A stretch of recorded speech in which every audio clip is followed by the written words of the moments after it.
Chapter 353. Lu Yu asked, "What's the problem?" Fatso shook his head and said, "Are you an idiot?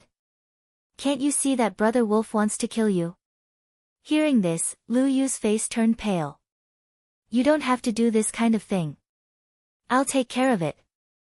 The pangolin roared and beat him up again. He finally vented all the anger he had suffered from Wolf King. Seeing that Lu Yu was about to be beaten to death, Wolf King hurriedly said, "Stop, stop, don't kill him." The pangolin said angrily, "Didn't you say you wanted to kill him?" Wolf King said, "When did I say that? That's just Fatso's self-righteous idea." Ah! Fatso was stunned and puzzled. "Then what are you going to do?"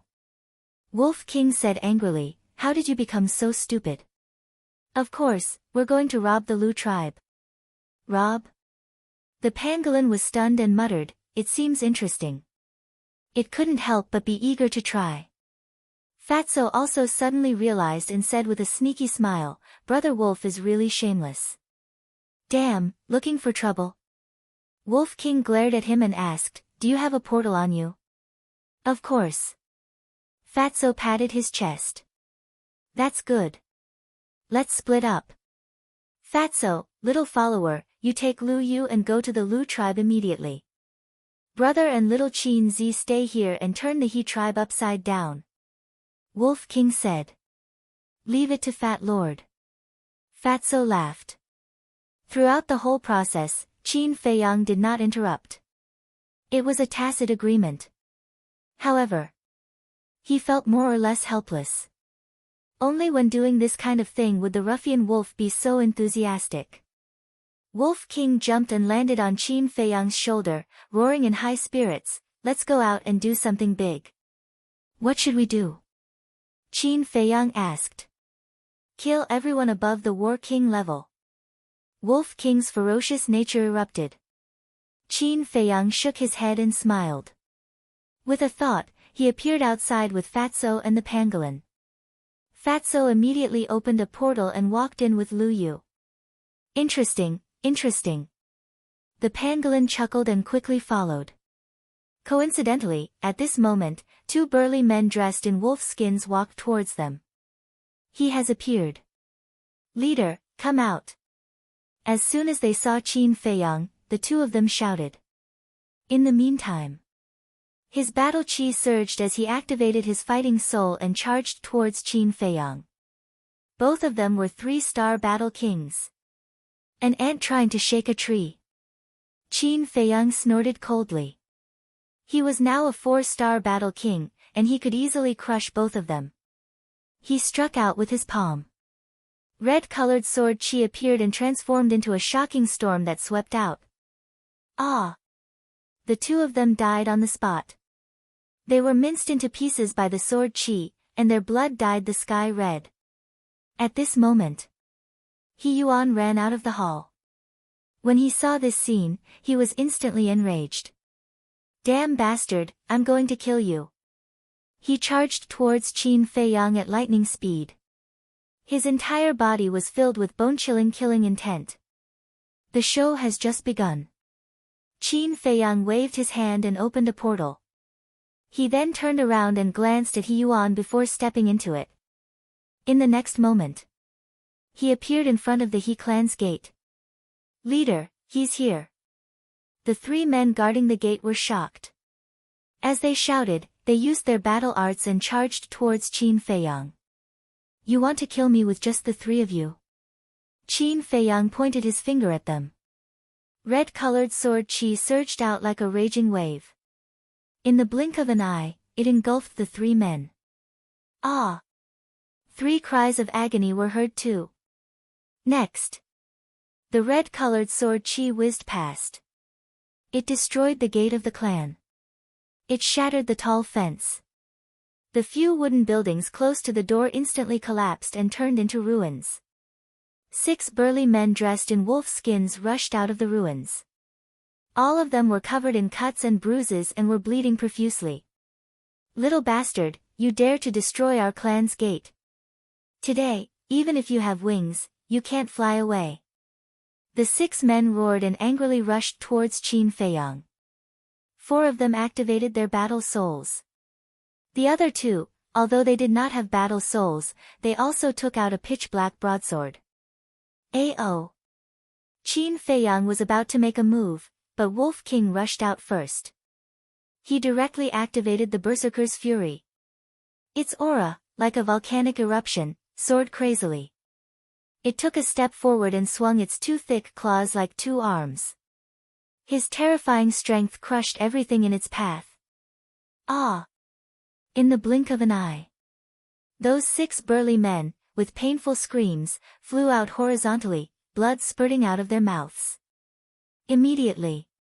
Like 6 blood-stained meteorites, they smashed into several wooden buildings and then never appeared again. A few wooden buildings also collapsed. Damned beast! I'm going to kill you all and avenge them. If you have the guts, don't run today. One by one, people wearing wolf skins rushed over from all directions, all of them brimming with killing intent. Enough to kill 30 to 40 people. Whiz! At the same time, a black shadow broke through the air. It was He Yuan. When he saw the ruins and the corpses lying on the ground, his eyes couldn't help but turn red. Qin Feiyang raised his head and looked, saying, "It's too late to regret now." Regret? Ha! You killed my clansmen, destroyed my clan's gate, and still dare to say such words? You really don't know what's good for you. Let me tell you, the one who regrets today will be you. He Yuan's face was sinister. The pressure completely erupted, enveloping Qin Feiyang and Wolf King. Wolf King said, "His strongest aura is about the same as Elder Wan's." Qin Feiyang nodded, and said, "This means that he is a 1-star war emperor. And here I was thinking how strong he was. So it's just a so-so. If there's a perfect opportunity, I can still kill him." Wolf King sneered. The gap between the War King and the War Emperor was not small. If it were anyone else, even the 9-star War King, they would be panicking. They probably wouldn't even have the courage to face He Yuan. But Qin Feiyang and Wolf King were different. When they were still warriors, they had already taken care of the Black Wind stronghold, which had 2 martial masters.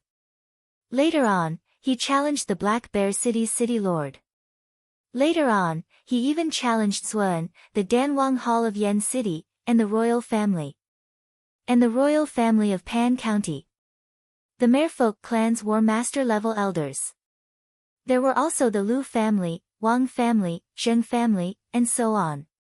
It could be said that they had been struggling in adversity all this time. If it were anyone else, they would have already broken down and given up. But they didn't. They grew up step by step and rose up step by step. Moreover, they had tempered their steel-like willpower and fearless spirit. Even if they were facing a war master, they could do it without fear. What's more, it was just a 1-star war emperor. The pressure enveloped Qin Feiyang and Wolf King, and they were both imprisoned. But when he saw that the man and the wolf were not panicking at all, and were even whispering to each other, He Yuan immediately burned with anger. Die! He pointed his index finger in the air. A dazzling battle chi, like a graceful swan, streaked across the sky with astonishing destructive power. It arrived in an instant. Boom! Accompanied by a deafening sound, a deep pit suddenly appeared in this place. Cracks spread out in all directions with the deep pit as the center. Billowing dust and smoke covered the sky. The people who were originally rushing towards Qin Feiyang and Wolf King were also sent flying, blood spurting out wildly.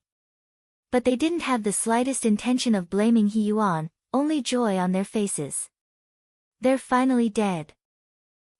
Those who dare to go against our He clan, none of them have a good ending. The spectators in the distance also sneered. He Yuan waved his hand, and a gust of wind blew, blowing away the dust. Other than that deep pit, nothing else could be found. Looks like they've already been smashed to pieces. Definitely. Our leader is a war emperor. If he uses all his strength, with their little strength, there will definitely be no bones left. I still wanted to torture them, but it seems like there's no chance.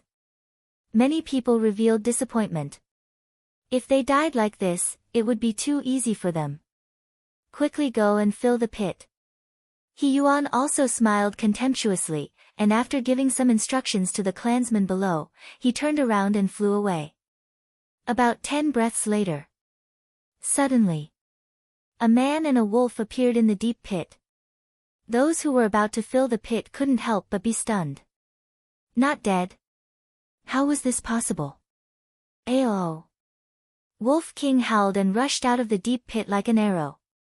It was as if a death god had descended, crazily slaughtering. For a moment, this place was filled with wails. Broken corpses and broken limbs were flying everywhere. Blood dyed the void and earth red. Previously, on the eve of the battle, Qin Feiyang and Wolf King went to the castle. However, the timing was very good. So much so that even He Yuan didn't see them disappear and thought they were already dead. Leader, they're not dead. Save us. Wolf King killed crazily, to the point that the He clan's clansmen were scared out of their wits, to the point that they were like chickens and dogs, fleeing in panic. What? They're actually not dead. Hearing the cry for help, He Yuan's eyes widened in anger, turned in the air, and rushed towards the gate with monstrous anger. At the same time, Qin Feiyang also rushed out of the deep pit, casually dealt with a middle-aged man who was rushing towards him, and then scanned the He clan. Finally, he locked onto He Yuan's residence, and his eyes flashed. Just wait to regret it. Qin Feiyang laughed coldly, opened a teleportation gate, and shouted, "White-eyed wolf, He Yuan is here, let's go." With that, he walked in. Wolf King took care of 3 more people and also ran into the teleportation gate. The teleportation gate quickly dissipated. At this time, He Yuan finally rushed over.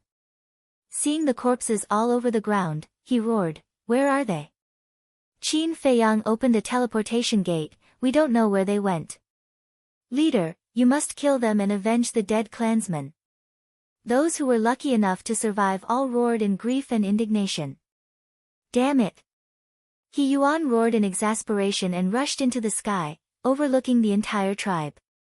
However, there was no trace of Qin Feiyang and Wolf King at all. Get the hell out of here! He roared again and again, mad with anger. However, he didn't know that a man and a wolf had already entered his residence. In the hall, when the 2 maids saw Qin Feiyang and Wolf King come in, they curled up beside the chair, their faces pale and shivering. Chapter 354. Really? The 2 maids looked at him with trepidation. I've always been a man of my word. Qin Feiyang smiled and said, "Tell me, where is the treasure house?" The treasure house. The 2 maids were shocked. This man was actually thinking about the treasure house. I don't know. We're just nobodies.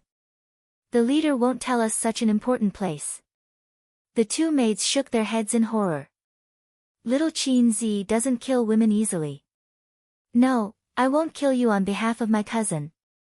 If you don't tell me the truth, I'll eat you. The Wolf King took a step forward and bared its fangs. Its bell-sized eyes flashed with a frightening light.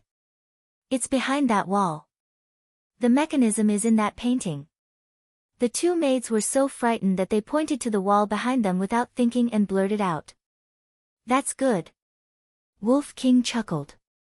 The man and the wolf looked up and saw a landscape painting hanging on the wall. It was 3 meters long and 1 meter wide. They walked quickly up to the painting.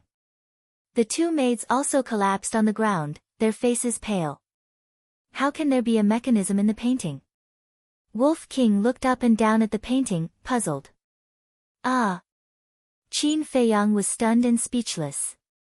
Why did your IQ suddenly become so low? Who are you talking about? Your butt is itching again, isn't it? Wolf King glared at him angrily. Didn't the 2 maids say it clearly? The mechanism was in the painting. Stupid. Qin Feiyang shook his head, reached out, grabbed the landscape painting, and pulled it down. Immediately, a secret compartment was revealed. The size of the secret compartment was almost the same as a wash basin. There was a bright-colored jade in it, which was about the size of a palm. So that's how it is. Wolf King suddenly understood and then couldn't help but become angry. He didn't even think of this. He really ruined his reputation. Qin Feiyang shook his head and smiled.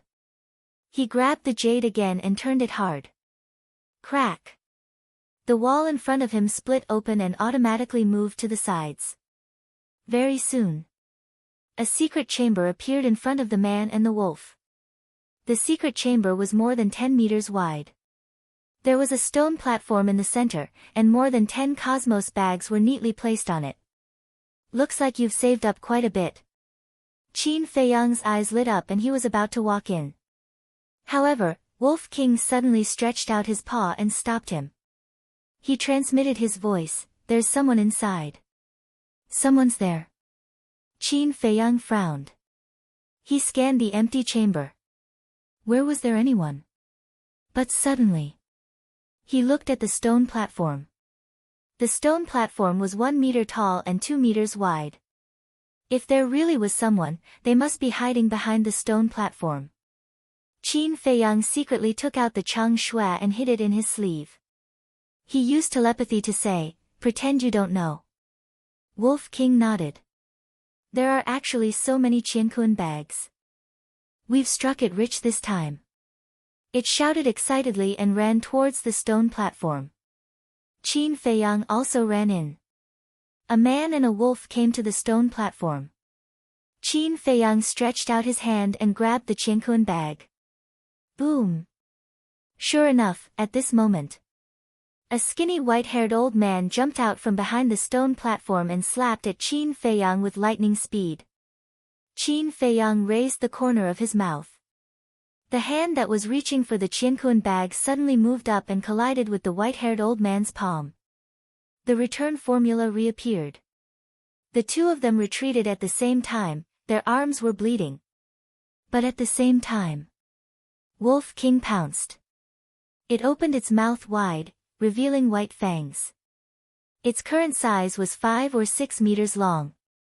When it opened its mouth, it was enough to swallow the whole person.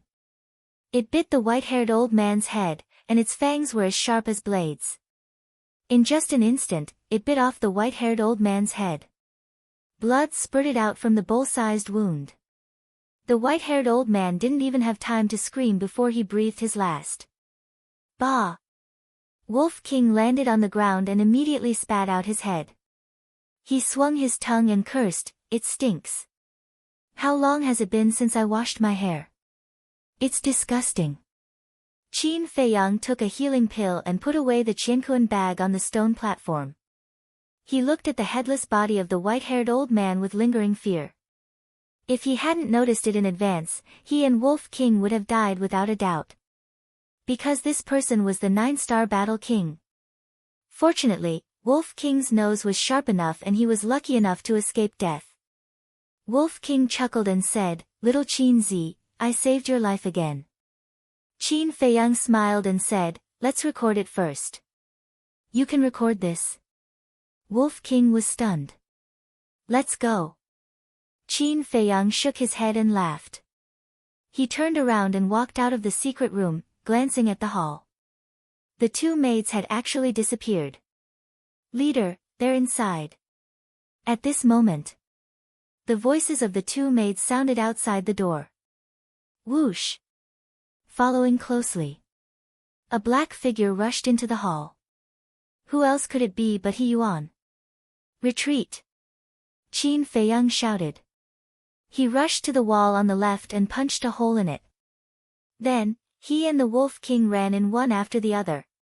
He Yuan didn't chase after them and rushed straight into the secret room. Seeing the empty stone platform and the white-haired old man's body, his old face suddenly turned ashen. Qin Feiyang and Wolf King were also surrounded at this moment. They were surrounded by people from the He clan. There were more than 80 people, surrounding them so tightly that not even a drop of water could leak out. Those pairs of sinister eyes seemed to want to pull out the tendons, pull out the bones, and crush the man and wolf into ashes. "What do you want?" Don't think that I'm afraid of you just because you have more people. If you have the guts, let's fight one-on-one. Wolf King shouted timidly. Who has the mood to fight one-on-one with you? So what if we bully you because we have more people? Activate your fighting souls. Boom! Powerful auras burst out one after another. One by one, fighting souls rose into the air. There were beast fighting souls, weapon fighting souls, and some rare plant fighting souls. In the blink of an eye, there were more than 60 fighting souls. This was incredible. This was because not everyone was able to awaken a battle spirit after breaking through to the Battle Emperor realm. The success rate was only half. Judging from the current situation, 2/3 of the Battle Kings of the He clan had activated their fighting souls.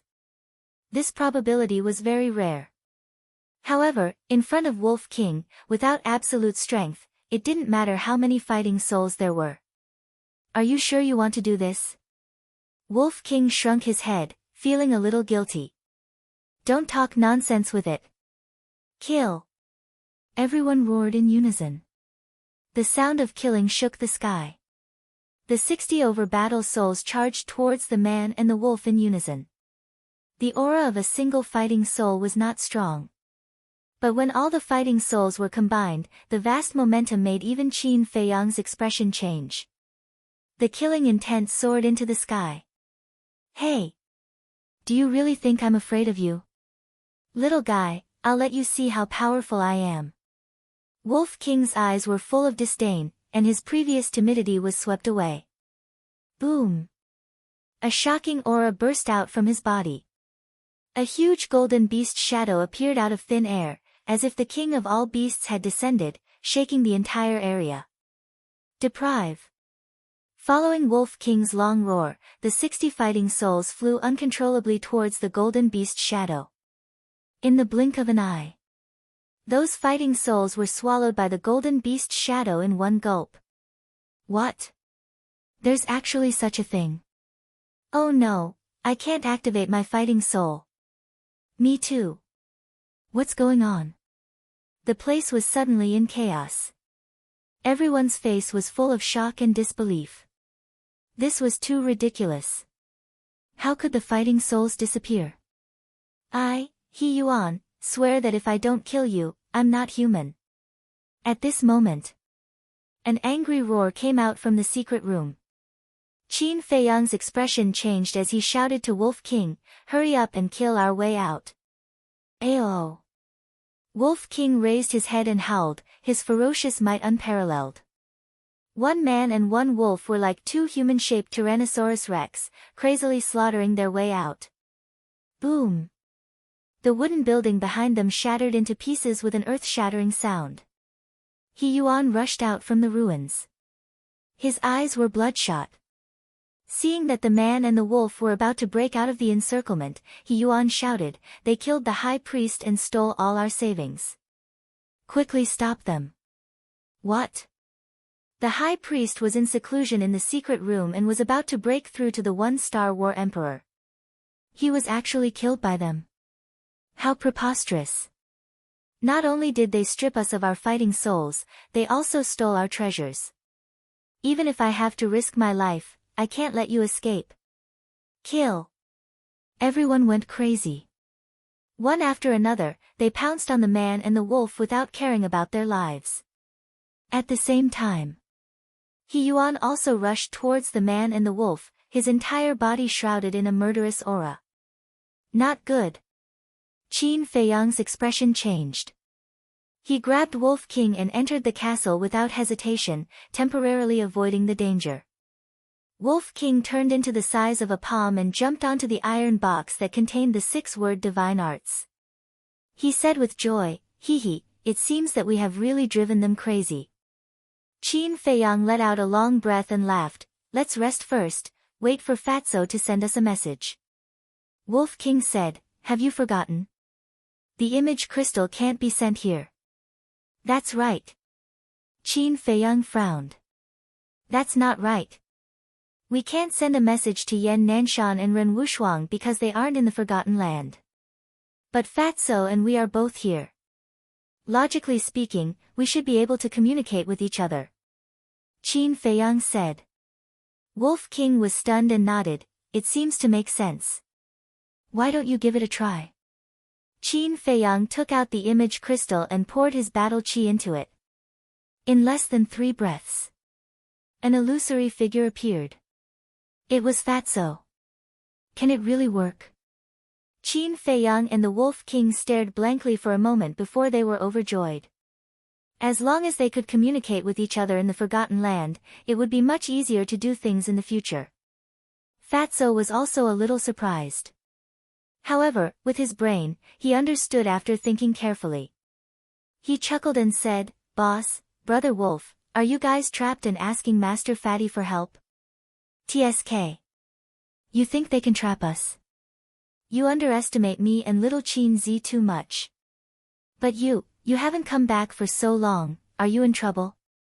I knew it, Fatso is not reliable, I shouldn't have let you go. Wolf King said disdainfully. What? Let me tell you, the treasure of the Lu tribe has been obtained.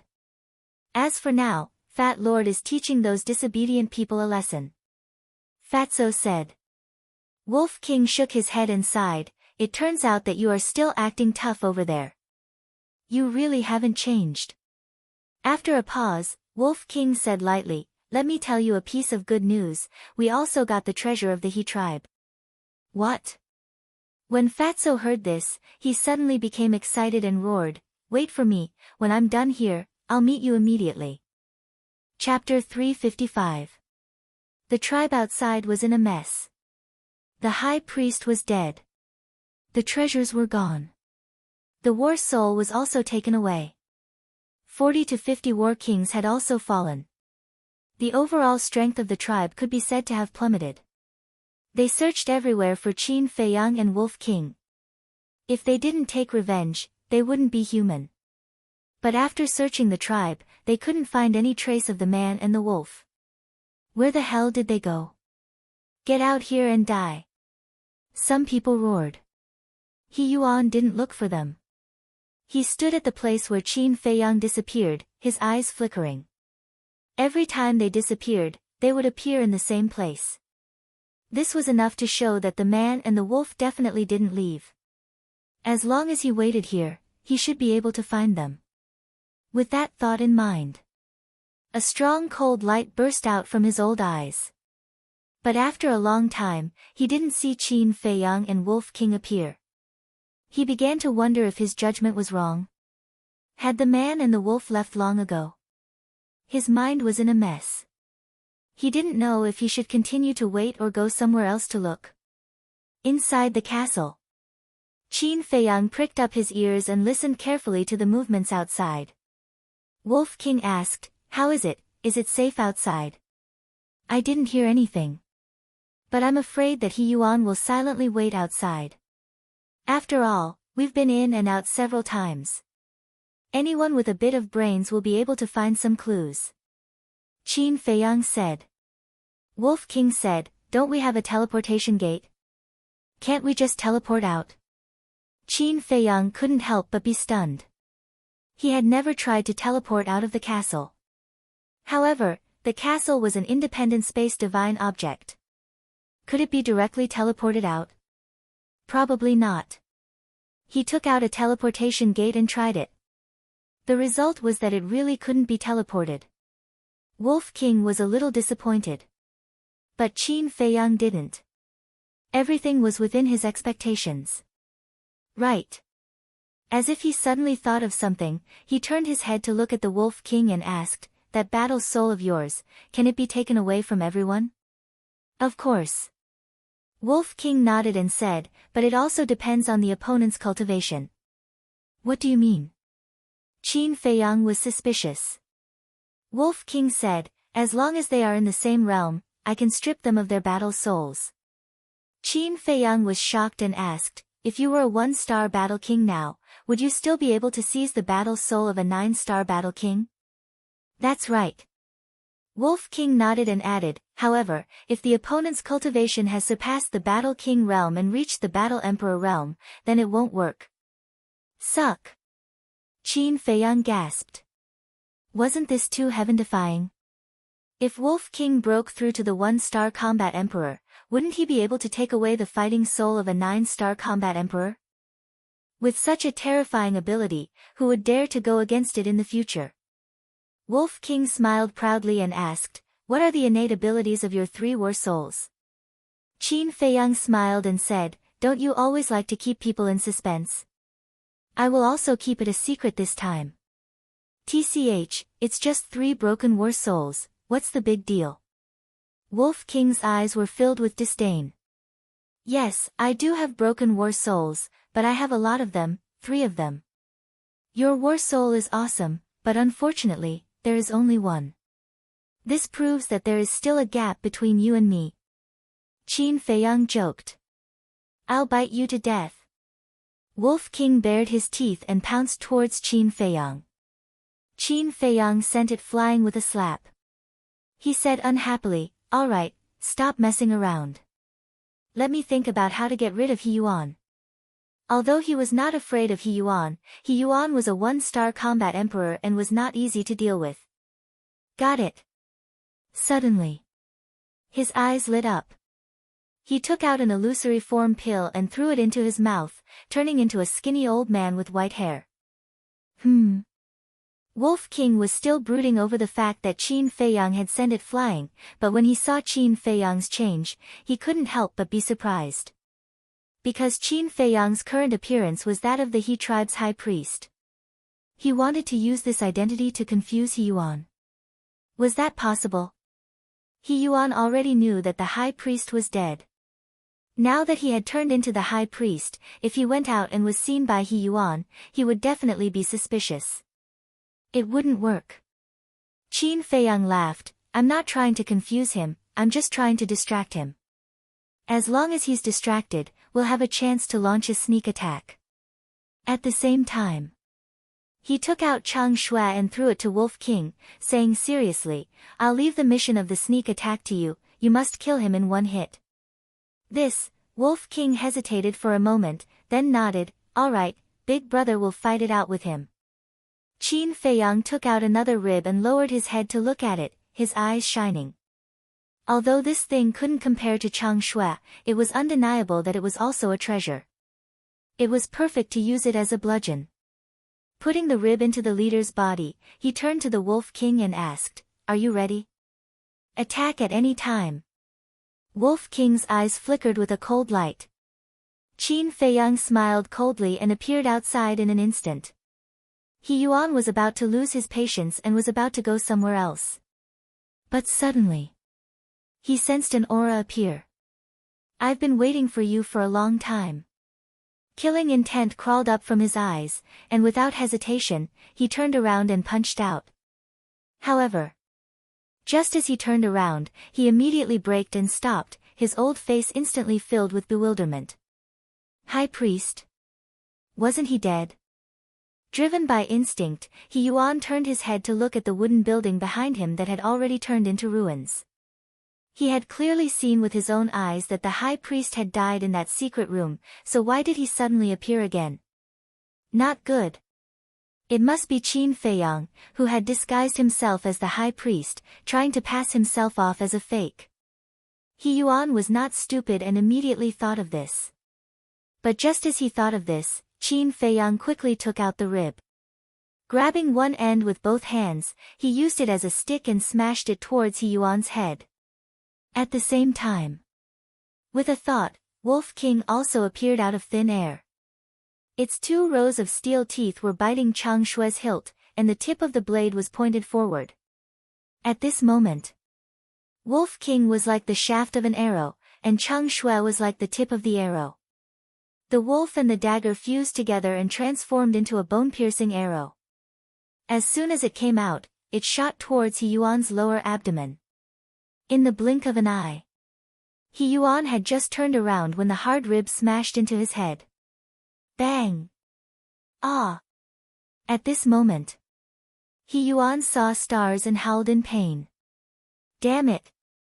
It's really you. Go to hell. He roared and raised his hand to slap Qin Feiyang's head. If he was hit, Qin Feiyang's head would definitely explode on the spot. But at this moment, Wolf King and Chang Shui arrived. Chang Shui was invincible and easily broke through He Yuan's lower abdomen, pierced through his qi, and swept out from behind. Immediately, a palm-sized bloody hole appeared on He Yuan's lower abdomen, penetrating from front to back. A glaring stream of blood spurted out from the hole. A heart-wrenching pain suddenly swept over. What's going on? He Yuan lowered his head to look. When he saw the bloody hole, his old eyes were filled with deep disbelief. Two mere war kings actually had the ability to break through his lower abdomen and qi. Was he dreaming? The next moment, he couldn't help but scream. At the same time, Qin Feiyang and Wolf King also retreated. While He Yuan screamed, he turned to look at Wolf King. Seeing the dagger in Wolf King's mouth, his face immediately became twisted and ferocious. Without a doubt, it was that dagger that broke through his lower abdomen and qi. But this was too unbelievable. What level of dagger was that? How could it be so terrifying? I'm going to kill you, He Yuan roared hysterically and rushed towards Wolf King. I'll go. Your qi is crippled, and you still have the strength to run. However, you're a cripple now. Do you think I'm afraid of you? Wolf King rushed towards He Yuan with disdain in his eyes. However, He Yuan didn't manage to run 2 steps before he fell to the ground with a bang. He was no longer able to get up. His consciousness was also being rapidly devoured by the darkness. Ugh! Wolf King was stunned for a moment, then ran in front of He Yuan's head and laughed, "Before you die, try my holy water first." At that moment, a stream of urine sprayed out and all of it splashed on He Yuan's face. He Yuan gritted his teeth and said sternly, "Bastard, I won't let you go even if I become a ghost." Hey! Wolf King laughed, "Wait until you become a ghost, my holy water is extremely rare, have a good taste." Pfft! He Yuan spat out a mouthful of blood. "Bastard, can you be any more shameless?" At this time, Qin Feiyang also came in front of He Yuan and said indifferently, "Tell me the coordinates of the Purple Sun tribe, maybe I can save your life." Qi was crippled, as long as his heart and head were fine, he would not necessarily die. As long as he took the healing pill in time, there was still a chance to save his life. But he needed a high-level healing pill. Ordinary healing pill did not have this ability. However, even if he could save his life, he would be a cripple for the rest of his life and would not be able to continue cultivating. Because there was no way to repair a broken qi. Can you save your life? He Yuan was stunned and said with a grim smile, "If you can't cultivate, living will only be more painful." "I won't tell you, you can take your time to find it." "Is that so?" Qin Feiyang took out a top-grade healing pill with 2 elixir veins and stuffed it into He Yuan's mouth. The bloody hole in his lower abdomen immediately healed at a speed visible to the naked eye. Qin Feiyang sneered, "Now it's not that easy for you to die even if you want to. If you are willing to tell me, I will give you a quick death." "What kind of healing pill is this? The effect is actually so strong." He Yuan's face was full of disbelief. Qin Feiyang lost his patience and shouted, "Are you going to tell me or not?" He Yuan laughed sinisterly, "I won't tell you even if you kill me. If you have any means, just come at me." Qin Feiyang's face turned cold, got up and grabbed Chang Shui, and said to Wolf King, "Torture him until he tells you. It's a piece of cake." The Wolf King laughed mischievously and immediately attacked, using everything he had. Immediately, He Yuan's blood-curdling screams resounded in this place. "Let go of the leader." At this time, a large group of people rushed over aggressively. They were all War King. "Whoever dares to move, I'll kill them." Qin Feiyang turned his head and swept his gaze over them. That bone-chilling gaze caused their bodies and minds to tremble. Chapter 356. Their hearts were filled with fear, but more than that, they were in disbelief. They were already very shocked when they killed the high priest. But they never thought that even their leader would fall at their hands. Their leader was a genuine war emperor. The methods of this man and wolf were too heaven-defying. Wang. At this moment, Qin Feiyang's image crystal moved. It was a message from Fatso. He asked Qin Feiyang for the coordinates. When Qin Feiyang told Fatso the coordinates, in less than 3 breaths, Fatso and the pangolin appeared beside him out of thin air. Not bad. Even this old thing was crippled by you. Amazing. Fatty and the pangolin couldn't help but laugh strangely when they saw He Yuan lying on the ground being tortured by the Wolf King. Qin Feiyang asked, "How's the situation at the Lu tribe?" Fatso sneered, "Even the War King has been killed by us." Qin Feiyang nodded and said, "Let's go and help." That's what I was thinking. The fatty grinned evilly as he rubbed his fists and walked towards He Yuan. The pangolin rolled its eyes and jumped onto Qin Feiyang's shoulder, saying, "There's no good bird around you. You're not a good bird either." Qin Feiyang rolled his eyes. The pangolin said angrily, "Don't talk nonsense. This king is a gentleman. These 2 idiots can't be compared to this king." Qin Feiyang's face twitched as he cursed, "Shameless."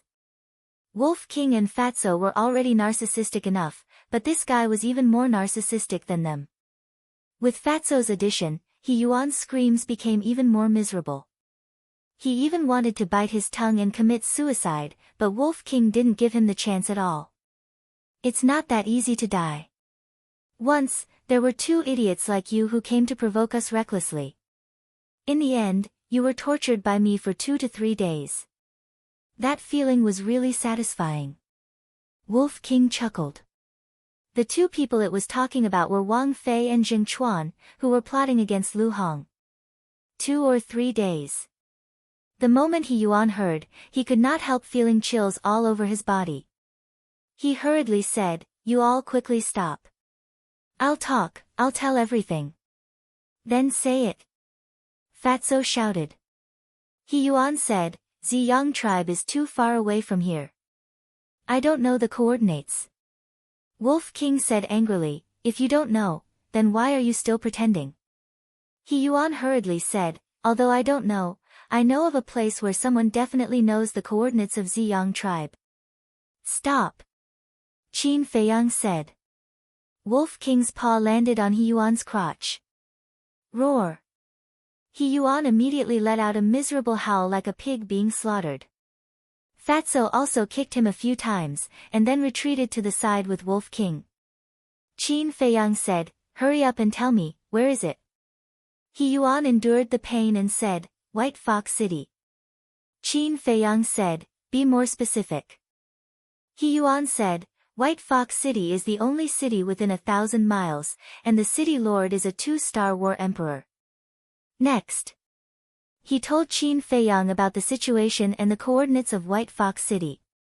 After listening, Qin Feiyang looked at Fatso and said, "Give him a quick death." Fatso took a step forward and ended He Yuan's life. "Leader!" The surrounding He tribe members all cried out in grief.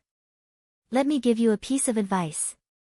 If you don't want to follow in the footsteps of the Lu tribe, then behave yourself."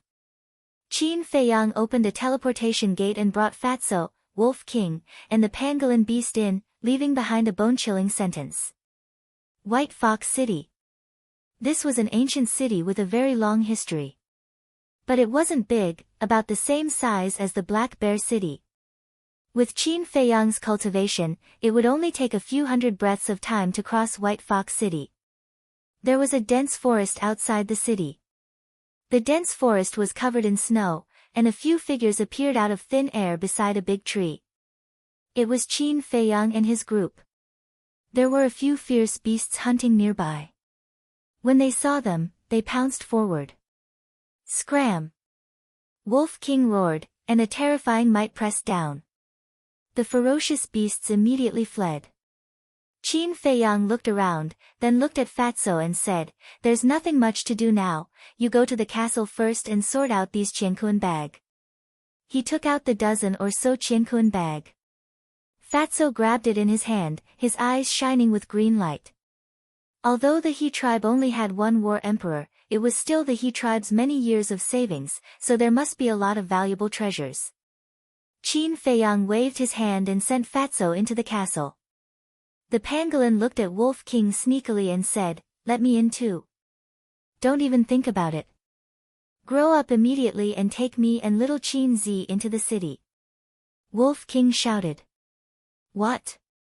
I'm a beast king, and you want me to be your mount? I'm telling you, don't go too far." The pangolin said angrily. Wolf King joked, "What, you're not convinced? Come on, let's compete." "Okay, you're awesome." The pangolin glared at him fiercely. A wise man knows better than to fight when the odds are against him. It changed back to its true form. Its 5 or 6 meters long body exuded an astonishing ferocious aura. This, Qin Feiyang hesitated for a moment, then jumped onto the pangolin's back. Wolf King stood on top of the pangolin's head, waved his claws in front of him, and shouted in high spirits, "Let's go. You can be proud of yourself. Sooner or later, I'll teach you a lesson." The pangolin snorted coldly and ran out of the dense forest with heavy steps, making loud thumping sounds. The ground was shaking. And it left footprints that were 1 foot deep. The snow on the surrounding trees fell in patches. Wherever it passed, the ferocious beasts it encountered fled in panic like birds startled by the twang of a bow. What's going on? Why is there such a big commotion? Is it a beast tide? The people hunting in the forest also turned pale with fright. Wolf King shouted, "Be quiet. Are you afraid that others won't know we're here?" The pangolin said angrily, "Can you not ask for so much? How dare you talk back?" Wolf King was furious. He slapped its head with his claws, and the pangolin jumped in pain. The commotion became louder. "It must be a beast tide. Let's go and take a look." One figure after another rushed over from all directions. Sensing those auras, Qin Feiyang couldn't help but frown. Then he jumped down and landed on the ground, saying, "Both of you, go and stay on my shoulder." The pangolin was as if it had been granted amnesty. It instantly turned into the size of a palm and landed on Qin Feiyang's left shoulder. "Bastard, I told you to do it on purpose." Wolf King angrily jumped up and slapped the pangolin flying with a claw. It crashed into a big tree and its body was about to fall apart. It got up in a sorry state and looked at Wolf King angrily. "If you continue like this king will become angry. If you have the guts, then come. A little follower should have the awareness of a little follower. If you dare to do this again, I will directly cripple you." Wolf King coldly snorted. "I'll endure it." The pangolin took a deep breath, walked in front of Qin Feiyang, and jumped onto his right shoulder. Qin Feiyang frowned. It seemed that he couldn't let these two little fellows stay together too often. Otherwise, they would fight sooner or later. Whoosh! At this moment, a few middle-aged men took the lead and arrived at this place. They glanced at Qin Feiyang and then looked elsewhere. One of them asked, "Kid, what was that commotion just now?" More and more people came, all of their faces full of surprise. "I don't know either." Qin Feiyang shrugged his shoulders and strode away. "Stop!" A young man around 25 or 26 years old wearing a leopard skin suddenly shouted. "What's the matter?" Qin Feiyang stopped and turned to look at the young man in leopard skin. The young man in leopard skin walked to a footprint left by the pangolin. After carefully observing it for a moment, he gradually frowned. He raised his head to look at the other footprints, and then looked at Qin Feiyang and said, "You said you don't know, then what's going on with these footprints?" "How would I know? Besides, what does it have to do with me?" After Qin Feiyang finished speaking, he turned around and continued to walk forward. The young man in leopard skin shouted, "If you don't explain it clearly, you can't leave." Whoosh! Immediately, more than 10 people blocked Qin Feiyang's path. These people were men and women, all of them middle-aged. Their bodies were stained with blood, and the smell of blood was pungent. Qin Feiyang raised his eyebrows and said, I'm curious, why are you blocking me? Because the commotion just now came from you. Our prey was scared away by the commotion. You happen to be here, who else should we look for if not you? Tell us, is it related to you? The people around shouted. The young man in leopard skin suddenly noticed the pangolin on Qin Feiyang's shoulder, and his eyes flashed. He looked at Qin Feiyang again and sneered, Don't ask, everyone. The commotion just now was caused by the small beast on his shoulder. Hey! Why is it so small? Did they all take the transformation pill? Everyone looked at it, and they were very surprised. The transformation pill was very expensive, and there were not many in White Fox City who could afford it. And this person was a stranger. He should be someone from somewhere else. Wasn't this a good opportunity to blackmail? An old woman in a green robe walked out and said in a hoarse voice, although the pangolin is small, the shape of its hooves and footprints are exactly the same. It must be them. Hooves. The pangolin was already full of anger, and when it heard the word, it was furious and shouted, Old witch, I dare you to say that again. Hey! It can speak. Everyone was stunned. The value of the bottleneck-breaking pill was almost on par with the transformation pill. This young man must be a rich man. The old woman in the green robe's eyes flashed coldly. She looked at Qin Feiyang and said, Boy, what's your name, and where are you from? Before blackmailing, he had to find out the other party's identity. Otherwise, it would be bad luck if he ran into an iron plate. Qin Feiyang frowned. It seemed that today was not going to be kind. He glared at the pangolin and Wolf King fiercely. If it weren't for these two bastards, he wouldn't have encountered such trouble.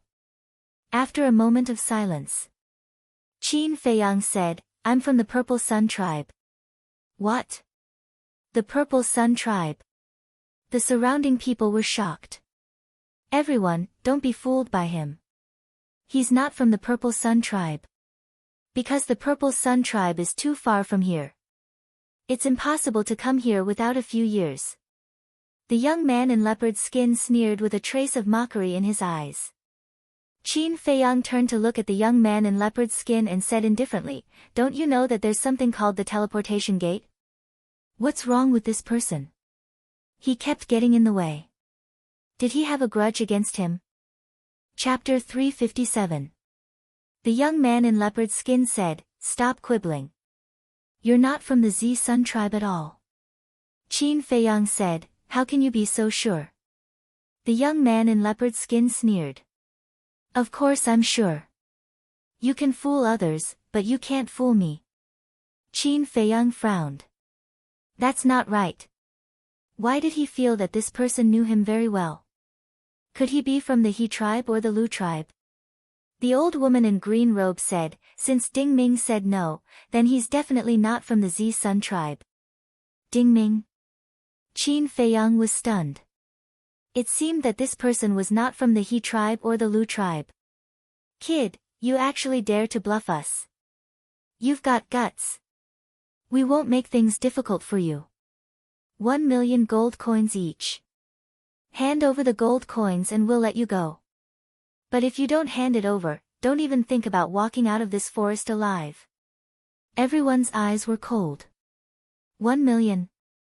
Qin Feiyang was stunned and glanced at them one by one. There were about 50 people around him. 1 million per person was only 50 million. To him, 50 million was just a drop in the ocean. However, man's greed knows no bounds. If he really gave it to them now, these people would definitely demand an exorbitant price. Putting all this aside, at present, no one could take half a gold coin from him. Unless he was willing. Qin Feiyang's eyes flashed coldly and said, White-eyed wolf, pangolin, go test their strength. I've been waiting for you to say that. The two beasts rushed out from his shoulders at the same time. Boom! Their small bodies expanded in the wind and instantly changed back to their true forms. They were both 5 to 6 meters long and had white fangs that shone with a shocking cold light. So big. Their aura is also very strong. The 50 people were shocked. What are you afraid of? We have so many people. Do you believe that we can't kill them? Ding Ming shouted. That's right. If you want to make a fortune, you have to be willing to risk your life. No one will give it to you. Everyone, come with me. The old woman in green robe roared and her aura exploded. She took the lead and rushed toward the Wolf King and Pangolin.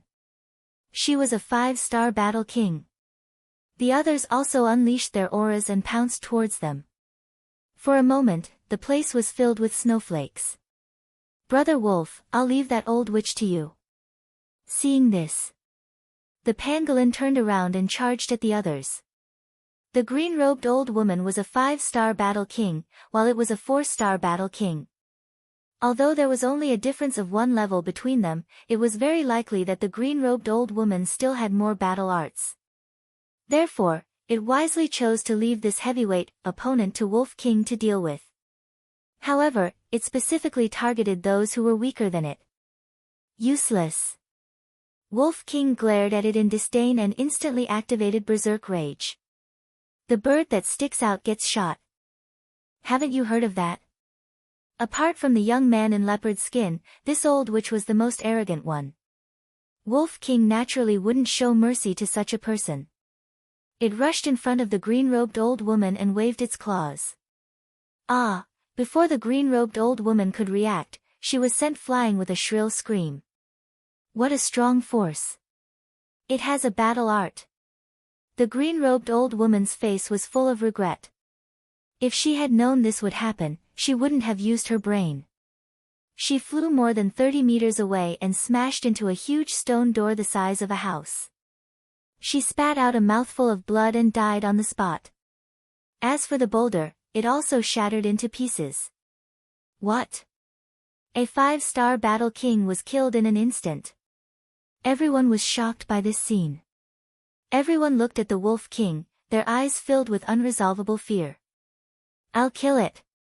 At this moment, a burly man dressed in tiger skin jumped out and walked towards the Wolf King with a bold and decisive manner. His aura was very strong. He was a 6-star battle king, and also the strongest among these people. Frost Arrow. When he was 5 meters away from Wolf King, the burly man in tiger skin waved his fan-like hand, and the surrounding snow rose into the air. In the blink of an eye, numerous ice arrows were formed in front of him. It was densely packed in a large area. They flickered with an astonishing sharpness. Die, you bastard! As the burly man in tiger skin roared, the frost arrows pierced through the air and shot toward Wolf King.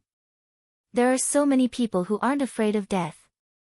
Wolf King grinned and rushed forward, his 2 claws dancing wildly. Crack! Those seemingly sturdy frost arrows shattered like dead wood. This is so strong. The burly man in tiger skin's expression suddenly changed, and his eyes were filled with fear. However, when the last frost arrow shattered, his entire body and mind were drowned in fear. Plop! He collapsed weakly on the snowy ground. He didn't even have the courage to continue fighting. His eyes were filled with despair. Aren't you very powerful? Want to kill me?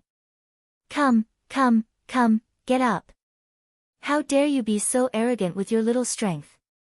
Wolf King stood in front of him. His bell-like eyes were filled with disdain. The burly man in tiger skin quivered and begged, Lord Wolf, please spare my life. But before he could finish speaking, the Wolf King swung its paw back and smashed his head into pieces. Even he is dead. How strong is that wolf? The others were scared out of their wits. They didn't have the desire to continue fighting. At the same time, the young man in leopard skin also looked at Wolf King and frowned. He's so strong. It seems that we can't get rid of them today. He muttered to himself and glanced at Qin Feiyang. Then, he quietly retreated into the forest behind him. However, He didn't know that although Qin Feiyang was scanning the battlefield, he had been paying attention to him. So Qin Feiyang noticed him immediately. Qin Feiyang said telepathically, "White-eyed wolf, pangolin, hurry up, don't leave a single one alive." Understood. The Wolf King responded and charged at the others like a ferocious beast. Corpses fell down one after another.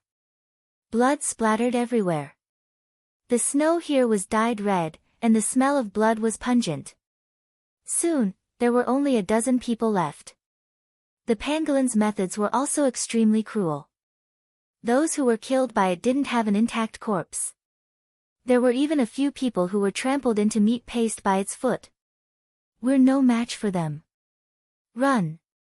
The dozen or so people who were still alive were scared out of their wits and fled in panic. However, there were also a few people who were relatively calm. "Let's go and capture that kid. As long as we capture him, no matter how strong those two beasts are, they won't be able to cause any trouble." "I have the same idea. He looks like he's only 17 or 18 years old. He's definitely not strong. Let's go." The two middle-aged men acted in unison and rushed towards Qin Feiyang. Both of them were 3-star battle kings. Moreover, they both had low-grade martial skills and were quite strong. But obviously, they had bumped into an iron plate this time. Qin Feiyang raised the corner of his mouth and turned to look at the two men. "Kid, if you want to live, then obediently submit to capture." The two men sneered and reached out their hands to grab Qin Feiyang's arm. They didn't even use their battle chi. It could be said that they were looking down on him. "You'll have to pay the price for looking down on others," Qin Feiyang muttered. His gaze suddenly turned cold. He stretched out his hands and clenched them into fists. Battle chi covered his fists and he fiercely punched the two men's lower abdomens. "Ah!" The two men screamed and were instantly sent flying, crashing into the snow. How could this be? Even he was so strong. The two men were in deep disbelief. Their heads tilted and they died on the spot. At the same time, Wolf King and the pangolin were also dealt with by those who were escaping. The ground was littered with broken corpses and severed limbs. Blood dyed the ground red for hundreds of meters. This place was like an Azura hell. It was terrifying. Wolf King and the pangolin were also dripping with blood. They were like two killing gods with monstrous ferocity. Wolf King ran over and said proudly, "Little Qin Zi, you're quite efficient, aren't you?" The pangolin said disdainfully, "TCH, I just killed a few hypocritical humans. What's there to show off?" Wolf King glared and said angrily, "Are you fucking looking for a beating? I'm a well-mannered and cultured pangolin. I won't bicker with a shameless person like you." The pangolin shook its head and turned into the size of a palm. It quickly jumped onto Qin Feiyang's shoulder. Well-mannered and cultured? Wolf King was stunned when he heard this.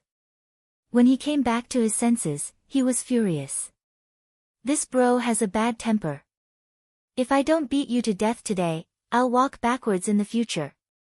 It also turned into the size of a palm. With raging anger, it slapped at the pangolin with its claws. However, Qin Feiyang reached out and grabbed Wolf King. He frowned and said, "Stop fooling around. There's still one more person to be dealt with." "Who?" Wolf King and the pangolin looked around in surprise. But they didn't see anyone. "What are you looking for?"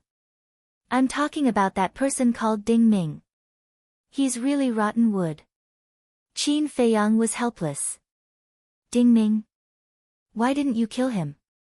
The two beasts looked at Qin Feiyang in confusion. "I feel that he seems to know me very well, so he didn't do anything. I'd like to see who he is." Qin Feiyang turned around and looked behind the forest. Ding Ming had already disappeared. However, he left a complete footprint on the snow. The two beasts stayed on Qin Feiyang's shoulder. Qin Feiyang followed the footprints and chased all the way. 100 breaths later, he finally saw Ding Ming in front of him. But he didn't make a sound and just hung behind silently. But in the end, Ding Ming didn't want to go anywhere else. Instead, he took a big detour, ran out of the dense forest, and rushed toward a city in front of him. That was White Fox City. The ancient city wall was more than 10 meters high and covered with snow. The buildings in the city were also covered with a thick layer of snow. At a glance, it was all snow-white. Wolf King suddenly asked, "Little Qin Zi, is there any place in the great Qin Empire where it snows all year round?" Qin Feiyang said, "There must be, and there are a lot of them." Wolf King said, "Is it possible that the Forgotten Land is one of those places?" "I don't know." Qin Feiyang shook his head. He dared to say other things, but he really didn't dare to be sure about this. Wolf King pondered for a moment and said, "Have you thought about a problem? How can we go back?" "Yes, that old witch didn't tell us how to go back." "Are we going to be trapped here for the rest of our lives?" The pangolin said in surprise. "It's useless to worry now. That old woman sent us here. She must have a way to go back. Let's wait until we find the flame of heavenly thunder." Qin Feiyang smiled faintly. Although he was talking to Wolf King and the others, his eyes were always on Ding Ming. Chapter 358. At the gate of the city, two burly men stood straight like javelins. They were both wearing a trench coat made of the fur of a black panther. They looked very impressive. The Wolf King sighed.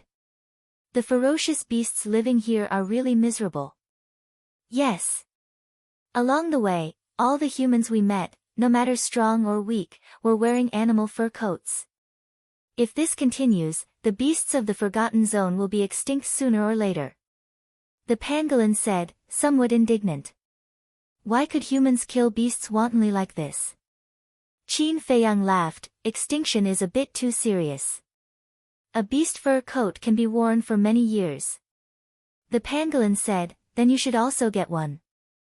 There are ready-made ones here." "Where is there ready-made ones? Why didn't I see them?" Wolf King looked around suspiciously. The pangolin chuckled, "Isn't it on your body?" Wolf King was stunned, and suddenly his eyes revealed a fierce light, looking at the pangolin unkindly. The pangolin shrank his neck and hurriedly said, "A gentleman uses his mouth, not his fists." Wolf King smirked, "I like to be a villain, so what?" The two little guys began to pinch each other again. Qin Feiyang couldn't help but feel a headache, and said angrily, "Can you give me some peace and quiet?" Seeing Qin Feiyang angry, Wolf King and the pangolin immediately became obedient. But they still stared at each other. "Stop!"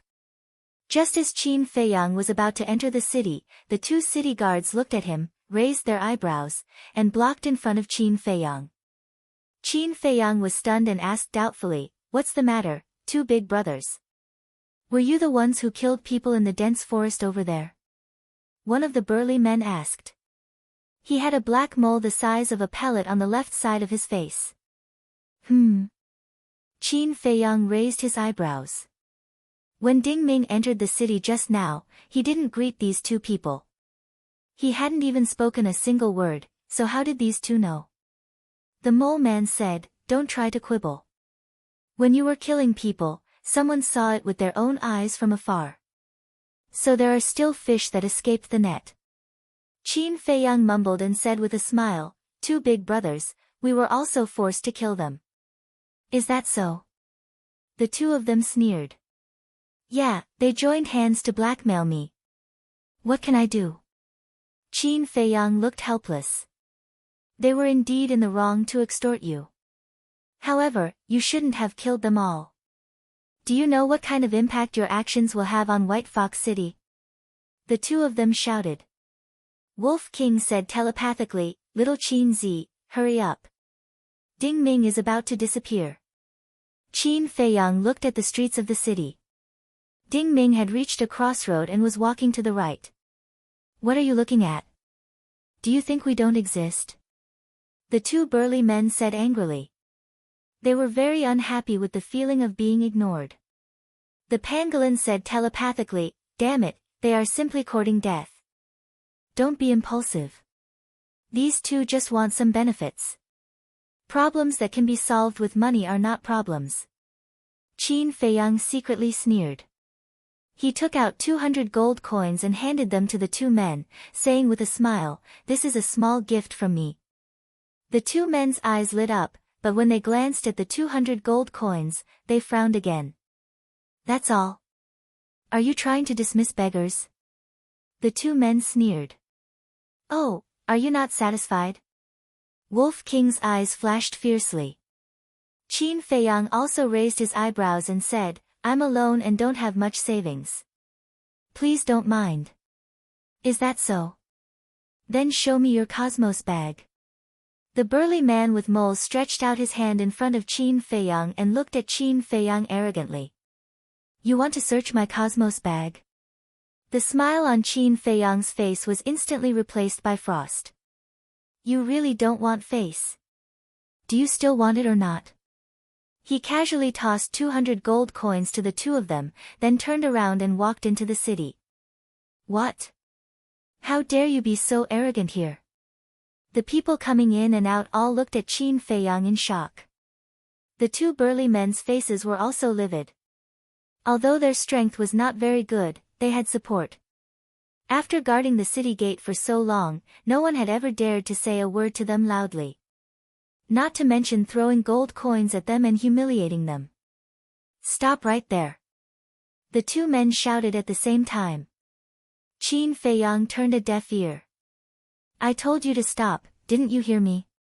The burly man with moles rushed behind Qin Feiyang in anger and immediately slapped him. However, Qin Feiyang was indifferent, as if he did not notice. The slap was about to land on his head. At this moment, the Wolf King waved its little paw and slapped the burly man's wrist, directly slapping the man's hand away. "You still dare to fight back?" The burly man with moles was furious. Battle Chi appeared in his palm and he slapped toward the Wolf King. "One-star Battle King." The Wolf King was stunned, and his eyes were filled with sarcasm. Why were there so many people who didn't know what was good for them? Boom! It waved its paw. The golden Battle Chi rolled out like a torrent. "Ah!" The burly man with moles screamed and was sent flying on the spot. In just an instant, his skin and flesh were lacerated and he was dripping with blood. With a bang, he hit the city wall and then fell to the ground, unable to get up. It actually hurt the city guards. The surrounding crowd was dumbfounded. The other city guards stood at the city gate and saw this scene. His mouth was wide open and he was filled with disbelief. "Take the 200 gold coins as money to buy healing pills for you," Qin Feiyang said without turning his head and rushed toward the crossroad. Throughout the whole process, he did not even turn back to look at the two guards. The guard at the city gate ran to the burly man with moles and asked, "Are you okay?" "It's nothing serious." The burly man with moles shook his head. He climbed up in a sorry state and raised his head to look at Qin Feiyang's back. His eyes flashed with a terrifying murderous light. "You stay here and watch. I'll go find the captain and let him suffer a fate worse than death." After the burly man with moles said this, he dragged his heavily injured body and quickly disappeared into the crowd. At this moment, Qin Feiyang also came to the center of the crossroad and turned to look at the street on the right. The streets were crowded with people and carriages, but Ding Ming was nowhere to be found. The pangolin said angrily, "Those two guards are really in the way." "Hey!" Wolf King laughed and said, "Don't you claim to be a gentleman? Why are you still scolding people?" The pangolin snorted coldly. "A gentleman also has times when he gets angry. Forget it, with your shameless character, you won't understand even if I tell you." Wolf King said disdainfully, "I don't understand, but as long as I'm here, Ding Ming can't run away." The pangolin was stunned and said, "That's right, your nose is more sensitive than a dog's. You're courting death." Wolf King was angry. What he hated most was people comparing his neck with a dog's nose. He jumped up and landed in front of the pangolin like lightning, and directly slapped the pangolin away with his paw. "Ruffian wolf, this king, and you are irreconcilable." The pangolin roared again and again, startling everyone on the street. They all looked at it. A beast that could talk. Everyone surrounded it in surprise. This is what happens when you talk dirty. Wolf King snorted and clapped his paws. Qin Feiyang pushed the crowd and walked in front of the pangolin. He said helplessly, "Can you guys stop?" The pangolin said angrily, "It's not my fault, you should scold ruffian wolf." "What did you say?" Wolf King's eyes flashed fiercely. These few times, it was the pangolin who started the trouble first, and now it was blaming it. "Enough. You're all my masters. Masters, can you give me some face?" Qin Feiyang's face was filled with anger. He really wanted to slap them. The pangolin smiled embarrassedly. It did not dare to be this fierce person's master. Although it had not known Qin Feiyang for long, it already knew his character. Although he looked very easy to talk to now, if he really got angry, it would definitely not end well. As a person, one had to know how to observe people's expressions. As a beast, it had to know when to stop. It jumped onto Qin Feiyang's right shoulder and lay there obediently, like an obedient baby. Qin Feiyang shook his head helplessly and said to Wolf King, "Quickly track Ding Ming." "Hypocrite." Wolf King stared at the pangolin, sniffed carefully, and said, "Go straight." Qin Feiyang looked at the crowd in front of him and said with a smile, "Please make way." The people retreated to the sides and made a path. But a young woman in her teens did not move aside and blocked the path. She was wearing a snow-white mink fur coat. She was about 1.7 meters tall, with delicate facial features, slim clothes, and a blush on her cheeks in the cold weather. Her fine black hair was tied up high with an exquisite jade hairpin inserted into it, revealing her extraordinary background. Because the jade hairpin, whether in terms of workmanship or quality, could be regarded as the best. Ordinary people could not afford it at all. She looked at Wolf King curiously, her big eyes shining with a strange light. Qin Feiyang asked, "Miss, what's the matter?" The woman in mink fur stretched out her slender finger and pointed at the Wolf King. "Sell it to me." Qin Feiyang frowned and was about to refuse. But Wolf King said first, "No need to ask him, just tell me, what can you give me? If I'm satisfied, I'll abandon the dark and join the light, and follow you in the future." It laughed sinisterly. Abandon the dark and join the light? Qin Feiyang's face twitched. The woman in mink fur's eyes lit up, and she looked at Wolf King and said, "As long as you follow me, you can have whatever you want." Wolf King asked, "Really?" "I'm a woman of my word."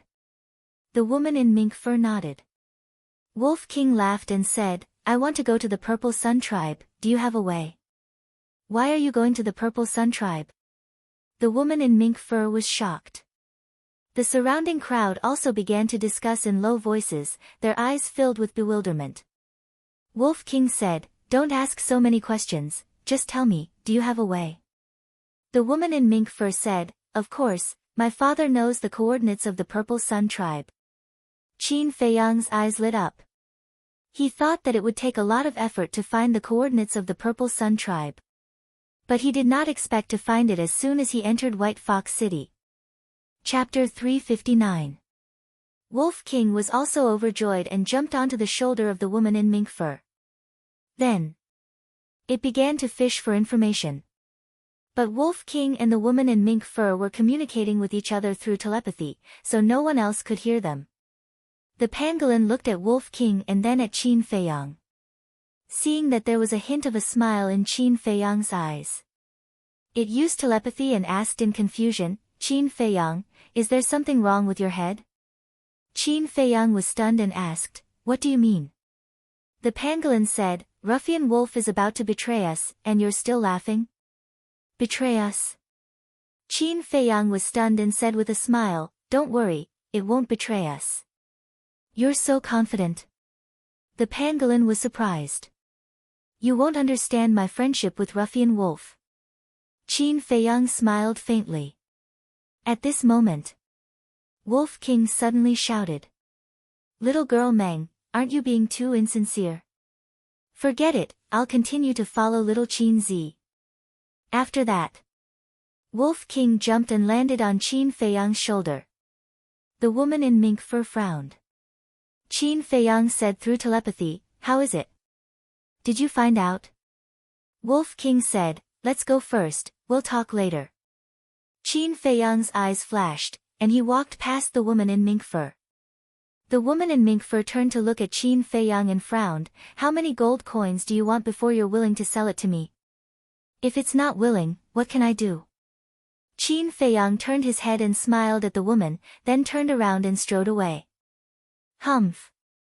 Wait, you'll soon know the consequences of rejecting me." The woman in mink fur snorted and also left. In the crowd, while chasing Ding Ming, Qin Feiyang asked, "White-eyed wolf, what's going on?" Wolf King said angrily, "That woman insisted that brother go home with her before she told brother the coordinates of the Ziyang tribe." The pangolin said in realization, "So you approached her to get the coordinates?" Wolf King said, "What do you think?" The pangolin said, "I thought you were going to betray me." Betrayal? Wolf King was stunned. He shook his head and said, "What an idiot. In this world, anyone could betray Qin Feiyang, except for Wolf King." The pangolin would not be able to understand the logic behind it in such a short time. Wolf King ignored it and sent his voice, "That woman's background isn't simple at all, what do you mean?"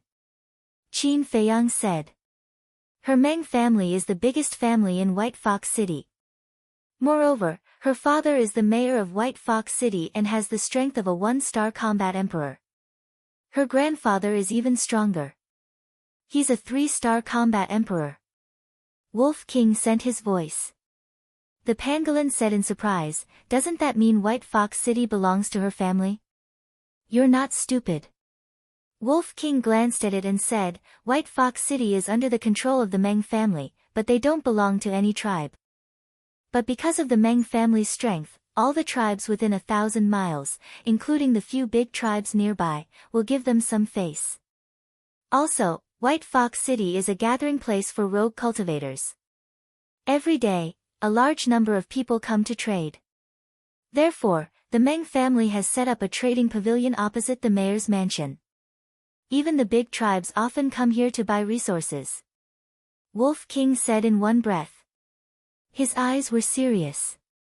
The Meng family's influence in White Fox City was too strong.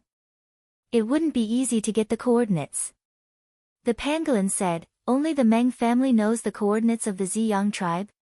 Other than the Meng family, no one else knows, including the leaders of the big tribes nearby." Wolf King said. "Why is that?" The pangolin was puzzled. "I heard from the woman that the Ziyang tribe is too far away from here. No one is willing to go there. The Meng family knows the coordinates because the woman's grandfather is an alchemist. He once went to the Sky Thunder City in the Ziyang tribe to buy alchemy recipes." Wolf King said. The pangolin was stunned and asked, "Where is the Sky Thunder City?" Wolf King shook his head and said, "I don't know. I didn't have enough time to inquire about it." He added, "But there is one thing that is very strange." "What is it?" Qin Feiyang and the pangolin were puzzled. Wolf King said, "There is only one alchemist in 1,000 miles. How is that possible?" Qin Feiyang was shocked. There were indeed very few alchemists, but it shouldn't be so pitiful. "It's true. That woman said it herself. Only her grandfather is an alchemist. This is also the main reason why the Meng family can dominate the White Fox City." Wolf King said. "What is the saying of the humans?" "Oh right, when the tiger is absent, the monkey will be king. I'm afraid this is the Meng family." The pangolin laughed evilly. "We are just passers-by in the Forgotten Land.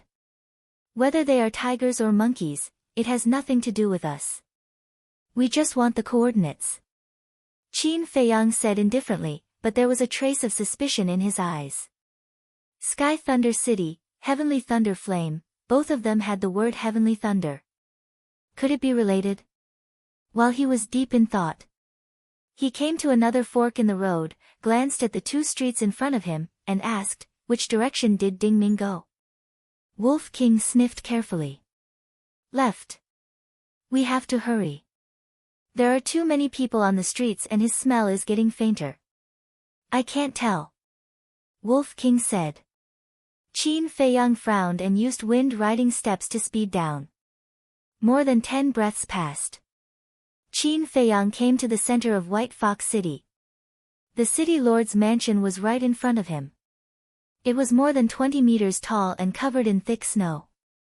Guards stood tall and straight all around. They looked straight ahead with sharp eyes and a murderous aura exuded from their bodies.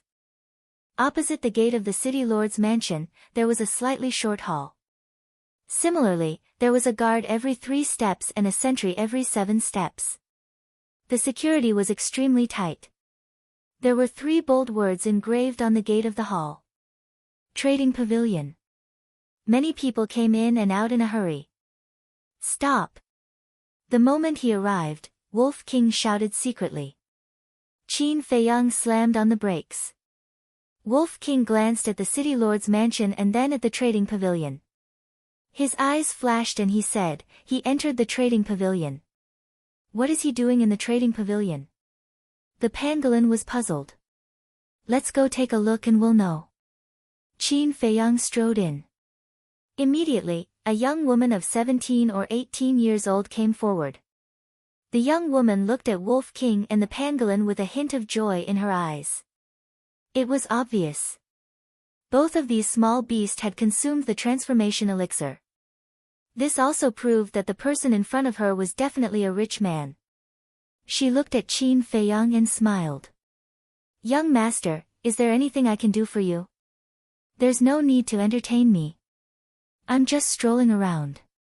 Qin Feiyang smiled and walked past the young woman, scanning the hall. A hint of disappointment appeared in the young woman's eyes. But she wasn't discouraged. She walked to Qin Feiyang's side and said with a smile, everyone who comes is a guest. Whether young master wants to buy something or not, I should entertain you well. Qin Feiyang looked at her in surprise and said to Wolf King and the pangolin, you two pay attention. I'll go take a look at the elixirs here. The 2 beasts nodded in agreement. Then, they carefully scanned everyone in the hall. Qin Feiyang said to the young woman, take me to see the elixirs. Elixirs. The young woman's eyes lit up and she said with a smile, the elixirs are all on the 2nd floor. Young master, please follow me. There's a 2nd floor. Qin Feiyang was surprised. The young woman was stunned and asked, young master, don't you know? Is this young master's first time in the trading pavilion? Qin Feiyang smiled and said, I've been here a few years ago. It's been too long, so I forgot. The young woman suddenly realized and said with a smile, our trading pavilion has a total of 6 floors. The 1st floor only sells some very ordinary things and daily necessities. The 2nd floor sells elixirs and medicinal materials. The 3rd, 4th, and 5th floors are a super large auction house. The young woman explained. Qin Feiyang said, what about the 6th floor? The 6th floor is the VIP hall. Only the distinguished guests of the trading pavilion or those who have big deals are qualified to go up. The young woman said. Qin Feiyang nodded. Wolf King said with a voice transmission, little Qin Z, I can't find Ding Ming. His scent isn't on the 1st floor either. The pangolin said, I didn't see him either. Then let's go to the 2nd floor. Qin Feiyang responded secretly and said to the young woman with a smile, take me to the 2nd floor. Okay. The young woman nodded and led the way in front. After a while, she came to a staircase and walked up quickly. Wolf King's eyes lit up and he said to himself, there's Ding Ming's scent here. I'd like to see who he is. A cold light flashed in Qin Feiyang's eyes. On the 2nd floor, it was much quieter. There were only 50 or 60 people in the hall, which was hundreds of miles long. On the ground, there were transparent counters neatly placed. Inside, there were all kinds of medicinal materials and elixirs, which were dazzling. There's no one here either. Qin Feiyang glanced at the 50 or 60 people and didn't find Ding Ming. Was he in the auction house? But at this moment, Wolf King said with a voice transmission, Ding Ming's scent is in the hall. How is that possible? Qin Feiyang looked carefully again. Even the staff members. But in the end, he didn't see Ding Ming. But why did Wolf King say that Ding Ming's scent was here? Could it be, suddenly? He thought of a possibility. Ding Ming might have changed his appearance. At this time, the young woman asked, Young master, what kind of elixir do you need? Qin Feiyang smiled and said, Just take a look. The young woman led him towards a counter. At the same time, at the opposite counter, there was a black-haired old man wearing a leopard skin. He was looking at the elixirs on the counter, but his gaze would occasionally glance at Qin Feiyang. Wolf King had been looking for Ding Ming the whole time and also saw the black-clothed old man. At first, it didn't care, but soon it realized that something was wrong. Because Ding Ming's scent was coming from the black-clothed old man. So it's you. Chapter 360. Qin Feiyang was holding a healing pill and looking at it carefully.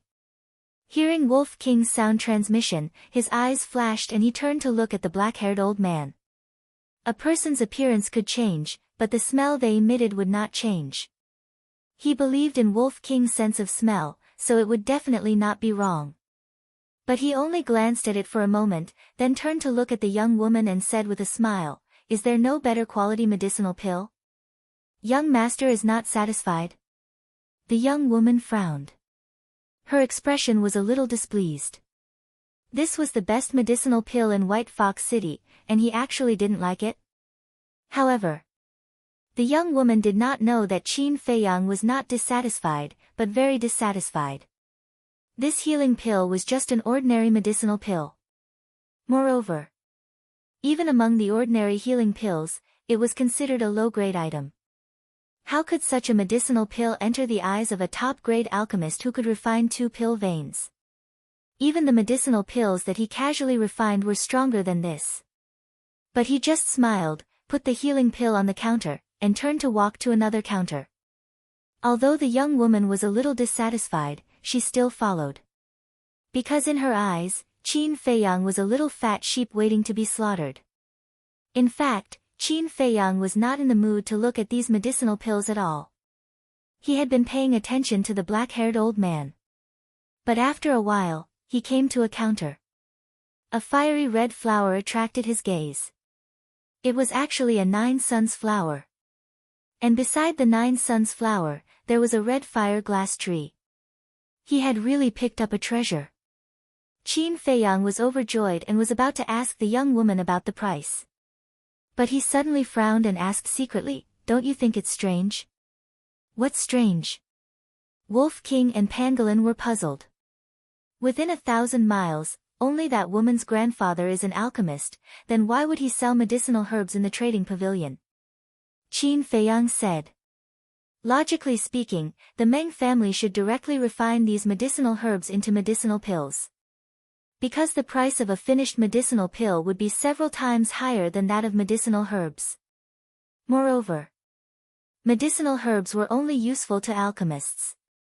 If one was not an alchemist, no matter how precious the herbs were, it would be useless.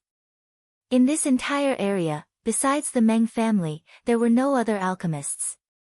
Who would come here to sell these herbs?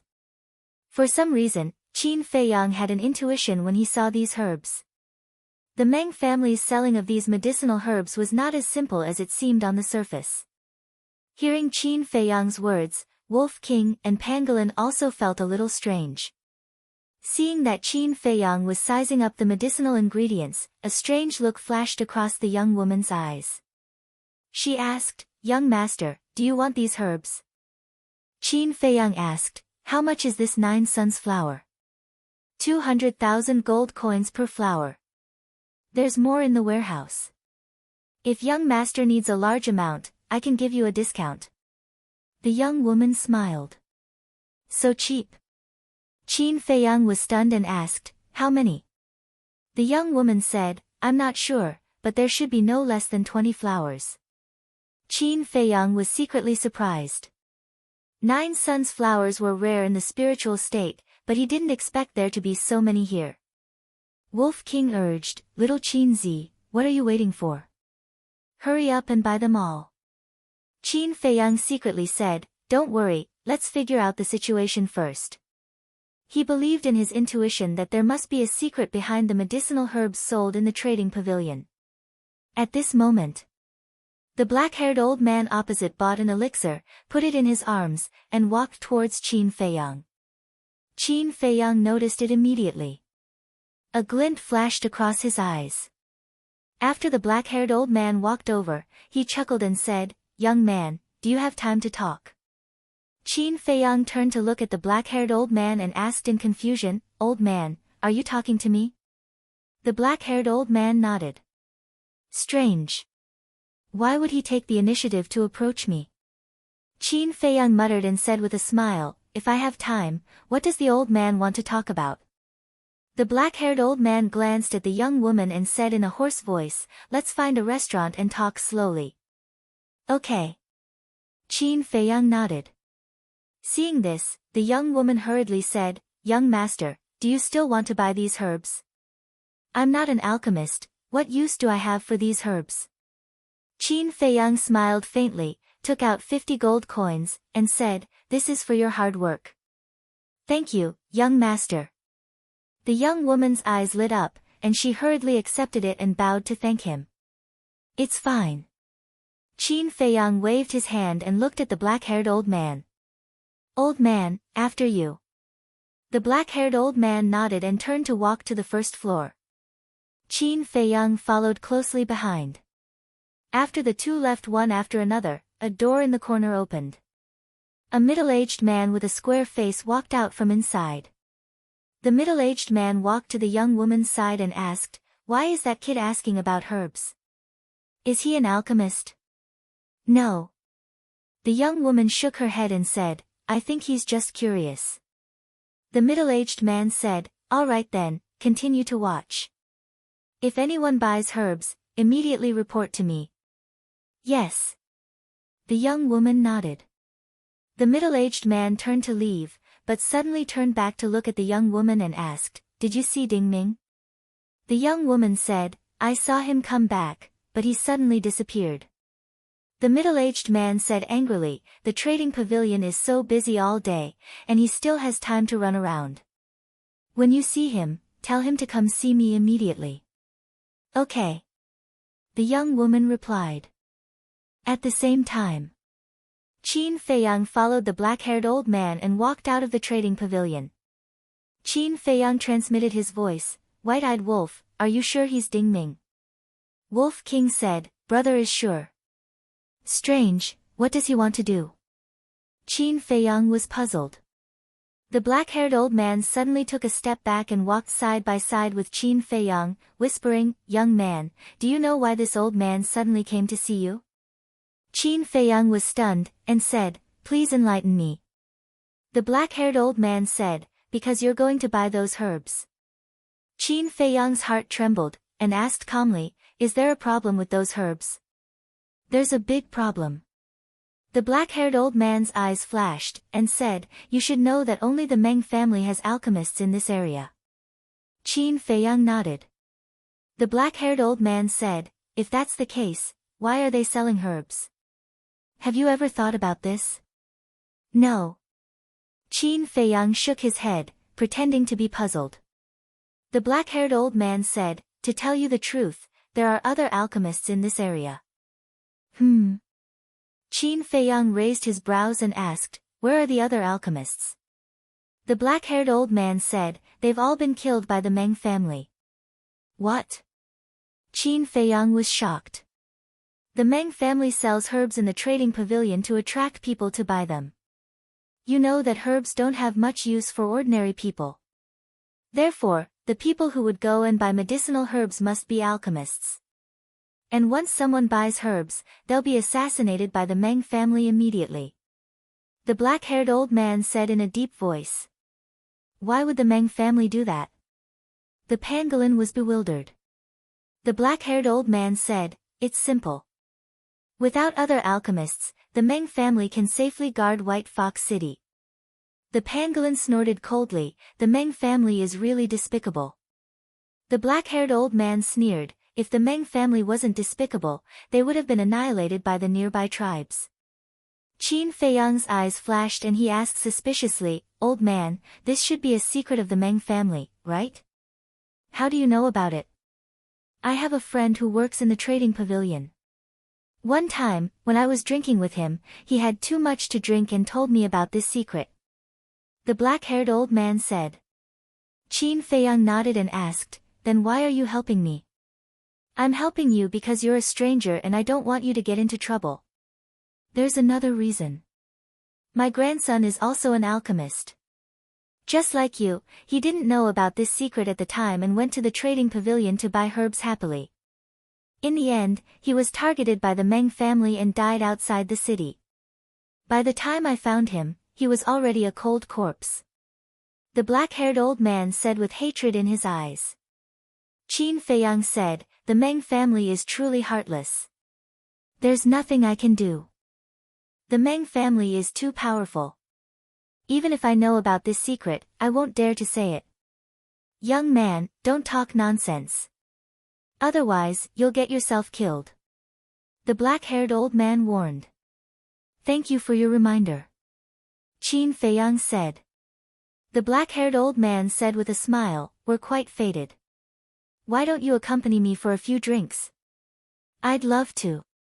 Qin Feiyang said with a smile. I remember that there's a restaurant in front. Let's go. The black-haired old man chuckled and walked forward quickly. Qin Feiyang followed him silently. Wolf King said telepathically, Little Qin Zi, what the hell is this man doing? Qin Feiyang pondered for a moment and said, If I'm wrong, he said this to gain our trust and then take the opportunity to kill us. Wolf King said, Then is what he said true? The Meng family is selling herbs to lure alchemists to buy them. It should be true. But what grandson? He must have ignored us and wanted to gain our sympathy. Qin Feiyang said with a faint smile. This person thought he was very smart, but he didn't know that Wolf King had already seen through his identity. The pangolin beast said, Then what are we waiting for? Kill him directly. Qin Feiyang said indifferently, There's no hurry. I want to see if he has any accomplices. A moment later. The two entered a restaurant. According to the black-haired old man, all the restaurants in White Fox City were the properties of the Meng family. So here, they had to be careful with their words. Under the lead of a waiter, the two entered a private room. Not long after. The waiter brought over a few bottles of wine and a few signature dishes that smelled and tasted good. Qin Feiyang tasted it. There was no problem with the wine and dishes. Then, the old man and the young man drank and chatted. Time passed little by little. Qin Feiyang slowly realized that this person seemed to want to get him drunk. Straightforward. He took advantage of this person's intention. After secretly instructing Wolf King and the pangolin beast, they began to pretend to be drunk. About an hour later. Chapter 361. At this time, it was already late at night. Seeing Qin Feiyang and the two beasts fall, the black-haired old man's old eyes suddenly flashed with a cold light. He got up and walked to Qin Feiyang's side, stretched out his hand to push Qin Feiyang back and asked, Little brother, are you okay? Qin Feiyang was snoring and did not respond. Ha! At this moment. The black-haired old man laughed, full of sarcasm. Immediately. He took out a facial restoration elixir and swallowed it, and his appearance began to change greatly. After restoring his true appearance, who else could he be but Ding Ming? Ding Ming, who had restored his true appearance, did not kill Qin Feiyang and the others. He opened the door and walked out. Wolf King was surprised and said, Little Qin Zi, what's going on? Why did he leave? Don't worry. Qin Feiyang whispered. Soon. Ding Ming also returned to the pavilion. But there was one more person beside him. This was also a young man, about 25 or 26 years old, wearing a white tiger skin coat. When this person looked at Qin Feiyang and the others, his eyes flashed with cold light. After Ding Ming closed the door, he said proudly, "Cousin, how is it? All of you are here. Am I powerful?" "Yes, yes." The tiger-skinned young man gave a thumbs up, looked at Qin Feiyang with resentment, and asked, "How did you do it?" "I didn't kill them outside the city, so I went straight back to the trading pavilion. I wanted to wait for a chance to kill them later. But who would have thought that they also went to the trading pavilion? I found them as soon as they entered the door. At that time, I thought of a plan. I ran to the stairs on the second floor, took the facial alteration elixir, and turned into an old man. Just when they were about to buy medicinal herbs, I took the opportunity to get close to them. In order to gain their trust, I spent a lot of time talking. Cousin, when you kill them with your own hands, you must reward me well." Ding Ming chuckled. "Buy medicinal herbs?" The tiger-skinned young man was stunned and said in surprise, "Is he an alchemist?" "I don't know." Ding Ming shook his head. The tiger-skinned youth snorted, "It doesn't matter if they are alchemists or not. As long as I can kill them with my own hands, it can be considered as revenge for Grandpa." "Grandfather?" Qin Feiyang was puzzled. Who was this person? But at this moment, Ding Ming's words resolved the doubts in his heart. Killing intent flickered in Ding Ming's eyes as he said, "Anyone who dares to touch our He clan won't have a good ending." The tiger-skinned youth sneered and said, "This man and the pangolin will definitely die, but we must keep this wolf alive." "Why?" Ding Ming was puzzled. The tiger-skinned youth smiled and said, "I heard that Miss Meng has taken a fancy to it. Let's send it over later. Miss Meng will be happy and will definitely reward us." "There's such a thing?" Ding Ming was bewildered. "That's not all. There's something else. When this person entered the city, he injured the city guards. Now, the captain of the guards has given the order to search the entire city for them. Even if we don't kill them, they will die sooner or later. But this way, I won't be able to kill them with my own hands." The tiger-skinned youth sneered. Ding Ming said, "Then hurry up and do it, in case something bad happens." But before his voice died away, a calm voice sounded. "You should let the captain of the guards kill me, because in this way, you won't die now." Qin Feiyang raised his head and glanced at the two like lightning. "What's going on?" When Ding Ming and the other two saw this, their faces were immediately filled with bewilderment. "Are you surprised?" Qin Feiyang got up and looked at Ding Ming. "We have already seen through your identity in the trading pavilion." The Wolf King and the pangolin also got up, their eyes flashing with astonishment. "What?" Ding Ming's face turned pale. "Seen through? Then why didn't they kill him in the trading pavilion?" "If I kill you in the trading pavilion, I won't be able to lure the person beside you out, right? I, Qin Feiyang, always cut the weeds and eliminate the roots, leaving no future trouble." Qin Feiyang smiled. He had been wondering if Ding Ming had an accomplice. In the end, he really caught a big fish. He looked at the tiger-skinned youth and said, "If I'm not wrong, you should be He Yuan's grandson, right?" The tiger-skinned youth's pupils constricted. Without needing him to answer, Qin Feiyang already had the answer in his heart. He said to himself, "White-eyed wolf, do it." The Wolf King instantly activated the Fury of Fury, jumped up, landed in front of Ding Ming, and smashed out with his claws. "Ah!" A scream resounded through the night sky. Ding Ming flew out like a meteorite on the spot, crashing into the wall behind him. Bang! A big hole was made in the wall, and the railings of the corridor outside were smashed. With a loud bang, he fell into the lobby below. A dining table was smashed into pieces. Beside the table, there were 5 young people drinking and chatting. The table was broken, and the wine and dishes splashed all over their bodies. At that moment, they were furious. They suddenly got up, looked down at Ding Ming, and found that he was already dead. They immediately looked upstairs. At the same time, the guests at the other tables also raised their heads, their faces full of surprise and doubt. When the waiters of the restaurant came to their senses, they angrily ran upstairs. Who had the guts to cause trouble here? Were they tired of living? At this moment, a figure broke out of the door. It was the tiger-skinned youth. At this moment, his face was full of panic.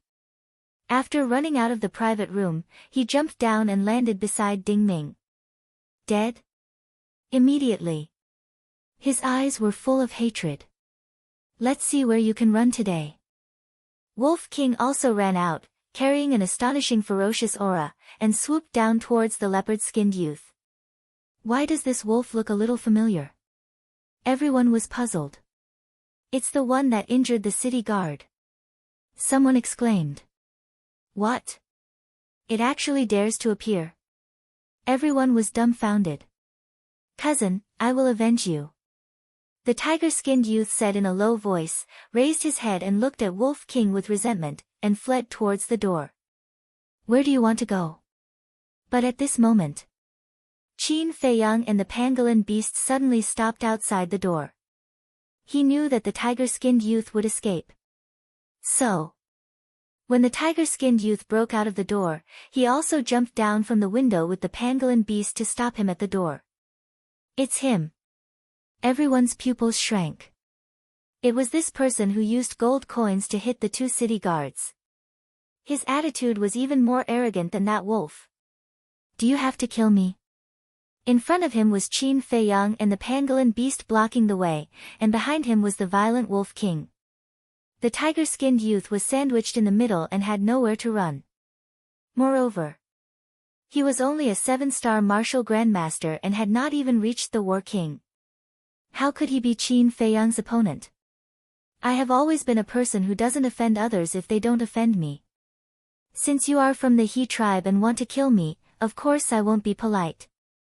Qin Feiyang said. As soon as he finished, the pangolin beast on his shoulder turned into a stream of light and rushed towards the tiger-skinned youth. Who can save me? The tiger-skinned youth looked helplessly at the diners around him. But no one said a word. And no one extended a helping hand. What a joke. They even dared to beat up the guards. What else did they not dare to do? No one wanted to look for abuse. However, at this moment, a burly middle-aged man walked out from the back hall. Steward Meng, please save me. The tiger-skinned youth hurriedly cried out as if he had seen his savior. The middle-aged man glanced at the scene and shouted to Qin Feiyang, quickly tell those two beasts to stop. Qin Feiyang raised his eyebrows. The pangolin beast braked and stopped, turning to look at Qin Feiyang. Qin Feiyang said indifferently, ignore him. Interesting. The pangolin beast chuckled. This kind of day was too exciting. Ferocious might exploded. It leaped up, its battle chi surging, transforming into a bright arrow. Whoosh!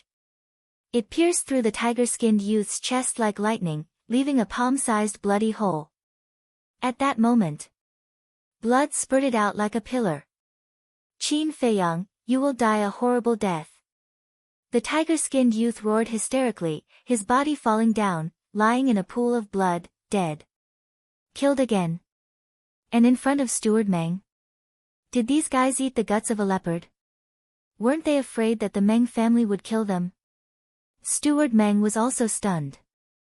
White Fox City was his Meng family's territory. Even if people from the nearby large tribes came here, they had to abide by the rules set by the Meng family. But this man and two beasts not only killed people here, but also treated him as heir, turning a deaf ear to his words. It was simply unforgivable. Boom! A powerful aura roared out from his body. It was the 9-star Battle King. He looked coldly at Qin Feiyang and the Wolf King, and shouted, you two are really daring. Kneel down right now. Wolf King turned around and stared with his bell-like eyes, saying disdainfully, who do you think you are? What right do you have to make Lord Wolf kneel? Good, very good. Let's see if you can still be so arrogant after I cripple you. Steward Meng was furious. He suddenly slapped towards Wolf King. His battle chi was like a rainbow, containing a shocking murderous intent. Swoosh! Qin Feiyang landed in front of Wolf King and said, I wanted to explain to you, but it seems that it's necessary. Since you want to fight, then come. What can a mere Meng family do to me? A mere Meng family? Is this guy crazy? What a domineering young man. The surrounding crowd was shocked. As soon as he finished speaking, Steward Meng's battle chi rushed in front of him. Seeing that he was about to be drowned by the battle chi, Qin Feiyang raised his hand and waved, and a golden light appeared in his palm. Under everyone's incredulous gaze, Steward Meng's battle chi turned in the air and rushed towards him. What kind of battle art is this? Everyone was shocked. Steward Meng was also dumbfounded. He was full of confidence. Even if he couldn't kill this man and two beasts, he could still cripple them. But who would have thought that such a sudden change would occur? The battle chi roared and instantly drowned him. A blood-curdling scream immediately rang out. At the same time, Qin Feiyang also retreated, a trace of blood flowing from the corner of his mouth. His arm was even more lacerated. But this injury was worth it. Leave the rest to me. Wolf King smiled sinisterly, rushed in front of Steward Meng in a few steps, and slapped his lower body with a claw. Roar! Crack! Accompanied by a pig-like scream, Steward Meng's balls were crushed and his bird died. Seeing this, the surrounding men, as well as the shop assistants who rushed over to help, couldn't help but cover their lower body. Their crotch was cold. He smashed Steward Meng's balls with one move. Chapter 362. Wolf King looked down at Steward Meng and said contemptuously, You dare to be arrogant with just this little strength? Steward Meng endured the pain and said sternly, My Meng family will not let you off. Still arrogant? Wolf King was stunned, and his eyes were fierce.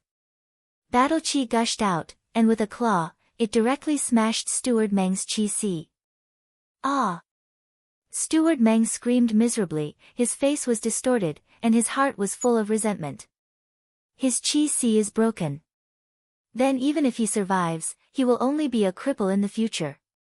They are really challenging the dignity of the Meng family by doing this. The surrounding crowd was discussing. This man and two beasts were simply lawless. Wolf King laughed and said, Old man, are you still arrogant now?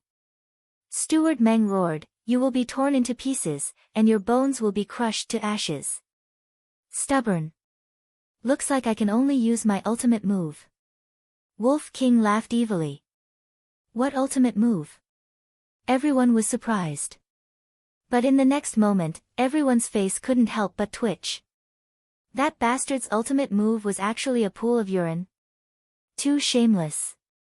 Too cheap. Provoking it was destined to be a tragedy.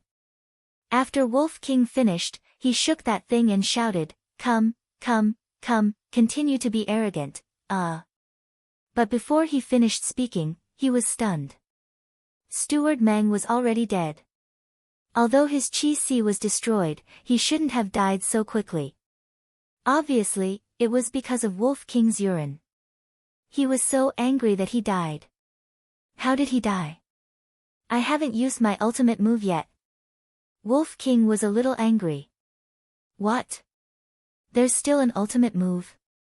The eyes of the surrounding diners widened, and they immediately scattered, fleeing toward the door without looking back. They were afraid of getting themselves into trouble.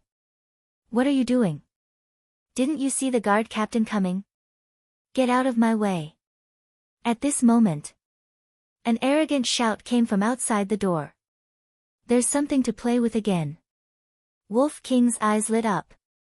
It turned into the size of a palm and jumped onto Qin Feiyang's shoulder. At the same time, he also snatched Steward Meng's Cosmos bag.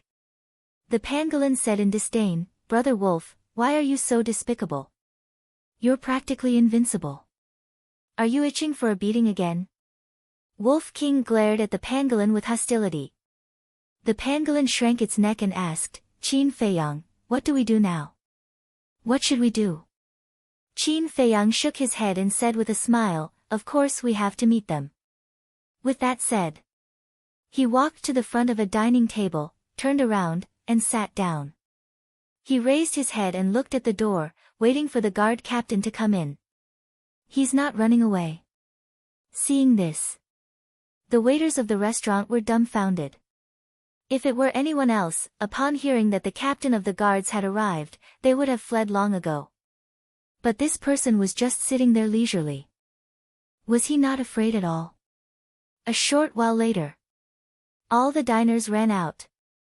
Following closely, a middle-aged man wearing a golden tiger skin strode into the restaurant under the escort of a group of guards. There were a total of 11 people. The big man with a black mole was also in the crowd. As soon as he saw Qin Feiyang and Wolf King, the big man with a black mole became angry and said to the captain of the guards, Sir, it's them. The captain of the guards glanced at Qin Feiyang and the others, then scanned the messy lobby. When he saw Steward Meng lying in a pool of blood, his face suddenly sank. What's going on? Why did Steward Meng die? The captain of the guards shouted. They killed Steward Meng. The group of waiters pointed at Qin Feiyang and the others indignantly. What? Coming to our Meng family's territory and killing our Meng family's people, how preposterous. Captain of the guards, quickly take them down. The big man with a black mole and the other guards were all ferocious and murderous. The captain of the guards also had a gloomy face. This was especially true when he saw Qin Feiyang still sitting there leisurely. The anger in his heart was unable to be contained. Drag him up for me. He waved his hand, and 2 guards immediately walked out of the crowd and rushed toward Qin Feiyang. One of them was the big man with a black mole. Little beast, even if the Heavenly King descends to the mortal world today, he can't save you. He muttered secretly, and the murderous look in his eyes was not concealed at all. As soon as they rushed to Qin Feiyang, the 2 stretched out their arms and grabbed at Qin Feiyang. Qin Feiyang glanced at the 2 and said lightly, I advise you not to touch me. The 2 were slightly stunned. What? With the captain of the guards here, you dare to attack us? Boy, we advise you, you'd better be honest, or there won't be anyone to collect your corpse later. The 2 smiled disdainfully and continued to grab at Qin Feiyang. At the same time, the other guards, as well as the waiters of the restaurant, couldn't help but show ridicule. Qin Feiyang glanced at everyone, then looked at the big man with a black mole again, and said lightly, I really don't dare to attack you, but I dare to kill you. As soon as he finished speaking, the murderous look in his eyes surged. He pointed at them in the air. The red sword chi turned into 2 flashes of lightning and pierced through the hearts of the 2 men. Immediately, blood splashed in the sky. Ah! Accompanied by a scream, the 2 men suddenly fell to the ground and died. What? In front of the captain of the guards, he dares to kill. The people present were all stunned. The diners who had escaped before gathered outside the door and looked at this scene with disbelief. They had seen a lot of arrogant people, but it was the first time they met such an arrogant young man. Looking at his appearance, he didn't put the Meng family in his eyes at all. Qin Feiyang lowered his arm, looked up at the captain of the guards, and said with a faint smile, It's so comfortable to sit, why don't you sit? The captain of the guard's face darkened, and said, Do you know what the consequences of your actions will be? Qin Feiyang said, I'm all ears. White Fox City is my Meng family's territory. What my Meng family says is what it is.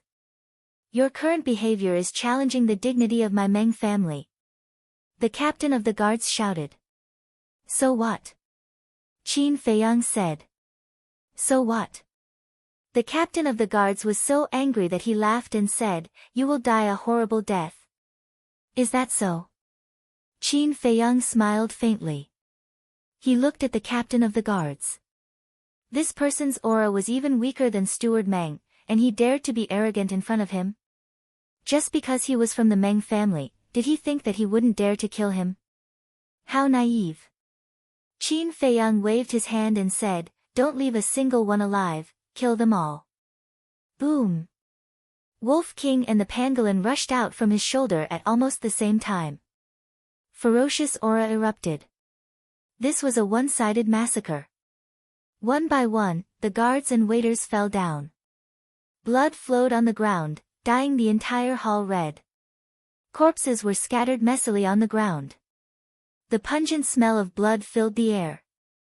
This place was like Azura hell, and it was too horrible to look at. You, how dare you be so arrogant? The captain of the guards looked at this scene, and his anger rushed to the top of his head, making him almost go crazy.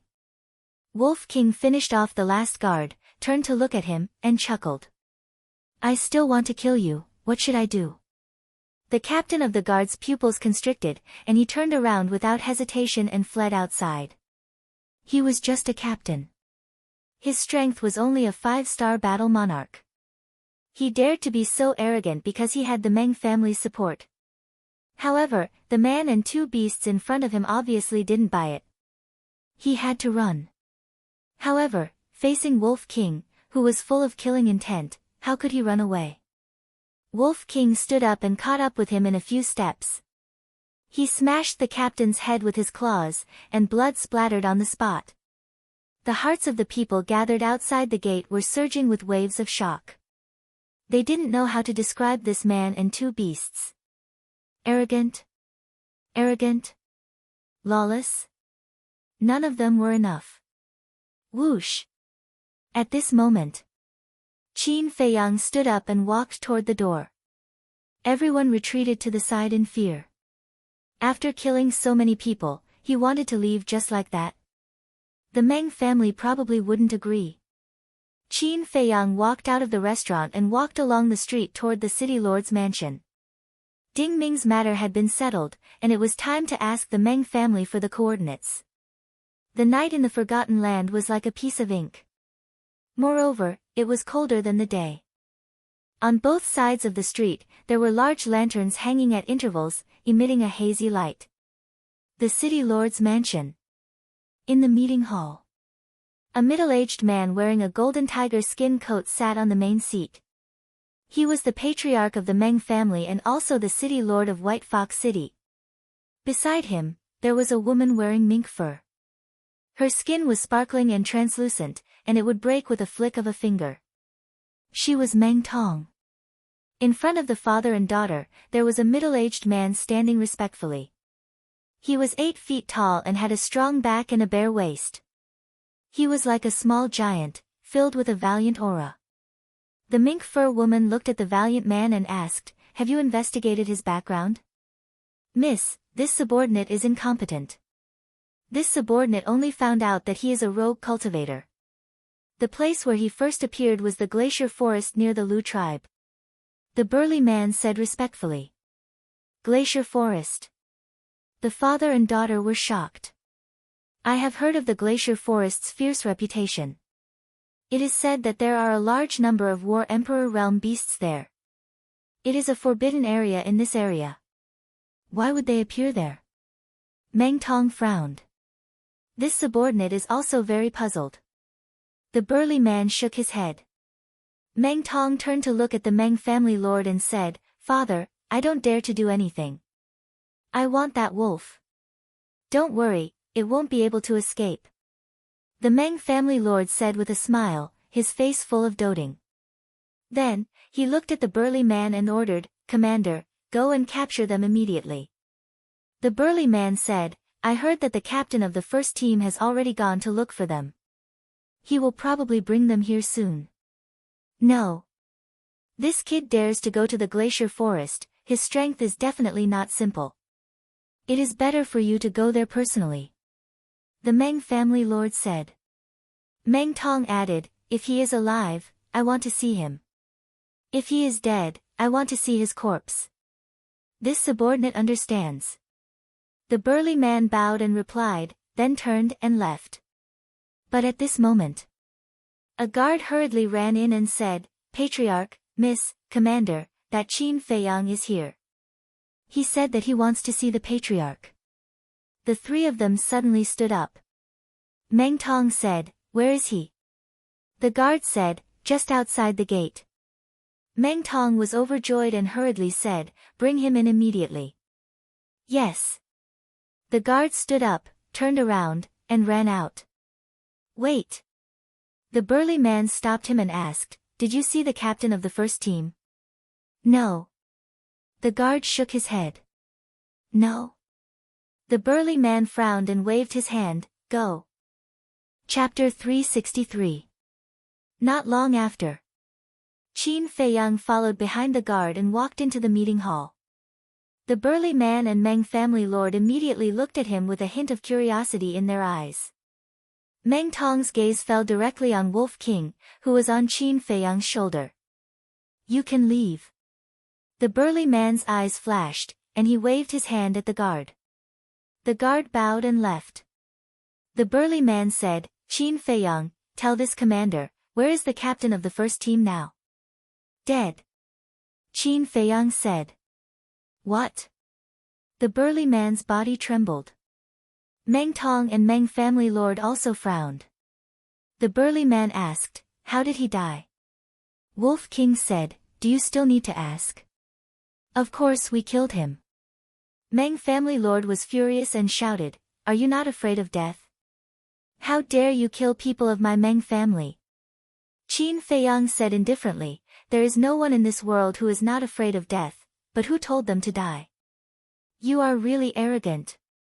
Meng family lord slammed the table in front of him, and the table shattered. "Family lord, something bad has happened." At this moment, another guard ran in anxiously. But when he saw Qin Feiyang here, he couldn't help but be stunned. Meng family lord frowned, "What's the matter?" This subordinate just received the news. The captain of the first team, manager Meng of the restaurant, 10 guards, and more than a dozen waiters were all killed. The guard said, "Manager Meng is also dead?" Meng family lord was stunned, and said angrily, "Tell me, who did it?" The guard pointed at Qin Feiyang and said, "It's them." "Damn it." The Meng family lord was furious. Meng Tong's face was also covered in frost. She looked at Qin Feiyang and said coldly, "You are provoking me." Wolf King said disdainfully, "Little Miss Meng, you think too highly of yourself. Why can't we touch a small Meng family? The tiny Meng family?" Meng Tong immediately jumped up as if his tail had been stepped on. He said sternly, "Father, quickly kill them." Qin Feiyang looked at her with disgust and said, "Meng family lord, I didn't come to White Fox City to make enemies with your Meng family." The Meng family lord said in a deep voice, "Is there any point in saying this now? It is indeed meaningless. Then I'll be straightforward. Give me the coordinates of Purple Sun Tribe or Sky Thunder City, and I will leave White Fox City immediately." Qin Feiyang said. The three of them looked at each other with a trace of surprise in their eyes. The burly man asked, "Why do you want the coordinates of Purple Sun Tribe and Sky Thunder Pool?" Qin Feiyang said, "That has nothing to do with you. Ha, you are now in the city lord's mansion. Whether you can come out alive or not depends on our wishes. So, you'd better be honest and answer whatever I ask you." The burly man let out a hearty laugh as he shouted in a sinister voice, "Then I'm sorry. I am afraid of everything, but I am not afraid of threats. But I don't know if you are afraid or not." Qin Feiyang said with a smile. "What do you mean?" The three of them frowned. Qin Feiyang said with a smile, "Assassinating the alchemists in this area will cause public outrage." "How do you know?" Meng Tong was surprised. The burly man's face changed. He immediately looked at Meng Tong and shouted, "Young miss, don't talk nonsense." After being scolded by the burly man, Meng Tong suddenly came to her senses and cursed in her heart. Why was she so stupid? By asking this question, wasn't it equivalent to admitting that there was such a thing in disguise? Don't hide it. I can't be bothered with your despicable business. As long as you give me the coordinates, I will pretend that I have never been to White Fox City. Qin Feiyang said. Do we look like idiots to you? I thought you were a talent and wanted to spare your life to serve the Meng family. But now it seems that I have no choice but to silence you. Commander, do it. Meng family lord shouted. Boom. The burly man's body trembled and his aura burst out. He was a 9-star battle monarch. Go to hell, you little bastard.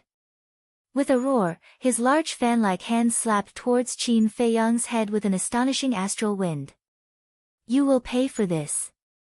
Qin Feiyang's eyes flashed coldly. He activated the return formula and slapped with his palm without dodging. Bang! The two palms collided, and both of them retreated at the same time.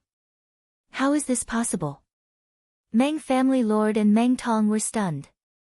The guard commander was a 9-star battle monarch. Qin Feiyang's aura was only that of a 4-star battle monarch. How could he block the guard commander's full-strength palm strike? Furthermore, the two of them were evenly matched. The reason for that was because both of their arms were lacerated. The guard commander was the most shocked. He could clearly feel that the force of his palm strike was completely reflected back. In other words, the other party did not use any strength at all. He was just borrowing the force of his attack. What kind of battle technique was that? Was there such a battle technique in the world? I'd like to try again. He stepped on the ground, stopped his body, and rushed toward Qin Feiyang again. Qin Feiyang's eyes flashed fiercely, and he also rushed forward. The two of them raised their other hand at the same time and slapped each other. The situation from before reappeared. Sure enough, he's borrowing the force of his attack. The burly man's heart trembled. But then, a sneer appeared on his face as he stared at Qin Feiyang and said, My Meng family has alchemists. We have as many healing pills as we want. Do you have any? He took out a healing pill and waved it in front of Qin Feiyang as if he was showing off. Then, he threw it into his mouth. Ah! Qin Feiyang was stunned. Wolf King and the pangolin also looked at each other. How could he show off an ordinary healing pill in front of a top-grade alchemist? Was this person's head kicked by a donkey? What a joke! However, Qin Feiyang did not say anything. He took out a healing pill with 2 veins and threw it into his mouth at lightning speed. It was so fast that even the Meng family lord could not see it. The injuries on both of his arms began to heal at a speed visible to the naked eye. The Meng family lord and the other two were still wondering what kind of pill Qin Feiyang had taken. But when they saw the situation, they turned pale with fright. What kind of pill did he take? How could his recovery speed be so fast? Clang! Qin Feiyang waved his hand, and Cheng Shui appeared out of thin air. He grabbed it in his hand and pounced on the commander of the guards. This was the advantage of high-quality healing pills. The speed of recovery was faster than the commander of the guards. He could seize the opportunity and quickly counterattack before the commander of the guards could make a move. Seeing this, the commander of the guards instinctively took a step back with a trace of panic in his eyes. But then, his face twisted. He was a 9-star battle king. How could he be afraid of a 4-star battle king? His pride did not allow him to retreat, let alone be afraid. Family lord, don't make a move. Kill. Without turning his head, he growled at the Meng family's patriarch, and a white beast shadow appeared behind him. That was a snow mountain ape. It had 2 heads and 4 bell-sized eyes that flickered with a terrifying ferocious light. As soon as the battle soul appeared, it beat its chest and stomped its feet. With an extremely terrifying ferocious aura, it pounced on Qin Feiyang. However, Qin Feiyang turned a blind eye to it. How dare you activate your battle soul in front of me? Are you looking for trouble? Wolf King chuckled. His whole body emitted a golden light, and a golden beast shadow appeared out of thin air. Boom! With a loud bang, the entire conference hall collapsed. The battle soul of the commander of the guards was directly swallowed by the golden beast shadow. At the same time, Qin Feiyang's murderous aura was monstrous. He stabbed the lower abdomen of the commander of the guards. Then he disappeared without a trace in an instant. The conference hall was built with a kind of black stone bricks. For a moment, countless gravel flew in all directions, smashing deep pits on the ground, and a loud rumbling sound was heard. Dust filled the air, and nothing could be seen. And in the loud noise, there was a painful scream that echoed endlessly. That was the scream of the commander of the guards. Hearing the scream, the Meng family lord's expression changed abruptly. He protected Meng Tong by his side and continuously attacked, shattering the falling stone bricks one after another. A moment later, he finally found the commander of the guards. However, at this moment, the commander of the guards had already been smashed beyond recognition by the falling stone bricks. Even his body was about to turn into a pile of mud. His breathing and heartbeat had also stopped. He had already died. Damn bastard! The Meng family lord was furious. The aura of the war emperor erupted. The battle chi was like a tide, sweeping in all directions. The collapsed hall was instantly reduced to ashes. Following closely, with a wave of his hand, a gust of wind rose, and the billowing dust and smoke surged into the sky. This place became clear all of a sudden. However, there was no trace of Qin Feiyang. The Meng family lord scanned his surroundings, but didn't even see a ghost. He immediately roared, "Little bastard, get out here! What's going on?" The great council hall actually collapsed. Could it be that it's Qin Feiyang's masterpiece again? When the guards heard the news, they ran over from all directions, their faces full of shock and bewilderment. Meng Tong looked at the guards and asked, "Have you seen Qin Feiyang?" "No." Everyone shook their heads. "Bastard! How did he disappear in the blink of an eye?" The father and daughter's faces were as gloomy as water. Not only did he kill the commander of the guards, but he also tore down the great council hall. To the Meng family, this was simply a great humiliation. "I'll give you half an hour to find them. Otherwise, all of you will die." The Meng family lord shouted, his killing intent soaring into the sky. "Yes. Let's go." The guards' bodies and minds trembled as they immediately began to search. Inside the castle, the pangolin asked, "Qin Feiyang, what do we do now?" The Meng family was completely enraged. There was no way they could get the coordinates. "What are you afraid of? Let's find a chance to go out and kill all the Meng family's minions." Wolf King's eyes flashed with a fierce light. "I'm not afraid.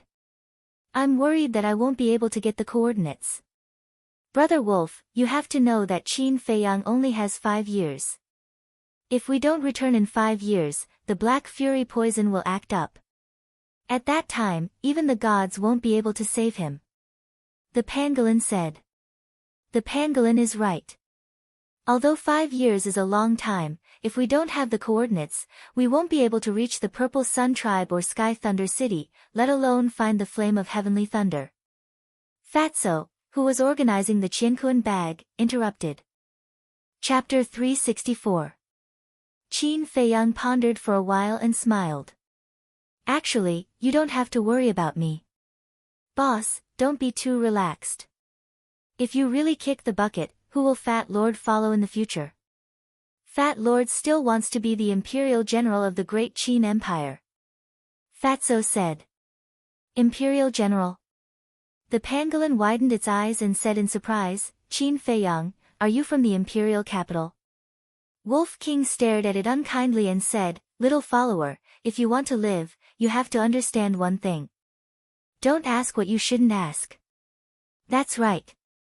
The more you know, the worse it will be for you." Fatso also realized that he had let it slip. The pangolin shrunk its neck, but its eyes were filled with thoughts. Qin Feiyang rolled his eyes at Fatso and said unhappily, "If I don't let you be the imperial general, will you want me to die?" "What are you talking about? We are brothers. If anyone wants to kill you, they will have to step over Fat Lord's corpse first." The fatty patted his chest, looking as if he was ready to risk his life and made a solemn vow. "That's enough. Qin Feiyang rolled his eyes and said with a smile, let's go into seclusion for a while. What? You're still going into seclusion? Fatso, Wolf King, and the pangolin all looked at him in disbelief. This guy, is he really not worried at all? Even Lu Hong opened her eyes. There was a trace of worry in her bright eyes. Even if we can't get the coordinates here, we can still go to other areas. The Forgotten Land is so big. I don't believe that only the Meng family knows the coordinates of the Purple Sun Tribe and Sky Thunder City. Qin Feiyang said with a smile. Seeing that Fatso and the others still wanted to say something, he waved his hand and said, cut the crap. Go into seclusion. Then, he walked to the iron box and began to draw the fourth stroke of the battle formula. Although he had won the last few battles, he still felt that it was very strenuous. This was especially true when he fought with the 9-star battle monarch. Every time he fought, both sides would suffer great losses. Therefore, he had to quickly break through another small realm. When he broke through to the 5-star Battle King realm, he would be able to crush a 9-star Battle King with the power of the return character art. He might even be able to resist a 1-star Combat Emperor. Seeing this, Wolf King and Fatso didn't say anything else. Wolf King took out a supreme-grade battle chi pill and began to refine it. Fatso also continued to check the Cosmos bags. The pangolin looked on enviously. It eagerly approached Fatso. Before it could speak, Fatso said, can't you see that Fat Lord is very busy? Go away. The pangolin's body stiffened and it resentfully retreated. It rolled its eyes and moved closer to Wolf King. Brother Wolf, look. No matter what, this king is still your little brother. If there are benefits, shouldn't you think of this king? You must have a lot of battle chi pills. Can you give this king some? It licked its face and smiled obsequiously. Wolf King glanced at it and said, look at yourself. Do you look like a little brother? The pangolin nodded repeatedly and said, yes, yes, yes. This king was wrong in the past. This king will definitely listen to you in the future. Who would believe you? Wolf King snorted coldly. The pangolin vowed, Brother Wolf, you have to believe this king.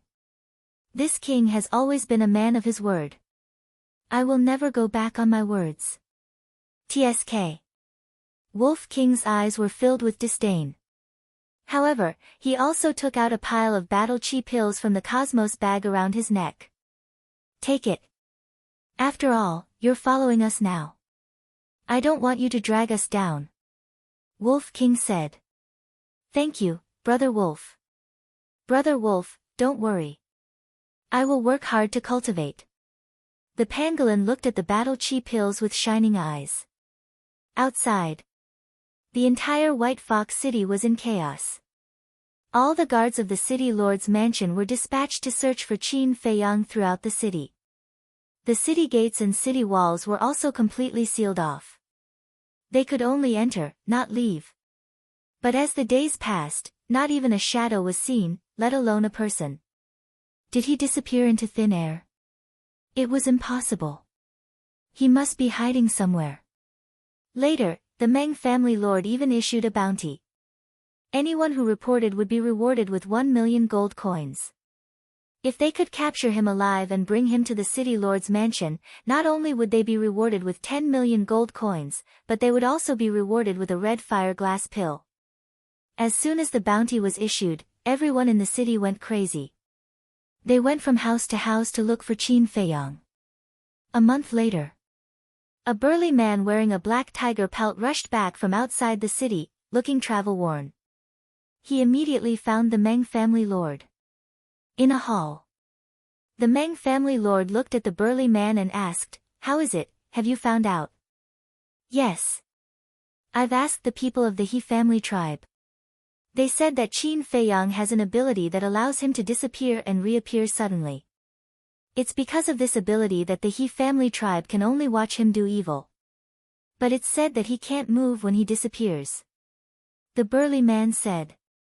What do you mean? The Meng family lord frowned. The burly man said, it means that he has been staying at the place where he disappeared. The Meng family lord was surprised. He stayed at the place where he disappeared, but no one could see or sense his aura. How could there be such a bizarre thing in the world? Family lord, no matter where he is hiding, at least we know that he is still in the Great Council Hall. The burly man said with a cold light in his eyes. That's right. As long as he is still in the Great Council Hall, he can't escape. Take your men and surround the Great Council Hall immediately. Don't let a fly go. As long as you can capture them, you will be the commander of the guards in the future. The Meng family lord said. Thank you, family lord. This subordinate will definitely capture them and live up to family lord's high expectations. The burly man was overjoyed. He bowed and thanked Meng family lord before turning around and leaving quickly. The collapsed Great Council Hall had been rebuilt. The burly man ran over with a group of guards. There were 50 to 60 of them. The burly man glanced at the Great Council Hall, waved his hand, and shouted, "Quickly surround the Great Council Hall. Don't let them escape." Yes. The group of guards responded. Some people surrounded the Great Council Hall. Some people entered the Great Council Hall. In short, there were people both inside and outside. A short guard came up to the burly man and said with a flattering smile, "Brother Meng Cheng, congratulations. Please take care of me in the future." Meng Cheng shook his head and said, "It's too early to congratulate me. Let's capture Qin Feiyang first. With Brother Meng Cheng personally taking action, won't it be a piece of cake? Isn't that right, everyone?" The short guard shouted. Yes. The other guards responded loudly with fawning expressions on their faces. All right. Be serious. When I really become the commander, I definitely won't forget my brothers. Meng Cheng chuckled. In his opinion, the position of the commander was already set in stone. There was no way he could run away from it. Ah! But at this moment, painful screams suddenly sounded in the Great Council Hall. What happened? Let's go in and take a look. Meng Cheng's expression changed as he rushed into the Great Council Hall. The guards also followed. However, as soon as they reached the door of the Great Council Hall, they stopped in unison and looked inside in horror. They saw a wolf more than 7 meters tall with bulging muscles all over its body. It was like a killing machine as it crazily slaughtered the guards in the Great Council Hall. Its snow-white fur had already been dyed blood red. It was Wolf King. As early as yesterday, it had already broken through to the 5-star Battle King realm. It was bored when it heard the commotion outside and became excited. It asked Qin Feiyang to send it out of the castle. With the cultivation of a 5-star Battle King and the superior battle art, Berserker's Fury, it now had the combat power of an 8-star Battle King. The strongest of these guards was only a 5-star Battle King. Most of them were 3-star and 4-star Battle Kings. Although some of them had battle arts, they were basically inferior battle arts. How could they be a match for Wolf King? Killing them was as easy as cutting vegetables. What a terrifying strength. The guards outside the Great Council Hall revealed a look of horror in their eyes. There are so many of us. What are we afraid of? Hurry up and inform the Patriarch. The rest of you, follow me in and stall it. As long as we catch it, Qin Feiyang will definitely not be able to escape. Meng Cheng shouted. The short guard immediately turned and ran away. Follow me. Meng Cheng roared and took the lead to rush into the Great Council Hall. Battle aura surged. He used his battle art and charged toward Wolf King. He was a 7-star Battle King. With his inferior battle art, his strength was comparable to Wolf King's. However, his combat instincts were not as good as Wolf King's.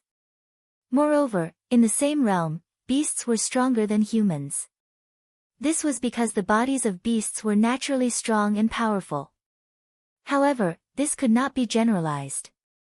Some people's physical bodies were no worse than those of ferocious beasts after being tempered. However, this was a minority. Meng Cheng was obviously not this kind of person. After a few rounds, he was hit by Wolf King's claws on his lower body. The intense pain caused by his balls being crushed almost made him faint. The Wolf King seized the opportunity and snapped his throat in one bite. Seeing this, the other guards no longer had the courage to continue fighting. They began to flee. Wolf King seemed to be possessed by the god of death. He killed one person with every step he took. Blood was everywhere as he killed his way out of the main hall. In less than 10 breaths, all the guards fell to the ground and their blood flowed like a river. Ow! After killing, it glanced at the corpses on the ground and howled at the sky. Whoosh! Qin Feiyang appeared out of thin air and came to the main hall. He brought Wolf King to the castle. The man and the wolf disappeared in less than 3 breaths. The Meng family's patriarch arrived with the short guard and landed outside the main hall. Looking at the bloody scene around him, the short guard was paralyzed on the spot. His face was pale. A pool of water flowed out from under his crotch. The smell of urine permeated the air. Crack! Meng family lord's eyes were red. His 10 fingers were tightly clenched together. These were all the elite disciples of the Meng family. However, in just a short while, all of them had died. Unforgivable. Absolutely unforgivable. Little beast, if you have the guts, come out and fight me fair and square. He roared at the sky, his anger soaring to the sky. However, no one responded to him at all. Call someone over immediately and bury the bodies. From now on, I will personally guard this place and wait for them to come out. After an unknown amount of time, the Meng family's patriarch took a deep breath and instructed the short guard. Then, he strode into the conference hall. However, he did not know that Qin Feiyang had already left the main hall. Chapter 365. Inside the castle. With the Meng family lord overseeing the meeting hall, the restless Wolf King could only continue to cultivate. Qin Feiyang's black demon poison also acted up again. The sudden sharp pain from his heart almost made him faint. Fortunately, he calculated the time and was prepared, so he took the transparent liquid in time. 5 days later. Boom! His arm trembled, and at the same time, his aura erupted. His cultivation realm was like a volcanic eruption, climbing to the 5-star battle king. Wolf King opened his eyes and asked, "Are you done copying?" "Yes." Qin Feiyang nodded. The 4th stroke of the battle formula was like a star, shining with a dazzling light. Wolf King urged, "Then hurry up and refine the Juku Yellow Dragon Pill." As long as they took the Juku Yellow Dragon Pill, their cultivation would soar. No, the level of the Nether Devil Flame is not high enough to refine a Juku Yellow Dragon Pill with 2 patterns. Qin Feiyang shook his head. The Juku Yellow Dragon Pill was the same as the Scarlet Fire-colored glass pill. Everyone could only take it once in their life. A Juku Yellow Dragon Pill with 1 pattern could only break through a small realm. So, if they took the Juku Yellow Dragon Pill now, it would be a waste of this opportunity. Wolf King said, "Then when do we have to return to the Holy Temple?" "There's no need to wait until then." Qin Feiyang waved his hand, and a light flashed across his eyes. "No need." Wolf King was stunned and asked in surprise, "What do you mean?" Boom! At this moment, Fatso also broke through to the 3-star battle king. He opened his eyes and chuckled, "Brother Wolf, why are you so stupid? Think about it carefully, why did we come to the Forgotten Land this time?"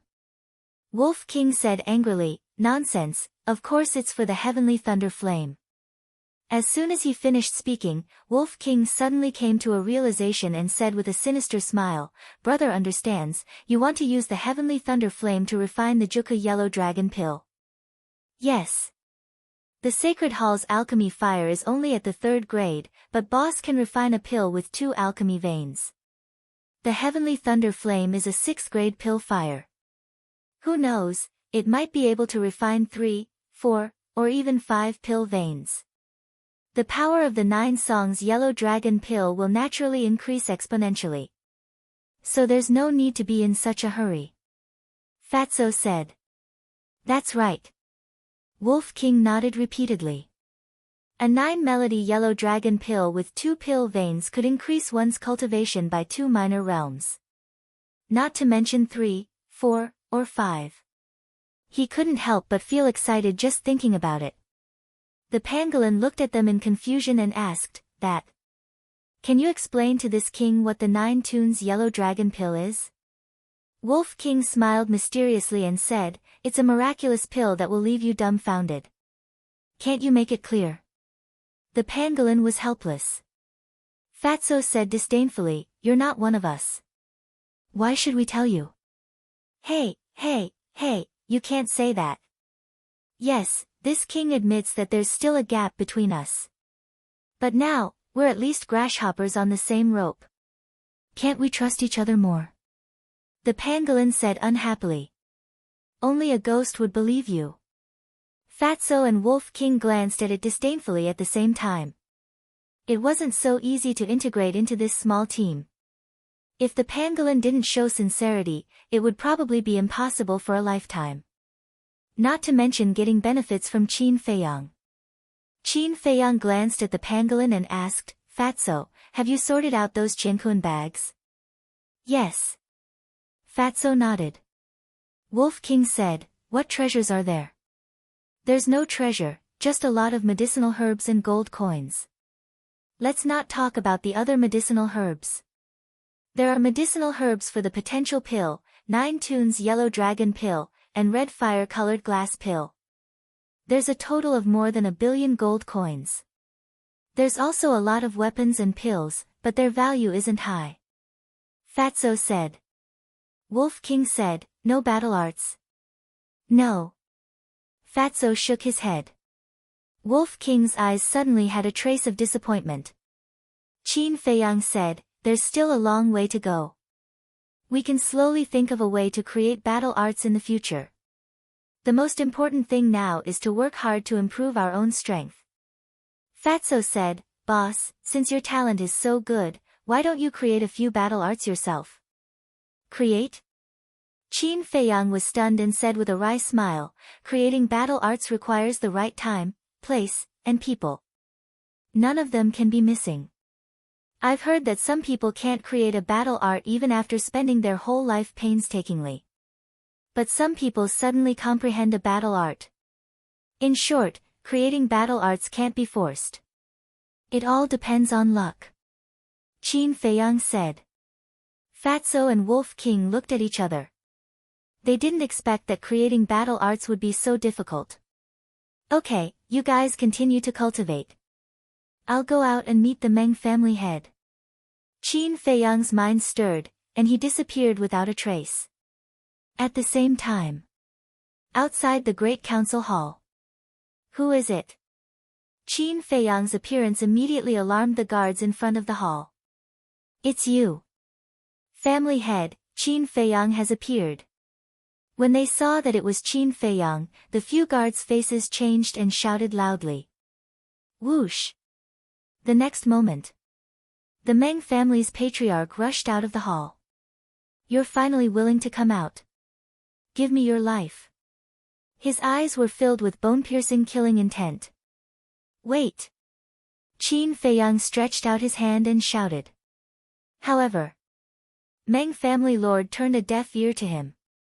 His battle chi surged and he angrily punched towards Qin Feiyang. "Then I'll try to see if the current return technique can compete with the War Emperor."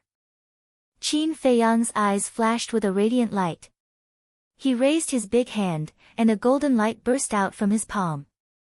In an instant, the fist and the palm met. Boom! Immediately, a terrifying airwave, with the two as the center, rolled out in all directions. The surrounding guards were all blown away and blood spurted out of their mouths. At the same time, accompanied by a series of loud noises, the land within a radius of hundreds of meters was instantly razed to the ground. The Great Council Hall also collapsed again. Puff! Qin Feiyang's face turned pale and blood kept spurting out of his mouth. He flew out like a meteorite. His arm was shattered on the spot. On the other hand, Meng family lord. Although he was also pushed back by the return technique, the injury on his arm was not very serious. It was just that his skin and flesh were cracked. Sure enough. No matter how heaven-defying the return technique was, in the face of overwhelming combat power, it couldn't defeat the strong. But even so, the power of the return technique made Qin Feiyang very satisfied. Because there was a huge gap between a combat emperor and a combat king. This gap was an insurmountable gap. It was very difficult to break through.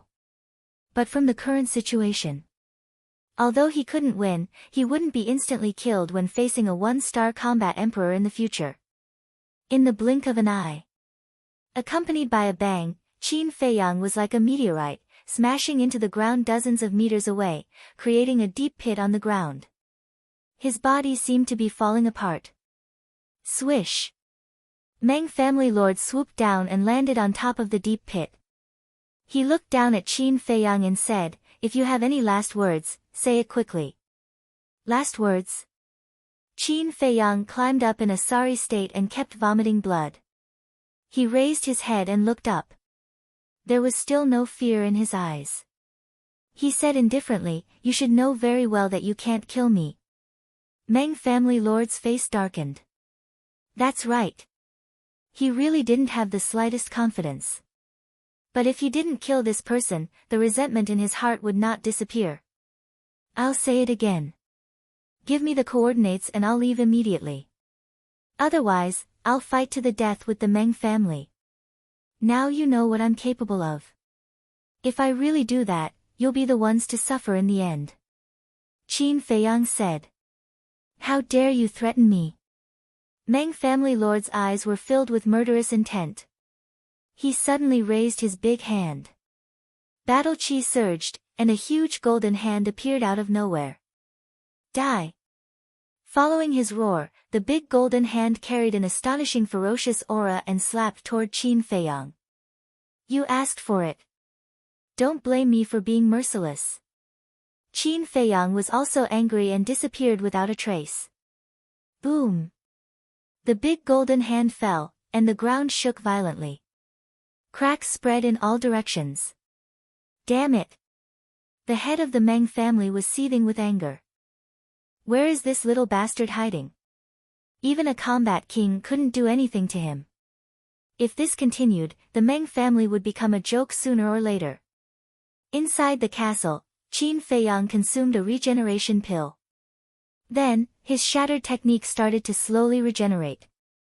Little Qin Z, don't talk nonsense with him. Just kill them all.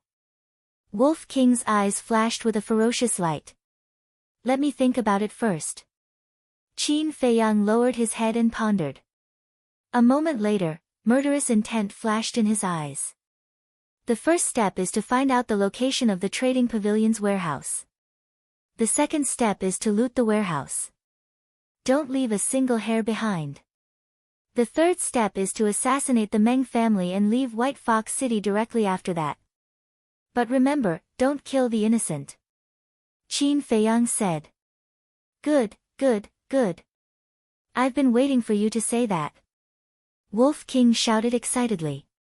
Fatso was also excited. As for the pangolin, it was also eager to give it a try. Wolf King suddenly said, the warehouse is not a place where ordinary people can enter. Do you have any good ideas?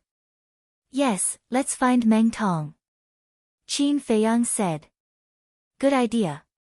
Wolf King's eyes lit up. Meng Tong is the pearl of the Meng family. As long as she leads the way, we can definitely sneak in. Don't let her lead the way. Qin Feiyang shook his head. Wolf King was puzzled. What do you mean? Fatso said, Boss, you mean to let someone replace Meng Tong? Wolf King said angrily, can't you explain it all at once? Think about it. If Meng Tong leads the way, even if she is held hostage by us, she will definitely find a way to escape or obstruct us. At that time, if we are not careful, we will be doomed eternally. But if we imprison Meng Tong and make someone look like Meng Tong, won't we be able to deceive everyone? Fatso spoke frankly with assurance. His thoughts were almost the same as Qin Feiyang's. The pangolin was stunned and said with a flattering smile, "Fat bro, awesome." Of course. Fatso smiled proudly. Wolf King said, "Capturing Meng Tong is not difficult, but who will replace her? Don't we have a ready-made person here?" Fatso chuckled and turned to look at Lu Hong. Lu Hong opened her eyes and said helplessly, "Damn Fatso, you are pushing me into the fire pit." Although she had been cultivating, she had heard the conversation between Qin Feiyang and the others. Fatso said with a smile, "If you don't sacrifice the child, you won't get the wolf." Chapter 366. Fatso heard this. His fat face twitched, and he lamented, "A woman's heart is indeed the most vicious." "Then, don't provoke her in the future," Qin Feiyang said with a smile. He looked at Lu Hong and said, "How's your strength recovering?"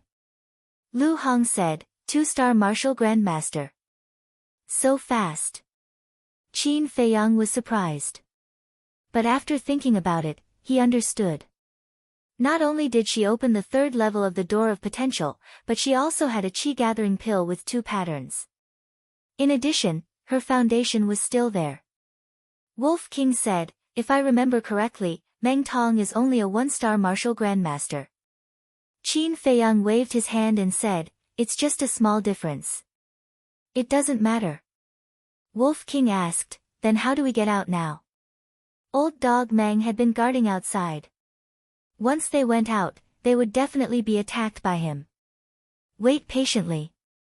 There will always be a chance. Qin Feiyang smiled, walked to the iron box, and continued to copy the 5th stroke. Outside, Meng family lord sat cross-legged beside the deep pit. He was determined to wait until the end. Even the matters in the city were handled here. Time passed day by day. Another month passed. Qin Feiyang was about to copy the 5th stroke of the battle formula. However, the head of the Meng family was still waiting outside. But on the 2nd day, the short guard hurriedly ran to Meng family lord, bowed and said, "Family lord, the leaders of the 3 major tribes want to see you." "What?" Meng family lord suddenly stood up and said in surprise, "Why are they here?" The short guard shook his head and said, "I don't know. They didn't come earlier or later. Why did they come at this time? What do they want to do?" Meng family lord was a little angry. Could it be that Qin Feiyang had already leaked the news of them assassinating the alchemist? Something's not right. Qin Feiyang had been trapped here all this time and had no chance to leak any information. The short guard asked, "Master, are you going to meet him or not?" "Isn't that obvious? The 3 great leaders are here, how can I not see them? But if I leave, Qin Feiyang might take the opportunity to slip away. With your strength, you can't stop them." The Meng family lord was quite annoyed. The short guard pondered for a while and said, "Why don't we just let the old family head come out of seclusion?" The old family head was Meng family lord's father and Meng Tong's grandfather. He was the only alchemist in this area. The Meng family lord shook his head and said, "No, father is at the critical moment of breaking through to the 4-star combat emperor realm. We cannot disturb him." The short guard asked, "Then what should we do?" The Meng family lord thought for a while and said, "Call them over." "Yes." The short guard responded, turned around, and left quickly. After a while, he led the 2 men and the woman to the Meng family's patriarch.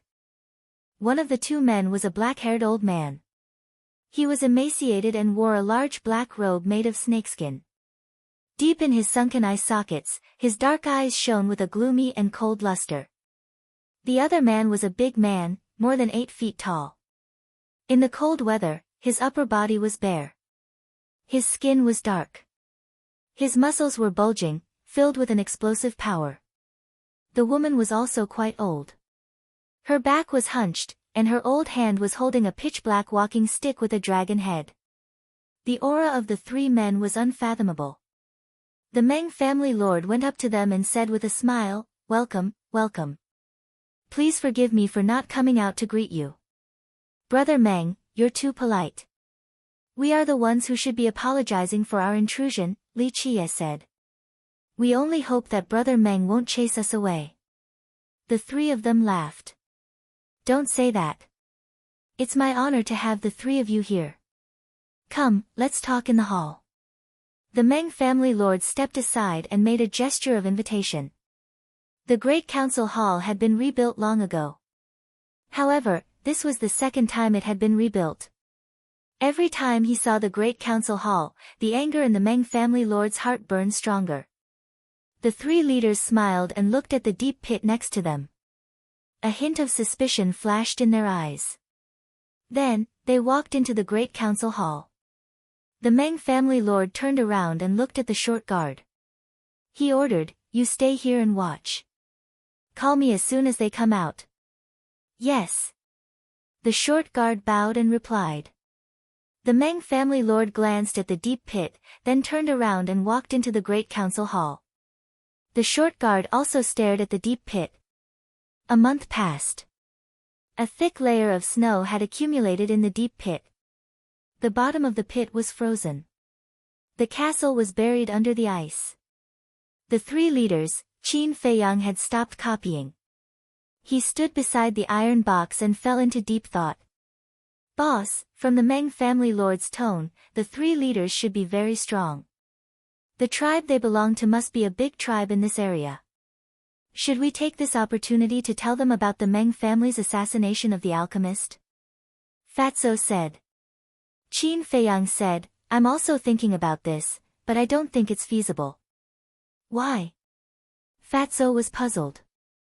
"First, we don't know where we came from. The three leaders might not believe us. Second, even if they believe us, they won't blame the Meng family now. Because in this area, only the old leader of the Meng family is an alchemist. If this person dies, then no one will be able to refine pills. This is a situation that no one wants to see. Moreover, you heard it yourself.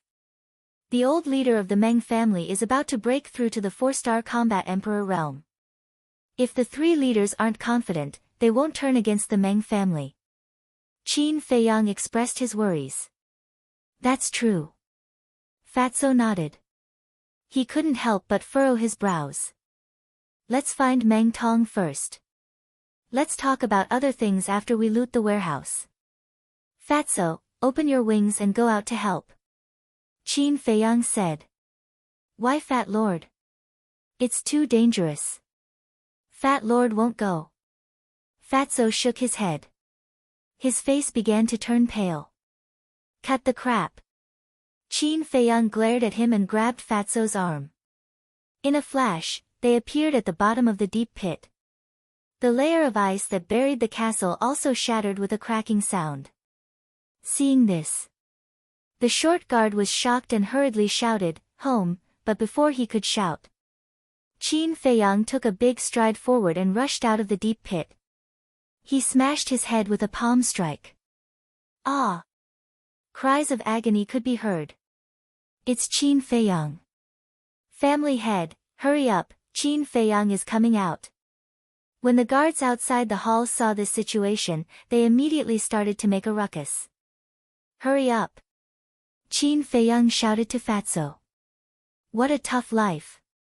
Fatso wailed. He immediately opened his wings and flew out of the deep pit. He grabbed Qin Feiyang and rushed into the sky. At the same time, he asked, "Where are we going?" "Anywhere." Qin Feiyang said. The most important thing now was to get rid of the Meng family lord's pursuit. Whoosh! Fatso glanced down and swooped toward a garden in front of him. There were hundreds of flowers in the garden. There were green trees, pavilions, and a clear stream. In addition, there were many maids and guards. But before he swooped down, Qin Feiyang took Fatso to the ancient castle again. Because they were too fast, the maids and guards did not notice them. Although it was slow, everything happened in the blink of an eye. Meng family lord rushed out of the hall and glanced at the deep pit. When he saw the body of the short guard, his face immediately darkened. He turned his head and looked at the guards at the door. He shouted coldly, "Where are they?" However, at this moment, the guards were all dumbstruck. The three leaders also walked out of the hall. Their eyes were full of confusion. "I'm sorry, I have some private matters to attend to." Meng family lord smiled apologetically at the three leaders. He looked at the guards and shouted, "Answer me, why are you still standing there?" The guards suddenly came back to their senses. They pointed to the sky and said in unison, "They flew up." Flew. Meng family lord was stunned. Then, he burned with anger and said coldly, "How dare you trick me? How dare you? How could the warlord fly?" Therefore, he thought that these guards were fooling him. "Family lord, we're not lying. They really flew up. There's a fatso with Qin Feiyang. He has a pair of black wings on his back." The guards hurriedly knelt on the ground and said in horror, "Wings?" Meng family lord was stunned. How could there be wings on a human's back? Whoosh! He flew into the sky and stood above the meeting hall, looking in all directions. However, he did not even find a shadow. Damn it! He cursed and looked down at the three leaders. A cold light flashed in the depths of his eyes. If these three people did not suddenly come to him, Qin Feiyang would not have been able to escape. If he did not know these three people very well, he would have suspected that they were here to help Qin Feiyang. Whoosh! He swooped down and landed in front of the hall. He shouted to the guards, "They must still be in the city lord's mansion. Immediately send down the order to lock down the city lord's mansion and strictly investigate." "Yes." The guards responded respectfully and hurriedly left. The three leaders looked at each other. The old man in the snakeskin looked at Meng family lord and asked, "Brother Meng, what is Qin Feiyang capable of that makes you so helpless?" Qin Feiyang had long been a celebrity in White Fox City. Over the past 2 months, all the tribes within a radius of 100 miles had heard of his name. The three leaders' tribes were nearby, so they naturally knew of him. This time, they came to White Fox City to buy some pills. On the other hand, they wanted to meet this young man who had given the Meng family a headache. Unfortunately, they came out a step too late and did not see his face clearly. "The three of you don't know. This little bastard has a mysterious treasure that can hide. Every time we find him, he hides. Otherwise, I would have crippled him long ago. How could I let him be so arrogant until now?" Meng family lord said angrily. "Mysterious treasure?" A glint flashed across the eyes of the three leaders at the same time. "Let's not talk about it anymore. Let's go in. It's not easy for the three of you to come to White Fox City. Don't let these small things spoil your mood." Meng family lord took a deep breath and said, "Brother Meng is right. No matter how much an ant jumps, it will always be an ant. It will never be able to defeat an elephant." The burly man laughed. Hearing this, the Meng family's patriarch laughed. Indeed. How could this giant elephant of the Meng family be brought down by a few small ants? The four of them walked into the meeting hall while talking and laughing. Meanwhile, all the entrances of the city lord's mansion were guarded by guards. Chapter 367. About half an hour passed. Qin Feiyang appeared out of thin air beside a small tree in the garden. Then, he hid behind the small tree and observed the surroundings. This garden was right behind the great council hall. There were a few winding paths in the garden. Every 10 meters or so, there was a guard standing guard. At the end of the path, there was a hall. It was more than 10 meters tall and had a total of 3 floors. At the door, there were more than 10 guards standing side by side on both sides. They looked straight ahead as if they were guarding something. Qin Feiyang's eyes flashed, and he quietly sneaked behind a guard. He reached out his big hand, covered the guard's mouth, and entered the castle. "Where is this?" As soon as he entered the castle, the guard was dumbfounded. Qin Feiyang pushed him away and said indifferently, if you don't want to die, tell me where Meng Tong lives. This voice, it's Qin Feiyang. The guard's body trembled and he quickly turned around. When he saw Qin Feiyang and Wolf King, his face immediately turned pale. Suddenly, he roared, someone, they're here. Ah! Qin Feiyang and the others were stunned. Was this person stupid? Didn't he know that he couldn't hear the commotion outside? That's right. He really didn't know. Fatso mocked, don't waste your energy. Even if you shout until your throat is hoarse, no one will hear you. Come and save me. Answer me if you hear me. The guard didn't believe it and shouted crazily. In the end, when he shouted himself hoarse and saw that no one came to save him, he finally believed it. He was also desperate. Plop. He knelt on the ground and begged, Lords, I'm just a small fry. If you need anything, go to the Patriarch. Don't make things difficult for me. Qin Feiyang said, as long as you tell me where Meng Tong lives, I'll spare your life. You want to harm Miss? No, I can't tell you. Otherwise, even if you don't kill me, the Patriarch will kill me. The guard shook his head. Qin Feiyang said, stubborn, white-eyed wolf, use your ultimate move. Hee hee. Wolf King laughed sinisterly. The guard's body and mind were trembling, and his face was filled with panic. The way Wolf King dealt with Steward Meng in that restaurant had long been known by everyone. Now, everyone in White Fox City knew that its so-called ultimate move, the so-called holy water, was a pool of urine. Seeing Wolf King walking towards him, the guard hurriedly said, wait, I'll talk, I'll tell you everything. Fatso shouted, then hurry up. The guard said, Miss lives in the main hall in the garden. Fatso said, exact location.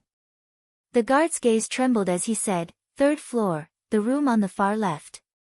Qin Feiyang asked, what about your old family head? I don't know about that. Only the Patriarch and the young Miss know. Lords, I've said everything that needs to be said. Can you let me go now? The guard said. All right, I'll let you go immediately. Fatso nodded, he walked in front of the guard, took out a dagger like lightning, and cut open the guard's throat. Let go. How was that possible? If he really let him go, this person would definitely go find the Meng family lord. Qin Feiyang took out a mirage form pill and changed into the guard's appearance, then put on the guard's beast skin. Following that, he then left the castle and walked towards the palace in a grand manner. Meng-san, why aren't you guarding over there? What are you doing here? The dozen or so guards guarding the door all looked at him in confusion. Qin Feiyang laughed, the three great leaders are here, the Patriarch asked me to come over and call the young miss over. One of the guards was puzzled, what are they here for? I don't know either. Qin Feiyang shrugged his shoulders. The guard said, all right, you can go in. Keep your voice down, don't disturb the madam. There's still a madam. Qin Feiyang was secretly startled. He calmly walked into the main hall, and went straight to the third floor. A moment later, he stopped in front of a door on the far left and gently knocked on the door. Who is it? A crisp voice could be heard coming from the inside. It was Meng Tong's voice. Qin Feiyang said, young miss, the Patriarch wants you to go to the Great Council Hall. Not long after, Meng Tong opened the door and walked out, asking, did father say why he wants me to go there? He didn't say. Qin Feiyang shook his head. Then let's go. After Meng Tong closed the door, she walked towards the stairs. Qin Feiyang stepped behind her and covered her mouth with his hand. In the next moment, the two of them appeared in the castle. This sudden turn of events caused Meng Tong's expression to change. When Qin Feiyang let go of his hand, she immediately shouted, you really have guts, you actually dare to coerce this young Mississippi, Fatso said, hurry up and put away your young miss airs for Fat Lord. Meng Tong raised her eyebrows and turned to look at Qin Feiyang and the others. Why are you guys here? At that moment, Her face changed color. Although Qin Feiyang had changed his appearance and she did not recognize him, she recognized Wolf King and the pangolin at a glance. The Wolf King chuckled. Welcome to hell. Hell. Meng Tong's face turned pale. She glanced around and could not help but sneer. This was obviously a secret room, and he called it hell. Did he think she was an idiot and easy to fool?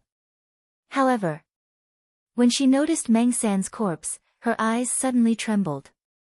She turned to look at Qin Feiyang and said sternly, "Who are you? Why are you pretending to be Meng San?" Fatso shook his head and said, "You are really stupid. Isn't it obvious who he is?" Meng Tong was surprised. Suddenly, she seemed to have thought of something. She hurriedly took 2 steps back and said in shock and anger, "You are Qin Feiyang." Qin Feiyang said, "Yes, I am Qin Feiyang. Tell me, where is your grandfather in seclusion?" "What? You still want to kill my grandfather? What a joke. With your little strength, my grandfather can kill all of you together. Let me give you a piece of advice. You'd better let me go immediately, or you will all die without a complete corpse." Meng Tong sneered. "You're already a prisoner, and you're still so arrogant." Qin Feiyang and the others were stunned. "If you don't hit women, I will." Lu Hong got up and slapped her. But at this time, Qin Feiyang grabbed her wrist and shook his head, "Don't waste time." Fatso said, "Yes, as time goes by, it will arouse suspicion." At the same time, Fatso stretched out his hand like lightning and hit the back of Meng Tong's head with his palm like a blade. "How dare you!" Meng Tong shouted angrily and fought back. But she was only a 1-star martial grandmaster. How could she be Fatso's opponent? She was directly beaten to the ground and fainted. "Quickly change your clothes." Qin Feiyang urged Lu Hong and turned around. Fatso also turned around. But Wolf King and the pangolin stared straight at Lu Hong and Meng Tong. Qin Feiyang's face darkened and he said angrily, "Be careful, I'll dig out your eyeballs." The 2 beasts smiled embarrassedly and hurriedly turned to look elsewhere. Rustle. Behind them, there was the sound of clothes being taken off. Fatty stealthily turned his head and glanced over. But before he saw it, Qin Feiyang gave him a knock on the head. He glanced at the restless Wolf King and the pangolin and shouted, "Behave yourself, otherwise don't blame me for being rude." "TSK, I won't look. Isn't it just a woman? What's the big deal?" The 2 of them muttered disdainfully. "Damn, you don't want to look, but Fat Lord wants to see. I've lived for so long, but I've never seen a woman's white bones." Fatso pursed his lips and looked unhappy. This boss was really a hindrance. Enough.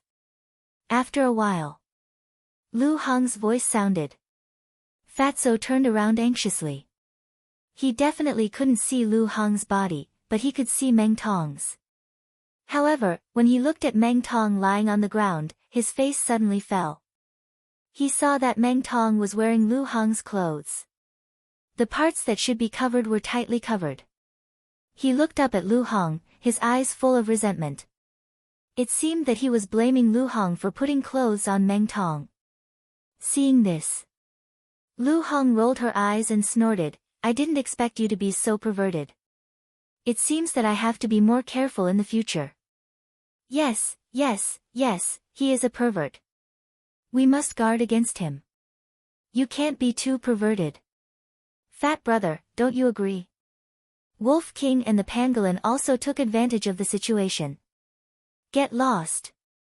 Fatso glared at them angrily. Funny. Qin Feiyang glanced at Fatso and the 2 beasts, turned to look at Lu Hong, looked up and down, and nodded with satisfaction. At this moment, Lu Hong and Meng Tong were like a pair of twins. It was impossible to tell who was who. Qin Feiyang said, "Be alert." Lu Hong nodded. Then Qin Feiyang took Lu Hong and left the castle. Then Lu Hong walked in front, Qin Feiyang followed behind, and quickly walked out of the hall. Greetings, Mississippi. The guards at the door bowed to salute. Lu Hong nodded and walked to the council hall opposite. When they came to a place where there was no one, they turned around and walked toward the gate of the city lord's mansion. Along the way, the two of them encountered wave after wave of guards. But no one dared to block the way. They left the city lord's mansion unimpeded and entered the trading pavilion opposite. A woman came up to greet them. It was the young woman who had served Qin Feiyang before. Lu Hong said coldly and arrogantly, "Take me to the warehouse." Warehouse? The young woman was stunned and didn't dare to ask more. She turned around and led the two of them upstairs.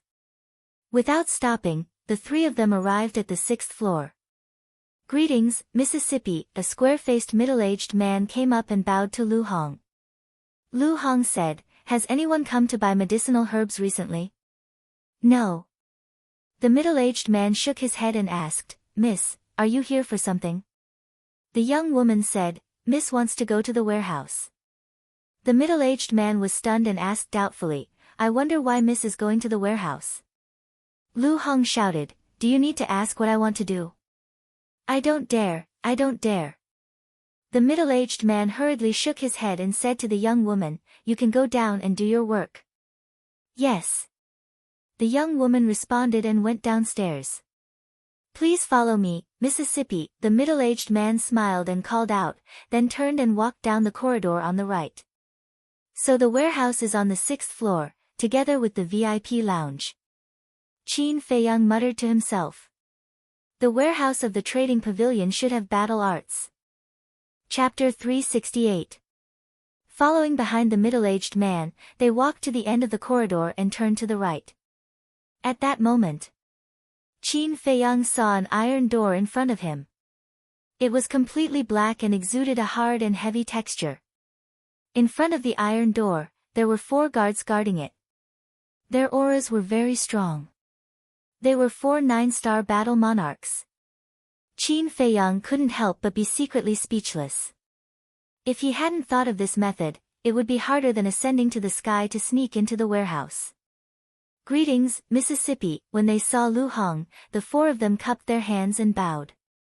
The middle-aged man smiled and said, "Miss wants to go to the warehouse. Please open the door." He was the manager of the transaction pavilion, but the warehouse was not under his control. The 4 of them were stunned. One of the guards waved to the middle-aged man and Qin Feiyang. "You guys go down first." The middle-aged man nodded and didn't dare to stay any longer. He turned and strode away. But Qin Feiyang didn't move. He was worried about letting Lu Hong go in alone. Seeing that Qin Feiyang didn't move, the guard frowned and said, "Didn't you hear me tell you to go down?" Lu Hong frowned and scolded, "He's my personal guard. I didn't even say anything. What right do you have to order him?" "Personal guard?" The 4 of them looked at each other and couldn't help but have a trace of jealousy in their eyes. Being the personal guard of the young miss, they could usually get a lot of benefits. This person didn't look good and wasn't strong. How could he be so lucky to be chosen by the young miss? Lu Hong shouted, "Why aren't you opening the door? Do you want me to do it myself?" The guard hurriedly said, "I don't dare." "But miss, you have to be gentle. Don't disturb the old master." "What?" Qin Feiyang's pupils constricted. Could it be that the old master was in seclusion in the warehouse? In that case, wasn't it equivalent to a sheep entering the tiger's den? Lu Hong was also shocked in her heart. If it was in the past, she would definitely be flustered when such a sudden change happened. But ever since she followed Qin Feiyang, she had experienced too many things. Her temperament had also unknowingly transformed. Not to mention strategizing, he was still able to remain calm in the face of danger. He panicked slightly, but he quickly calmed himself down. He said impatiently, "I know. I don't need you to remind me. This little master is really hard to serve." The 4 guards were filled with helplessness. One of them turned around, took out a token, and inserted it into the groove on the door. Immediately, the iron door opened silently. "Miss, please come in." Next, the four of them retreated to the side. Once an arrow is shot, it's hard to turn back. Even though they knew that the old master was in seclusion, the two of them could only brace themselves and walk in. Because if he didn't go in now, those four people would definitely be suspicious. After entering the warehouse, the guard closed the iron door. In the meantime, Qin Feiyang and Wang Chong also secretly became vigilant and scanned the storeroom. The warehouse was about 100 meters long. On the ground, pitch-black metal frames were neatly arranged. On the iron rack were all qiankun bags. And they were all categorized.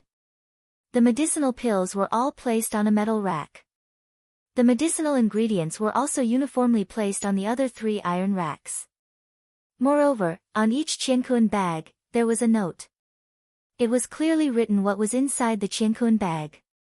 Qin Feiyang and Wang Chong were stunned. The wealth here was simply beyond imagination. According to their preliminary estimate, there were at least hundreds of qiankun bags. This was a huge treasure trove. After Lu Hong came back to her senses, she whispered, "Do we do it now?"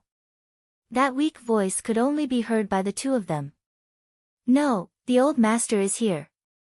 If we do it, we'll be finished.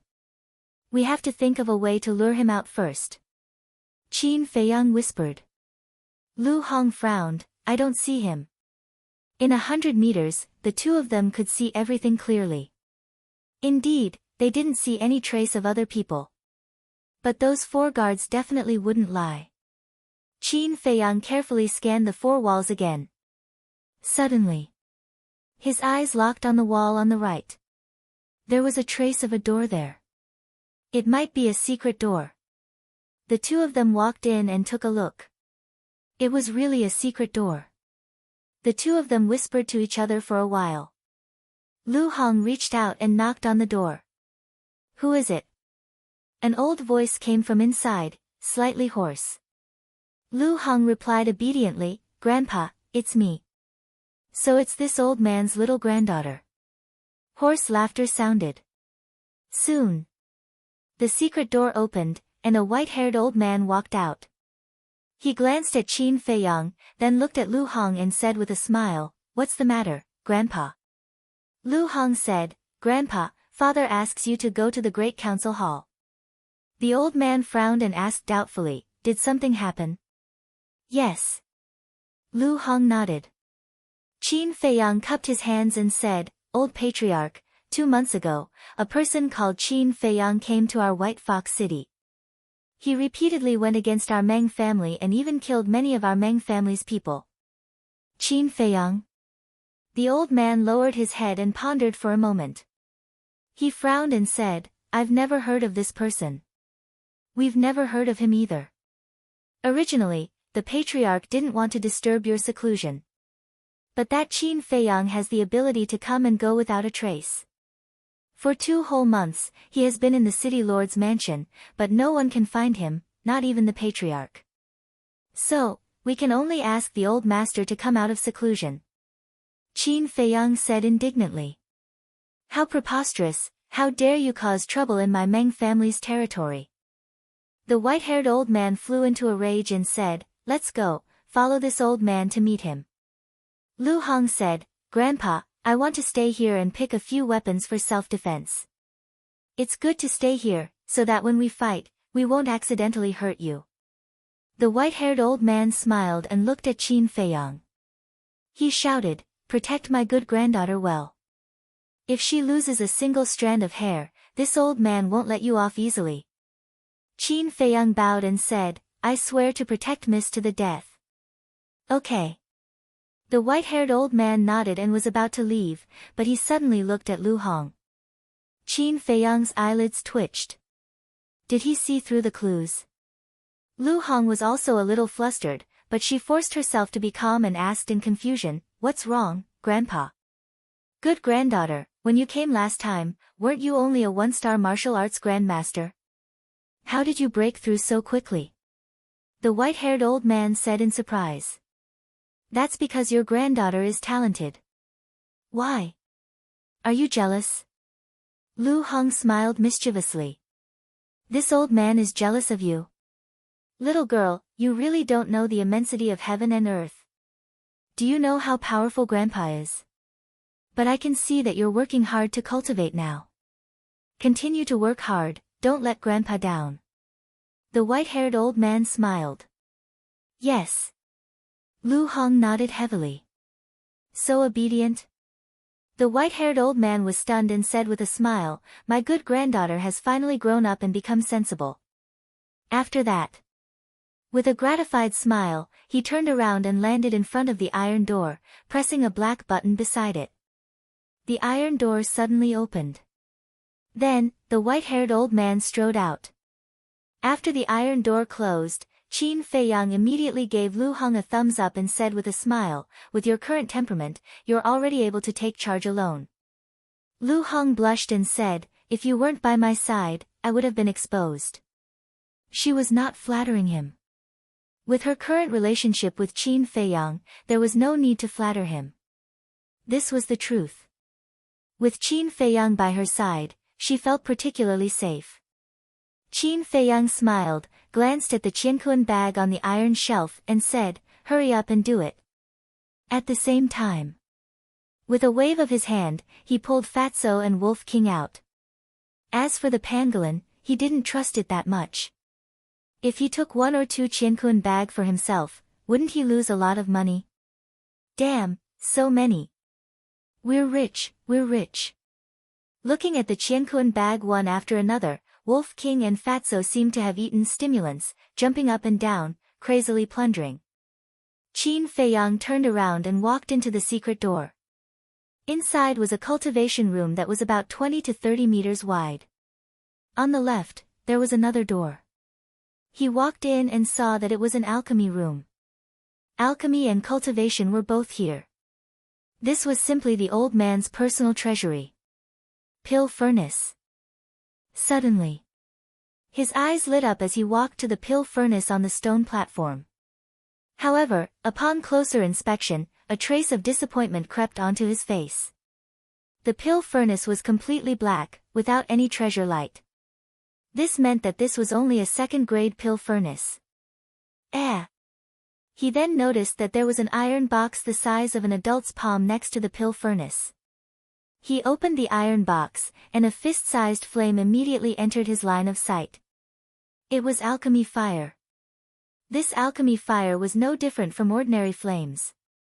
It didn't seem to be of a high grade. However, every kind of alchemy fire was extremely rare. Therefore, he did not hesitate to take it into the castle. He also took away the pill furnace. Although the grade was the same as the bronze pill furnace, he could still keep it as a backup.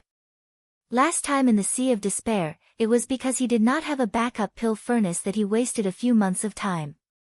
Otherwise, he would probably be a 7-star battle king by now, or even an 8-star battle king. Boss, we've looted everything. At this time, Fatso, Wolf King, and Lu Hong happily walked into the alchemy room. Qin Feiyang asked, are there any battle arts? Lu Hong said, I haven't had the time to check yet. Qin Feiyang pondered for a moment, and said, Lu Hong, take all the qiankuan bag to the castle first. Lu Hong was slightly stunned, and asked, don't we need to hide our identities? Wolf King waved his claws, and said indifferently, all the treasures are in our hands, what's the point of hiding our identities? Yes. There's no need to hide anymore. Qin Feiyang's eyes flashed with a cold light, and he sent Lu Hong to the castle. Next, he took out a facial restoration pill, restored his original appearance, and threw away the beast's skin coat on his body. Let's go and loot the medicinal herbs on the second floor. Qin Feiyang waved his hand and strode out of the alchemy room. One had to know that there were many precious medicinal herbs on the second floor. For example, 9 Suns flower, fire ginseng, scarlet fire-colored glass pill. These were all wealth. Ha. When Wolf King and Fatso heard this, they immediately chased after Qin Feiyang with a sinister smile. Walking to the iron door, Qin Feiyang pressed the button, and the iron door quickly opened. Miss, you're out. The 4 guards turned to look. However, when they saw Qin Feiyang and Wolf King, their expressions changed drastically. Why are you in the warehouse? The four of them shouted, their auras exploding. Are you pigs? Is there a need to ask? Of course we're here to rob. Chapter 369. Robbery? The four guards were shocked. Their gazes swept past the two men and the wolf and looked into the storeroom. When they saw the empty iron frame, the four of them felt as if they had been struck by lightning. Their bodies and minds trembled. Attack! Qin Feiyang shouted. Boom! Wolf King stood up and instantly turned into a muscular wolf. His two thick claws fiercely struck out. Two guards were sent flying. Blood spurted from their mouths and they fainted on the spot. You deserve to die. The other two guards were furious. Battle chi surged out like a torrent. Carrying an astonishing momentum, they rushed towards Wolf King. Humph! Qin Feiyang coldly snorted. He took a step forward and clapped his hands in the air. The two battle chi changed sides and submerged the two guards. Cries of agony could be heard. What happened? Could it be that someone is causing trouble in the exchange pavilion? The commotion came from the storeroom. Everyone in the exchange pavilion was alarmed. Da-da-da, accompanied by a burst of hurried footsteps, one by one, the guards frantically ran towards the 6th floor. At the same time, the middle-aged man with a square face also rushed out of the VIP lounge with a bewildered look on his face and ran towards the warehouse. Suddenly, at the corner, two men and a wolf appeared in his line of sight. Qin Feiyang. The middle-aged man's gaze suddenly trembled. Why was he here? Could it be, he could not help but have a terrifying thought in his mind. You're courting death. The middle-aged man roared. A pitch-black battle sword appeared behind his back. This was his battle soul. The battle sword pierced through the air. With an astonishing sharpness, it slashed towards the two men and the wolf. Scram! Qin Feiyang roared. Golden light burst out from his palm as he slapped towards the battle soul. Clang! The battle sword turned in the air. Like a graceful swan, it actually cut the middle-aged man's body into two halves. Blood splattered on the spot. What? The guards who rushed up first were all dumbfounded when they saw this scene. He was actually killed by his own battle soul. Was this a dream? Scram if you don't want to die. Wolf King shouted, his ferocious aura surging. The guards panicked. None of them dared to step forward. They kept retreating. Two people and one wolf quickly rushed up to the 2nd floor. City Lord's mansion. Inside the conference hall, the Meng family lord and the three leaders chatted happily. Whoosh! The white-haired old man suddenly appeared outside the gate. Father? The Meng family lord was stunned. He hurriedly stood up and asked, Father, have you made a breakthrough? The white-haired old man didn't answer. He looked at the three leaders and said with a faint smile, So you guys are here too. It's been many years since we last met. How have you been, old master? The three leaders also cupped their hands and smiled. At the same time, he was observing the white-haired old man's cultivation. If this person really broke through to the 4-star combat emperor, then the situation of the three major tribes would be even worse. He observed for a while. They all heaved a sigh of relief. The old master's cultivation was still at the 3-star combat emperor realm. He exchanged some pleasantries with the three leaders. The white-haired old man then turned to the Meng family lord and asked with a frown, What's the matter with Qin Feiyang? The Meng family lord was stunned and asked with a puzzled expression, Father, how did you know? The white-haired old man said, Tong told me. What's the matter with this girl? Didn't I tell you not to disturb the old master? The Meng family lord frowned. Why didn't you inform me when such a big thing happened? Now you're blaming Tong. Is this how you act as a family lord, a father, and a son? The white-haired old man shouted. The Meng family lord felt wronged and said, "Father, I didn't want to disturb you because you were in seclusion. Seclusion is important, but the reputation of the Meng family is more important. Tell me, where is Qin Feiyang? As long as I come out of seclusion, his death will come." The white-haired old man's voice was stern, and his old face was full of contempt. "During this period, he has been trapped outside, but I accidentally let him slip away. Now I don't know where he is hiding. But I can guarantee with my head that he is definitely still in the city lord's mansion." The Meng family lord said solemnly. "Family lord, bad news." But at this moment, a guard ran into the meeting hall in a hurry. The Meng family lord shouted, "What are you panicking for?" Qin Feiyang and the others ransacked the warehouse of the trading pavilion and are now ransacking the medicinal herbs on the second floor. And many guards were killed by them. The guard shouted. "What?" The Meng family lord and the old master's expressions changed suddenly. The three chiefs looked at each other in disbelief. One had to know. The Meng family was the local tyrant of this area. Even the three tribes did not dare to go against the Meng family. But this Qin Feiyang actually ransacked the warehouse of the trading pavilion? Just who was this kid? How could he be so audacious? Most importantly, the warehouse of the trading pavilion was heavily guarded. They did not have the confidence to sneak in, so how did this person do it? "I fell into a trap, damn it." The old master suddenly understood.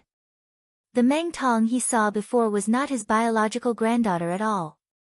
"Quickly go and see if Tong is in the boudoir." The old master hurriedly left a sentence, then rushed out of the hall and flew towards the trading pavilion. "The three of you, please go ahead." The Meng family's patriarch cupped his hands and said to the three leaders. Then, he immediately rushed to the back garden. His heart was full of worry. "We underestimated that kid. Yes, at first, I thought he was just a grasshopper who could not jump for long. But I did not expect him to do such an earth-shattering thing. Let's go to the trading pavilion and see if he has 3 heads and 6 arms." The three chiefs' battle chi surged, turned into a stream of light, and quickly rushed out of the hall. At the same time, on the second floor of the trading pavilion. "This is a robbery, don't move. Otherwise, you will end up like them." Wolf King stood in front of a few corpses, with his head held high and his chest out, looking majestically at the scene. The guards, staff, and guests were all gathered together, looking at him in horror. As for Qin Feiyang and Fatso, they were sweeping the medicinal herbs as if there was no one else around. "Qin Feiyang, you will not have a good ending for doing this. It's not too late to turn back now." The young woman also stood in the crowd, looking at the medicinal herbs being taken by the two into their qiankun bags. She was extremely anxious. "Shut up. Don't think that I won't kill you just because you are a woman. If you piss me off, I will still cut you into pieces." Wolf King shouted. The young woman's pupils constricted, and she no longer dared to speak. After a few breaths of time, Fatso happily held a qiankun bag and ran in front of Qin Feiyang, smiling, "Boss, we can leave now." Qin Feiyang also held a qiankun bag in his hand, and glanced at the counter where the medicinal herbs were placed. After confirming that not a single one was left out, he threw the qiankun bag to Fatso, and then sent Fatso to the castle. Next, he walked to Wolf King's side, glanced at those people, and said, "They are not from the Meng family, hurry up and leave." All the guests and staff immediately ran downstairs in a panic. In the end, only the group of guards and the young woman were left. Qin Feiyang looked at the woman in surprise, and said, "So you are also from the Meng family?" The young woman said coldly, "You won't be able to escape, surrender." "I really didn't think of escaping." Qin Feiyang smiled faintly. "Why are you spouting so much nonsense? Kill them all." Wolf King's ferocious nature erupted, like a violent beast. He rushed towards the group of guards. At that moment, screams rang out one after another. The young woman was also so scared that she kept retreating, her face filled with fear. Soon, the guards all fell to the ground. Wolf King's eyes revealed a fierce light, and was about to kill the young woman. You deserve to die. But at this moment, a hoarse growl sounded out. Qin Feiyang and Wolf King turned around and saw a white-haired old man standing at the staircase on the second floor. Who else could he be but the old master? Wolf King hurriedly ran to Qin Feiyang's side. This old fellow was a 3-star war emperor. If he was too far away from Qin Feiyang, he would lose his life. Duh. The old master walked into the hall step by step. Glancing at the corpses all over the floor and the counter that had been looted, the killing intent in his eyes became even stronger. Whoosh! The 3 leaders also rushed up from the corridor. When they saw this scene, their hearts were set off by stormy waves. Entering the hall, the 3 of them looked at Qin Feiyang and Wolf King. 5-star war emperor. They were stunned. With such little strength, they dared to go against the Meng family. Seeing the 3 leaders, Qin Feiyang was not surprised at all and said indifferently, "Are you here to help the Meng family?" Help? The 3 of them were stunned. The burly man shook his head and said, "We're just here to join in the fun." Then the 3 of them retreated to a corner and watched coldly. How do you want to die? At this moment, the old master suddenly raised his head, staring at the man and wolf, and said coldly. Qin Feiyang smiled faintly and said, "I'm afraid we won't die today. As long as this old man comes out of seclusion, you won't have a chance to live. If you know what's good for you, immediately hand over the treasures in the warehouse. I can still consider leaving your corpses intact." The old master said. Wolf King sneered and said, "You want us to spit out the things in our pockets? Do you think it's possible?" Well, you asked for it. The old master's eyes were filled with murderous intent, and a terrifying aura suddenly erupted. Thump! At this moment, the Meng family lord ran up anxiously and said in shock and anger, "Father, Tong is missing." What? The old master's body trembled, and he immediately shouted at Qin Feiyang, "Did you kill her?" Qin Feiyang said, "No, she's fine now, but if you dare to do it, it's hard to say." The old master said in a deep voice, "Let her go, leave the treasures, and this old man will let you leave White Fox City." Qin Feiyang was surprised. He didn't expect this old man to care so much about Meng Tong. "Let her go, there's no problem. Anyway, she's just a small character. But you have to give me the coordinates of Sky Thunder City or Purple Sun Tribe. As for the treasures, don't even think about it." Qin Feiyang said. Stubborn. The old master was furious. He actually dared to threaten him. Boom! The pressure of a 3-star combat emperor erupted in an instant. Immediately, a man and a wolf were imprisoned. At the same time. Chapter 370. Although she was a woman, she was very ambitious. As long as she killed Qin Feiyang, it would be a great merit. When the time came, she would be the manager of the trading pavilion. There was even a possibility that she would be favored by the old family head and would have a meteoric rise in the future. Normally, she would not dare to make a move, because her strength was not as strong as Qin Feiyang. But now, Qin Feiyang was imprisoned by the pressure, which was equivalent to a fish on the chopping board, waiting to be slaughtered. How could she let go of such a good opportunity? However, dreams were beautiful, but reality was cruel. Just as she approached, Qin Feiyang suddenly turned his head and grinned at her. "You can still move." The young woman was shocked. The old family head, the Meng family lord, and the 3 leaders were all in disbelief. "It's normal for women to be ambitious. But your mistake is that you shouldn't have used me to get to the top." Qin Feiyang pointed his finger, and the battle aura was like a rainbow, directly entering the young woman's forehead. Ah! Accompanied by a shrill scream, the young woman fell to the ground and died. "How dare you kill my Meng family?" The old family head was burning with anger. He stepped in front of Qin Feiyang, and the battle aura in his old hand surged as he slapped Qin Feiyang's head. People of the Meng family, just wait to wail. Qin Feiyang roared and instantly disappeared without a trace. The roar spread in all directions, echoing in the sky above White Fox City for a long time. At this moment, as long as it was a member of the Meng family, they could not help but panic.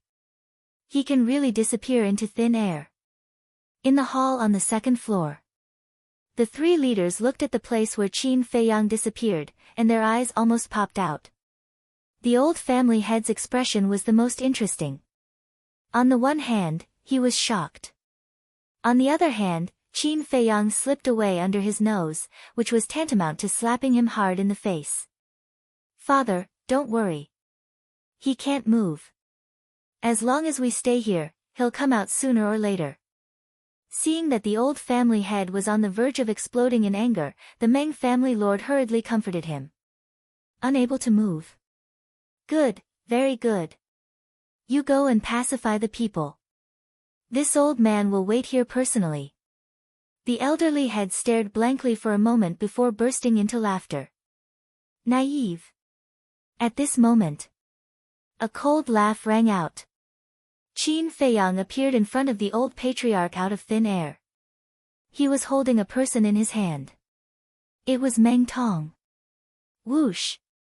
Qin Feiyang grabbed Meng Tong's neck and hurriedly took a few steps back before the elderly master and Meng Tong could react. "Tong, let her go." When they came to their senses, their expressions changed and they shouted at the same time. "My patience is limited. Give me the coordinates immediately, or I'll kill her." Qin Feiyang's eyes flashed with killing intent. "How dare you?" the old family head roared. "I even dared to rob the storehouse, not to mention killing someone." Qin Feiyang sneered. The elderly master and Meng Tong were speechless. That's right. Not only did he rob the storehouse, but he also wreaked havoc in the city lord's mansion. Why would he care about a life? This person was simply a lawless master. Meng family lord said angrily, using a woman as a shield, "Are you still a man? Don't make it sound so dignified. One of you is a 3-star combat emperor, while the other is a 1-star combat emperor. How dare you shamelessly attack me, a 5-star combat king? In terms of shamelessness, I'm no match for you. I'm just giving you a taste of your own medicine." Qin Feiyang's eyes were filled with mockery. The three leaders looked at each other with a hint of mockery in their eyes. The Meng family used their power to bully others. This was nothing new. Seeing the Meng family being humiliated, they felt quite satisfied. The elderly master and Meng Tong were silent. Qin Feiyang sneered, "Nothing to say. How about this? Send a few 5-star combat kings to have a fair fight with me. If I lose, you can do whatever you want with me. But if I win, you have to tell me the coordinates. What do you think?" Qin Feiyang asked. The elderly master and Meng Tong were so angry that smoke was coming out of their heads. Even a 9-star combat king was no match for this man. Now, he wanted them to send a 5-star combat king to have a fair fight? Wasn't he trying to embarrass the Meng family? Can't I? Then just send a 9-star combat king. Well, I'm a reasonable person. I'm easy to talk to. Qin Feiyang said with a smile. The three leaders' faces twitched. Is this what you call being reasonable? This is easy to talk to. To hell with it. You want a fair fight, right? Fine, I'll fulfill your wish. I'll suppress my cultivation to 9-star combat king and fight with you. Meng family lord took a step forward and looked at Qin Feiyang provocatively. Seeing this, the three leaders couldn't help but shake their heads. As a 1-star combat emperor, challenging a junior who was only a 5-star combat king was already embarrassing enough. However, Meng family lord actually said that he would suppress his cultivation to 9-star combat king. Didn't he find it embarrassing? Even if he wanted to suppress his cultivation, he should have suppressed it to 5-star combat king, the same cultivation level as Qin Feiyang. Only then would it be fair. The elderly master also frowned. Obviously, he was very dissatisfied with Meng family lord's reckless behavior. However, he had no other choice now. This was because the other 9-star battle monarchs were simply no match for Qin Feiyang. However, Qin Feiyang was not stupid. If the Meng family lord suddenly regained his peak strength during the fight, wouldn't he die? Anyway, he couldn't accept such a ridiculous challenge. It seems that we can't reach an agreement. Then we'll follow the original plan and use the coordinates to exchange for Meng Tong's life. Qin Feiyang said. The Meng family lord looked at the unconscious Meng Tong, his eyes full of struggle. A moment later, he looked at the white-haired old man and growled, "Father, give him the coordinates." The elderly master said, "We can't give it to him unless he returns all the treasures to us." "But what about Tong, her? She's your granddaughter. You can't leave her in the lurch." The Meng family lord said anxiously. "I know. I don't need you to remind me," the elderly master said angrily. He was already very annoyed. The Meng family lord's words were undoubtedly adding fuel to the fire. Qin Feiyang glanced at the father and son and said with a faint smile, "I'll give you 3 breaths. 3 breaths. The Meng family lord's body trembled. He turned his head and looked at the elderly master pleadingly. However, the elderly master ignored him and even closed his eyes. 3 breaths passed quickly.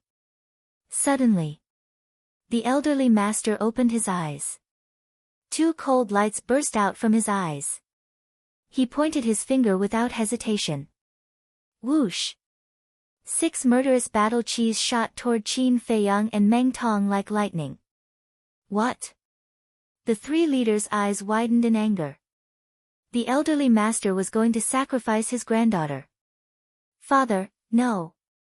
The Meng family lord's expression changed abruptly. He hurriedly cried out, but it was too late.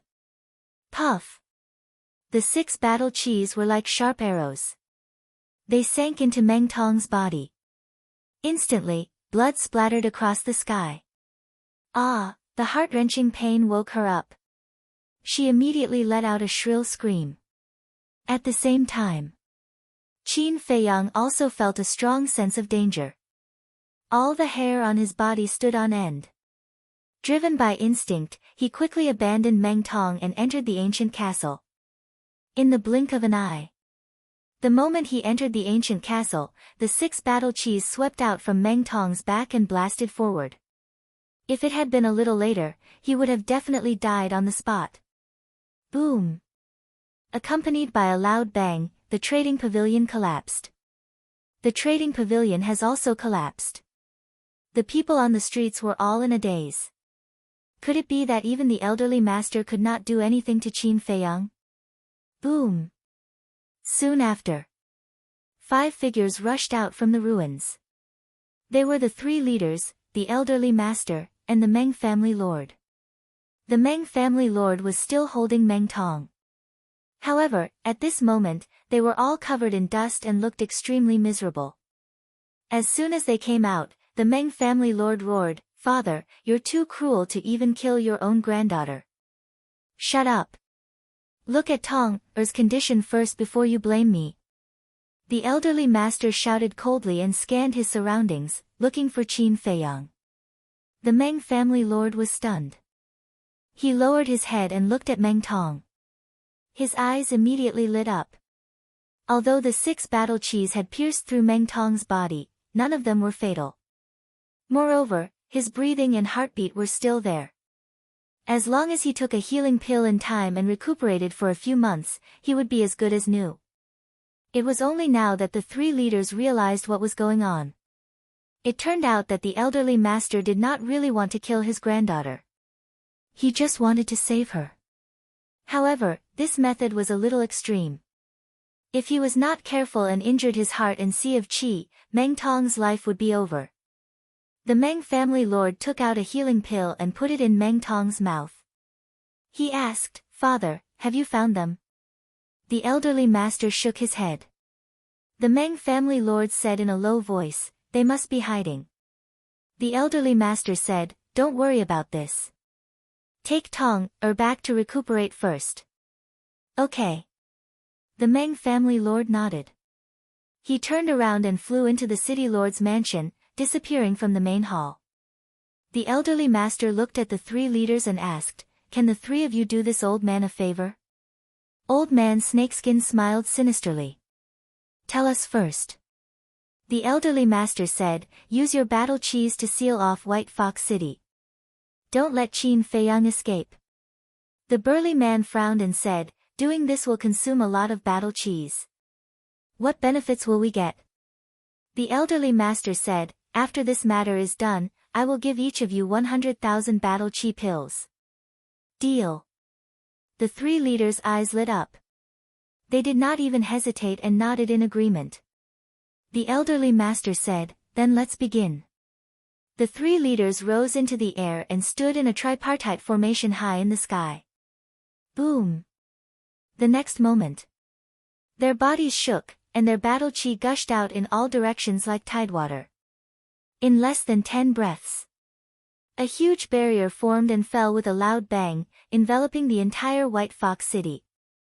The elderly master glanced at the barrier and rushed into the sky, looking down at the huge city. From now on, no one is allowed to leave White Fox City. Once found, kill without mercy. His voice was like a bell, and everyone could hear it clearly, including Qin Feiyang in the castle. It seems that the Meng family is prepared to fight to the death with us. The pangolin was a little worried. What are you afraid of? Since they want to play, then we'll play with them. I'd like to see who will regret it in the end. Wolf King's eyes were full of disdain. Qin Feiyang glanced at Wolf King, and his eyes flashed. Swish! With a thought, he appeared in the ruins and looked up at the three leaders. Three leaders, have you never thought about why the elderly master is the only alchemist in this area? Chapter 371. Hearing this, the three leaders couldn't help but be stunned. At the same time, the elderly patriarch also heard it. Damn it! He cursed in his heart. With a wave of his big hand, his battle chi condensed into a giant hand that covered the sky and slammed down on the ruins below. Boom! With a loud bang, the ruins were reduced to ashes, and a huge deep pit appeared. The aura spread in all directions. The crowd on the streets on all sides were sent flying, and screams were endless. Some people even died on the spot. Is he dead? The elderly patriarch waved his hand, and a strong wind whistled, blowing away the dust and smoke. Then, he glanced at the deep pit, his expression uncertain. Whoosh! Suddenly, a white figure appeared out of thin air in the deep pit. Who else could it be but Qin Feiyang? Why is he still alive? The elderly patriarch's eyes widened in anger. Qin Feiyang glanced at him, then looked at the three leaders and said, do you want to know the truth?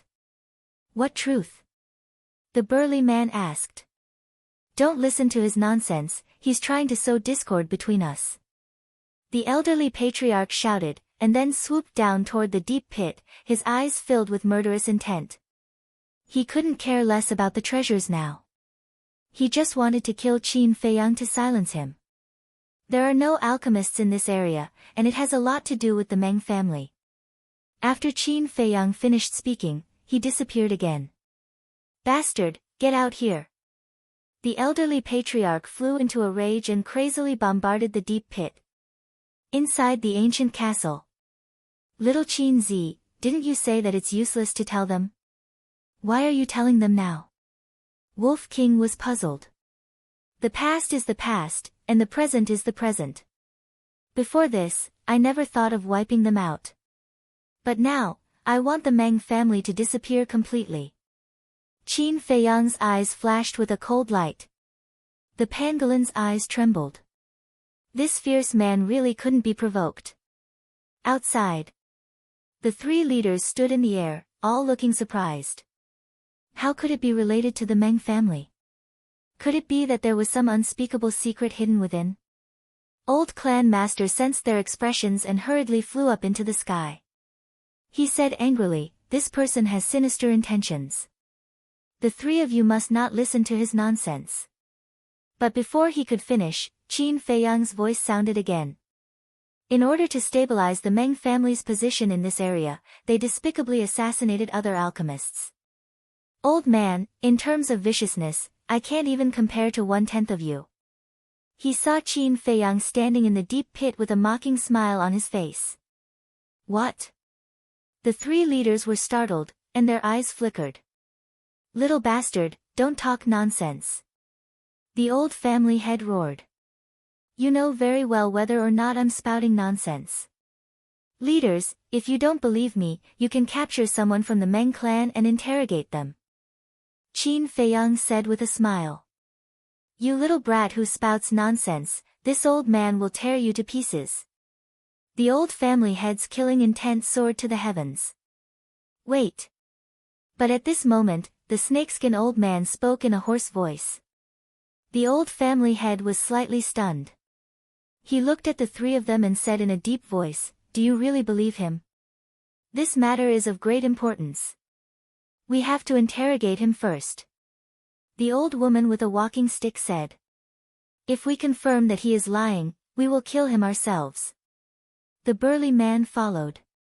Whoosh! The three leaders swooped down and landed in front of Qin Feiyang. The battle chi barrier that sealed off White Fox City also collapsed on its own. What should we do? The old family head was anxious. Suddenly, his old eyes flashed and he said, This old man will also listen to how you make up nonsense. Actually, he wanted to take this opportunity to get close to Qin Feiyang and kill him.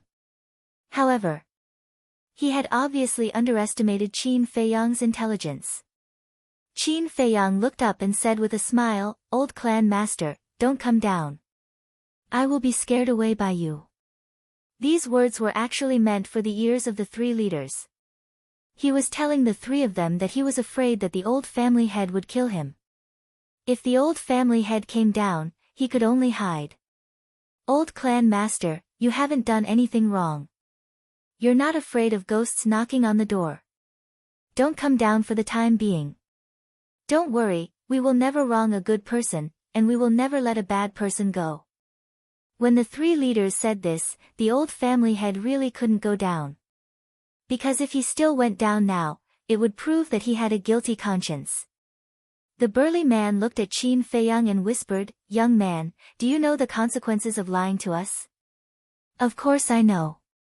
After offending the Meng family, I can't offend your three tribes. Qin Feiyang smiled faintly. The burly man said, Well then, tell us now, what exactly is going on? I wonder if the three leaders have seen the trading pavilion selling medicinal herbs. Qin Feiyang did not answer but asked. Only the four of them could hear his voice. I saw it. Is there a problem? The three of them were puzzled. Of course there is a problem. Think about it, the old family head is the only alchemist in this area, why would the trading pavilion sell medicinal herbs? Doesn't he know that the price of a finished grade pill is several times that of medicinal herbs? Qin Feiyang said. The three of them frowned. Qin Feiyang continued, These medicinal herbs, on the surface, are for sale in the trading pavilion, but in fact, the old woman urged, Tell us, in fact what? After hearing it, don't overreact. In fact, the trading pavilion is used to lure alchemists to buy. Once someone buys medicinal herbs, the Meng family will immediately find an opportunity to assassinate them. Qin Feiyang said. What? The three of them were shocked. If Qin Feiyang had not told them in advance not to overreact, they would have jumped up on the spot. The burly man asked, Little brother, are you sure this is true? Before, he called Qin Feiyang young man, but now he called him little brother. From this subtle change, it could be seen that he already believed Qin Feiyang's words. It's absolutely true. Qin Feiyang nodded. The three leaders' eyes darkened. When the Meng family first came to this area, their 3 tribes actually had alchemists. But soon after, they died one after another. Some died in battle, while others died in accidents. And later, many alchemists were born. The result was without exception, all of them died young. But because the Meng family did it too perfectly, leaving no trace, the people of the 3 tribes had never suspected the Meng family. If it weren't for Qin Feiyang telling the truth today, they would have been kept in the dark. However, although they knew the truth, they couldn't help but hesitate at this moment. Qin Feiyang glanced at the 3 and said, "I know what you are hesitating about." The 3 frowned. "You are just worried that after the Meng family is eliminated, there will be no one in this area to refine pills. But I can tell you that you don't have to worry at all, because I am an alchemist." Qin Feiyang said. "You?" The 3 looked at him suspiciously. "If I'm not an alchemist, why would I rob those herbs?" Qin Feiyang smiled faintly. The burly man asked, "You mean, after the Meng family is eliminated, you will help us refine pills?" "I don't have that much time. But I can help you train an alchemist. But you need to find a way to refine the alchemy fire yourself. And as a condition, destroy the Meng family immediately." Qin Feiyang said. Old Man Snakeskin said, "Don't worry about the alchemy fire, our 3 tribes have it, but we don't have the pill formulas and herbs." "They all have alchemy fire?" Qin Feiyang was stunned, and his heart was in disbelief. One had to know. In the spiritual state, except for the Holy Palace, it was difficult to find alchemy fire. But in the Forgotten Land, not only the old master had alchemy fire, but also the 3 tribes. Could it be that alchemy fire had spread all over the streets here? No. It made sense that they didn't have the pill formulas. After all, every alchemist would carry the pill formulas with them.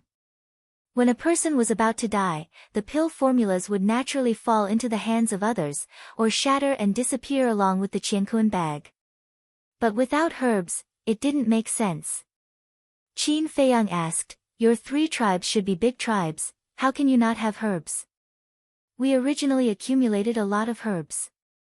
But every time we buy pills from the Meng family, we give priority to using herbs. The value of the herbs is not enough, so we use gold coins to make up for it," the old woman said. Qin Feiyang asked, "Then you don't find it strange, why did the Meng family do this?" Generally speaking, they directly used gold coins to buy pills, who would use herbs to trade. The old master is an alchemist, so it's normal for him to want herbs. And our 3 tribes don't have alchemists, so there's no use in keeping the herbs. So, every time the Meng family asked us to use herbs to trade, we didn't refuse. Even in the past, we have always been grateful to him." The burly old man sighed. Only at this moment did they understand that the Meng family's actions were actually to cut off the retreat of their 3 tribes. The Meng clan was truly despicable. "Little brother, how about this? Give us the pill formulas, and we will immediately join forces to eradicate the Meng family. As for the herbs, there's no need to trouble you. We'll slowly buy them ourselves," the 3 leaders suggested. This, Qin Feiyang hesitated for a moment, and said, "I don't know many pill formulas." The burly man said, "It's fine, as long as there are healing pill, body tempering pill, qi gathering pill, and battle qi pill. These medicinal pills were often used." Qin Feiyang said, "I do have these pill formulas." The burly man said, "All right, then it's decided. Now, we'll have to trouble little brother to act out a play with us. I'm the best at acting, but are you guys confident?" Qin Feiyang said in a low voice, his eyes flashing. "Of course we are confident. We are all 3-star war emperor. If we launch a sneak attack, we can guarantee that we can kill them in 1 strike," the burly man said confidently. Next, the 4 of them slowly darkened their faces and began to argue. And the more they argued, the fiercer they became. "Little bastard, you don't have any evidence, what are you talking about?" Suddenly, the burly man shouted. His palm struck Qin Feiyang's chest like lightning. Ah! Qin Feiyang screamed and smashed into the ground behind him, spitting out blood. In fact, the burly man's strength was not great, at most 1/10 of it. But even if it was only 1/10, it wasn't something that Qin Feiyang could bear. He climbed up in a sorry state, the blood and qi in his body surging. He glared at the three of them and said angrily, "I'm telling the truth, why don't you believe me? You're still spouting nonsense, you're really courting death." The burly man's eyes were filled with killing intent, and he threw another punch at Qin Feiyang. "Young man, don't waste your time. You're just trying to sow discord between us and the Meng family. Unfortunately, your trick has been seen through by us." At the same time, the old woman and old man Snakeskin had a mocking look in their eyes. "Trick? I promise you'll regret it." Qin Feiyang was so angry that he laughed and disappeared without a trace.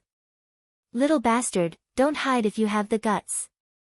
The burly man's punch missed and he couldn't help but roar. Seeing this. Chapter 372. Inside the castle. Fatso said, "Boss, you'd better be careful. Those three old things shouldn't be good people either." Qin Feiyang nodded and threw down a top-grade healing pill. From the previous conversation, he could already tell that the three of them were all old foxes. Indeed, he had to be careful. Outside. The old patriarch landed in the deep pit and said with a smile, "The three of you, please calm down. As long as we work together, it won't be difficult to get rid of this kid." The burly man turned to look at him and said, "He's always hiding like this. How can we get rid of him? Keep wasting time like this? He can hide for a while, but he can't hide forever. Sooner or later, he will come out. How about this, after this matter is done, this old man will give each of you 200,000 battle chi pills." The old patriarch laughed. The three leaders looked at each other, and their faces were full of smiles. They cupped their hands and said, "Thank you, old patriarch." After saying that, they quietly moved closer to the old patriarch. The old patriarch smiled and said, "We're all on the same side, why are you so polite? Besides, the one who should thank you should be me." Ha! The three of them laughed out loud. But suddenly, the three of them attacked at the same time, their battle chi surging. The burly man suddenly punched him in the chest. The old woman and old man Snakeskin also slapped him on the back. Ah! The old patriarch immediately screamed, blood spurting out of his mouth. This sudden turn of events left the old patriarch completely dumbfounded. The burly man sneered and took the opportunity to punch the old patriarch's head. Boom! Accompanied by a loud crack, the old patriarch's head suddenly burst, and blood spurted out.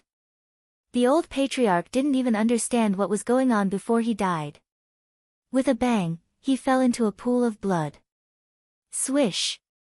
The next moment, Qin Feiyang appeared out of thin air, looked at the old patriarch's corpse, and said with a smile, "The three of you are really good." The old woman chuckled and said meaningfully, "Little brother, you have to keep your word." "Of course," Qin Feiyang said. Old patriarch. A group of guards stood above the deep pit, their eyes filled with disbelief. They heard the old patriarch scream and wanted to come over to see what was going on. However, he didn't expect that. The old patriarch was actually dead. "Hurry up. Go and report to the patriarch that Qin Feiyang has joined forces with the three leaders." After regaining their senses, the guards turned around and ran towards the city lord's mansion. Qin Feiyang's eyes were filled with killing intent as he said, "I'll have to trouble the three of you to go to the city lord's mansion and get rid of the Meng family lord." The old woman asked, "What about you?" Qin Feiyang said, "I'm going to clean up the remaining evil in the city."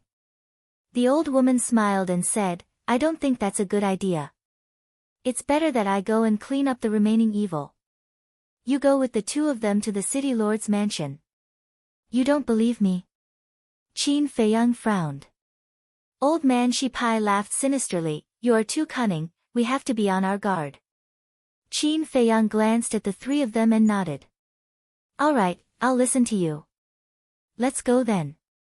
Old Man Shipai waved his hand and swept up Qin Feiyang, flying out of the pit and towards the city lord's mansion. The burly man was also preparing to fly out of the pit.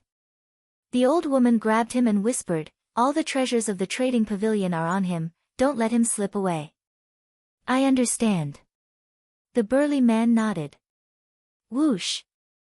The two of them flew out of the pit at the same time. The burly man immediately chased after Qin Feiyang and Old Man Shipai. The old woman soared into the sky alone, looking down at White Fox City with a crazed look in her eyes.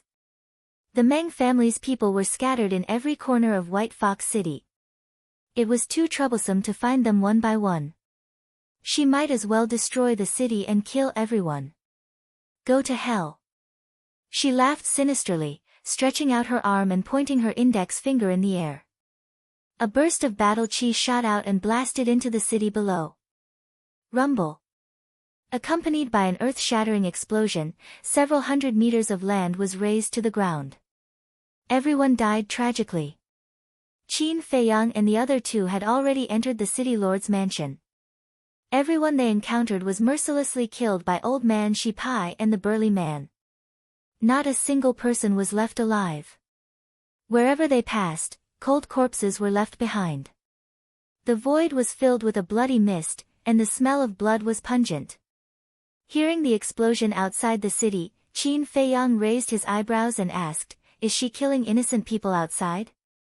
The burly man comforted him, "There will definitely be some innocent people who will die, but don't worry, she won't go so far as to massacre everyone in the city." "Is that so?" Qin Feiyang frowned. The burly man sneered, looking at Old Man Shipai and said, "You take him to the Meng family lord, I will kill everyone in the city lord's mansion." "Okay." Old Man Shipai nodded. "Ha, die for me." The burly man turned in the air and waved his hand. A burst of battle chi appeared and turned into countless dazzling arrows, shooting down. One by one, the guards and maids fell to the ground. Miserable screams were endless. What's going on? With such a huge commotion, how could the Meng family lord not hear it? He rushed out from the main hall, and as soon as he saw the burly man slaughtering everyone, his expression changed. Whoosh! Old Man Shipai and Qin Feiyang stopped in the air not far from the main hall. The Meng family lord glanced at Qin Feiyang, then looked at Old Man Shipai and said angrily, "Why are you doing this?" "Why?" "Qin Feiyang has already told us about your Meng family's shady business. Your Meng family even dares to scheme against our three tribes, you're really courting death. Today will be the end of your Meng family." Old Man Shipai said with a sinister smile. The Meng family lord's body trembled, his eyes turned to Qin Feiyang and said, "Little bastard, I will kill you." Qin Feiyang said, "The old family lord is dead, what do you have to kill me?" "What? Father is dead?" The Meng family lord was stunned. Right at this moment, Old Man Shipai pointed at the main hall. A stream of battle chi shot out from his fingertip and blasted into the main hall like lightning. Rumble. The main hall was instantly destroyed. A frightening wave of destructive energy swept out in all directions. Everything in the surroundings was crushed into powder. "Bastard! You're going against my Meng family, you're all going to die." Seeing this scene, the Meng family lord gritted his teeth. He clapped his hand in the air, and his battle chi surged, instantly turning into a giant hand that covered the sky, slapping toward Qin Feiyang and Old Man Shipai. "You're just an ant, how high can you jump?" Old Man Shipai said disdainfully. He pointed his finger in the air. A stream of battle chi went against the flow and easily shattered the giant hand. Puff! The Meng family lord spat out a mouthful of blood. Without the old master, the Meng family is just a bunch of mobs. Old Man Shipai's face was full of contempt. He stretched out his hand in the air, and his battle chi turned into a giant wave that covered the sky and the sun, rushing toward the Meng family lord. The Meng family lord's pupils constricted. However, he was not afraid at all. Even without the old master, the Meng family is not something people like you can offend. Right at this moment, a sullen voice sounded. Whoosh! Following that, a white figure rushed out from the dust below and landed in front of the Meng family lord. It was a middle-aged woman. She was wearing a mink fur coat, and her long black hair was tied up high, looking graceful and luxurious. In her arms, she was holding an unconscious young woman, Meng Tong. She turned around and handed Meng Tong to the Meng family lord. Then, she raised her head and looked at the roaring battle chi. Old man Shi Pai sneered, I was wondering who it was. So it's the wife of the Meng family lord. She's the wife that the guards mentioned? Qin Feiyang was surprised. When old man Shi Pai attacked the main hall, he had used all of his strength. But this woman was unharmed. Could she be a 3-star combat emperor? The woman lowered her head and looked at Qin Feiyang and old man Shi Pai, saying, the strength of the Meng family is far beyond this. Boom! An aura suddenly erupted. At the same time, she raised her arm and pointed in the air. A dazzling battle chi pierced through the sky and collided with old man Shi Pai's battle chi. Boom! With a loud explosion, old man Shi Pai was defeated. His battle chi was instantly destroyed, and he spurted out a mouthful of blood. So strong! Qin Feiyang's pupils constricted. He had seriously underestimated the strength of this woman. The aura she released was even stronger than the old master. Old man Shi Pai was also shocked and filled with disbelief. Are you surprised? The woman glanced at the two indifferently. A terrifying aura, like the eruption of a volcano, enveloped the two of them. The burly man and the old woman in the distance sensed the situation here, and their eyes were filled with bewilderment. Whoosh! The two turned into a ray of light and quickly flew over. She is a 4-star combat emperor.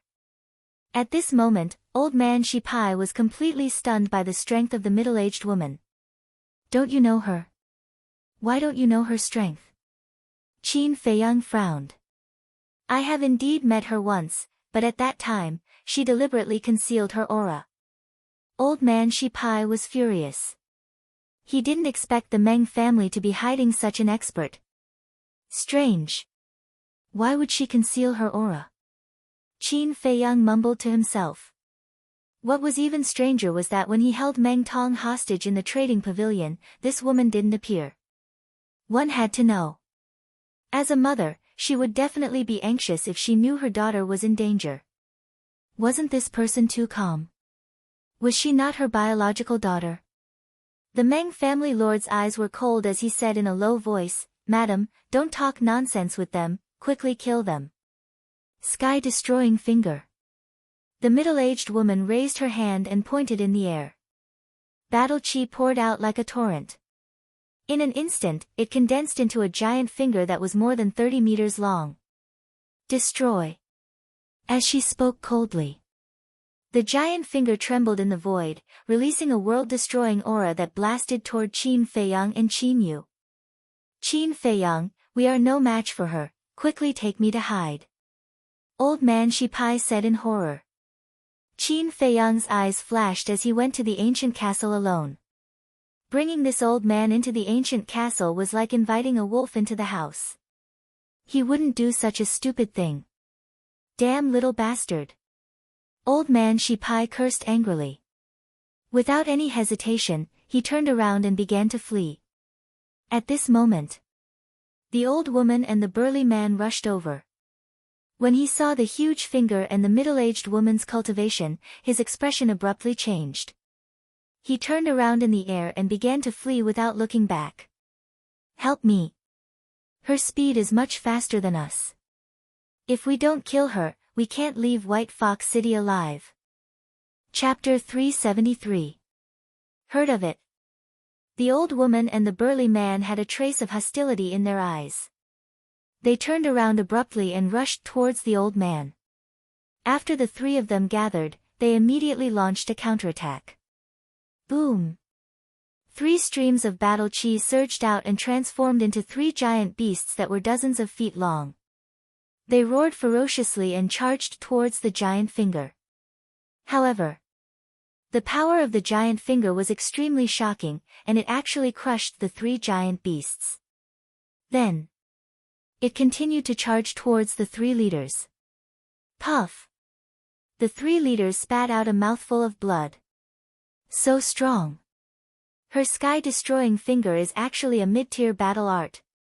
After 1 round, the 3 of them were scared out of their wits and no longer had the courage to fight. Because the battle arts they had mastered were all low-tier battle arts. The middle-aged woman's cultivation was not only higher than theirs, but her battle arts were also better than theirs. There was no chance of winning at all. However, it was impossible to escape. There was only one way left: surrender. Meng family lord, this is our fault, please let us go for the sake of our past relationship. Yes, yes, yes, we were instigated by that little bastard Qin Feiyang. We are willing to compensate your Meng family for their loss. The 3 of them hurriedly pleaded. The Meng family lord shouted, can you afford to compensate for my father's death? But at this moment, the middle-aged woman waved her hand, and the giant finger collapsed with a bang. The Meng family lord frowned and said, Madam, why are you doing this? The middle-aged woman said, if we kill them, the old family head won't come back to life. It's better to leave them alive and use them for us. The Meng family lord hesitated for a moment and nodded, all right, I'll listen to madam. Thank you for not killing us, madam. The 3 leaders were also overjoyed and bowed to thank her. The middle-aged woman said, from today onwards, your 3 tribes will join my Meng family. What? Impossible. Our 3 tribes are the most powerful tribes in this area. If we join your Meng family, won't we become the laughingstock of the world? Madam, please change the condition. The 3 leaders said. The middle-aged woman said coldly, die. Or join my Meng family. I'll give you 3 breaths of time to choose. 1, 2, 3. 3 breaths passed quickly. But to the 3 leaders, these 3 breaths were simply torture. It seems that you have chosen death. The middle-aged woman's eyes turned cold. Wait. We agree to merge with the Meng clan. The 3 of them hurriedly said. The middle-aged woman said, at least you know what's good for you. Come in front of me. The 3 leaders looked at each other, their hearts filled with helplessness and anger. They flew in front of the middle-aged woman and cupped their hands. Madam, what are your orders? The middle-aged woman didn't say anything. She placed her hands in front of her chest and formed a seal with her fingers. Wang! Suddenly, 3 pentagrams the size of a baby's palm flew out from her hands. They were majestic and generous, emitting a kind of obscure aura. Whoosh! Following closely, the 3 pentagrams merged into the heads of the 3 chiefs. The 3 of them turned pale and shouted in anger, what did you do to us? This is an enslavement seal. The enslavement seal will fuse with your bloodline. From now on, you are my slaves. You have to obey my every order unconditionally. Otherwise, I don't need to do anything. With just a thought, your bodies will explode and die. The middle-aged woman said. What? It's actually an enslavement seal. The 3 leaders' bodies and minds trembled, their eyes filled with despair. Inside the ancient castle, Fatso asked doubtfully, Boss, what is an enslavement seal? I'm not sure either. Qin Feiyang shook his head. But from the sound of it, this enslavement seal should be a kind of battle art to control people. What do we do now? Wolf King asked. A wise man knows better than to fight when the odds are against him. Retreat first. The pangolin beast said. Qin Feiyang frowned. Originally, he wanted to use the 3 leaders to get rid of the Meng clan. However, he didn't expect that there was actually a 4-star combat emperor hidden. Now that even the three leaders were controlled by the Meng clan, with the strength of the few of them, there was no chance of winning. Forget it, he would listen to the pangolin beast. Anyway, he had already obtained the treasures in the warehouse, so there was no need to take any more risks. He might as well find an opportunity to leave. He took out a teleportation gate, his eyes flashed, and in the blink of an eye, he appeared outside. Immediately after, with a wave of his hand, he quickly opened the teleportation gate. Boom! However, before he could walk in, a battle chi broke through the air and smashed the teleportation gate. Swish! Following that, the middle-aged woman landed opposite Qin Feiyang. Qin Feiyang frowned, and said, "What exactly do you want? Do you have to fight to the death?" The middle-aged woman said, "Hand over the treasures in the warehouse and become my slave, then I won't kill you." "Won't kill me?" Qin Feiyang was stunned, and asked, "Why?" The middle-aged woman said, "Because you are an alchemist, my White Fox City needs an alchemist." Qin Feiyang said, "Are you so sure that I am an alchemist? It's not hard to guess. I heard from Meng Yiping that you only looted those medicinal herbs on the second floor of the trading pavilion, but turned a blind eye to those pills. Doesn't this prove that you are an alchemist? Moreover, according to my speculation, your mental strength is not low, otherwise you would not have looked down on those pills." The middle-aged woman said. Meng Yiping was the name of the Meng family lord. Amazing! Qin Feiyang gave a thumbs up, looked at Meng Yiping, and said, "You are such a smart woman, why did you marry such an idiot? He is not worthy of you at all." Meng Yiping shouted, "Impudent, don't be rude to my wife." Ah! Qin Feiyang was stunned. What was going on? Why was there a trace of respect between Meng Yiping's brows? Even if this woman was stronger than Meng Yiping, as a husband and wife who slept on the same bed, she should not have such an expression. Moreover, this woman also called Meng Yiping by his name. The relationship between these two was really thought-provoking. The middle-aged woman said, "I will also give you 3 breaths to consider." 3 breaths? Qin Feiyang shook his head and smiled. "You are quite straightforward, unlike some people who appear to be a gentleman on the surface, but secretly are despicable villains." Meng Yiping shouted, "I dare you to say that again. It will be the same no matter how many times I say it." Qin Feiyang gave him a disdainful look, then looked at the middle-aged woman and said, "I am sorry, although I am weak, I am very stubborn. If you want me to be someone else's slave, I will not do it. Then I will have to kill you." As soon as the middle-aged woman finished speaking, a wave of pressure shrouded Qin Feiyang. "It's useless. Although you are a little stronger than the old master, you can't imprison me with your pressure." Qin Feiyang grinned and instantly disappeared without a trace. The middle-aged woman raised her eyebrows, looked up at the 3 leaders, and said, "The 3 of you, come down." Whoosh! The 3 of them respectfully landed in front of her. The middle-aged woman said, "The 3 of you stay here. If he escapes, I will kill you." "Yes." The 3 of them bowed in response. The middle-aged woman looked at Meng Yiping and said, "You should also quickly clean up the mess." "Okay." Meng Yiping nodded. Swoosh! After the middle-aged woman finished speaking, she rose into the air and disappeared into a large hall not far away. Inside the ancient castle. Fatso frowned. The way this couple interacts is really strange. Qin Feiyang nodded, also a little puzzled. Lu Heng suddenly opened her eyes and said, "Have you ever thought that maybe we have misunderstood and they are actually not husband and wife? That's impossible. If they are not husband and wife, why would Meng Yiping call her madam? Moreover, if they are really not husband and wife, when boss said that Meng Yiping is not worthy of her, she should have denied it. But she didn't deny it." Fatso said. Lu Heng said, "Then is it possible that she wants to use Meng Yiping to hide her identity?" Hide her identity? Qin Feiyang and Fatso looked at each other and frowned slightly. In addition, the title, Madam, is not an exclusive title between husband and wife. It can also be a form of respect. For example, when manager Li Ji in Yen City called Luo Qianxue, didn't he also call her madam? Lu Hong said again.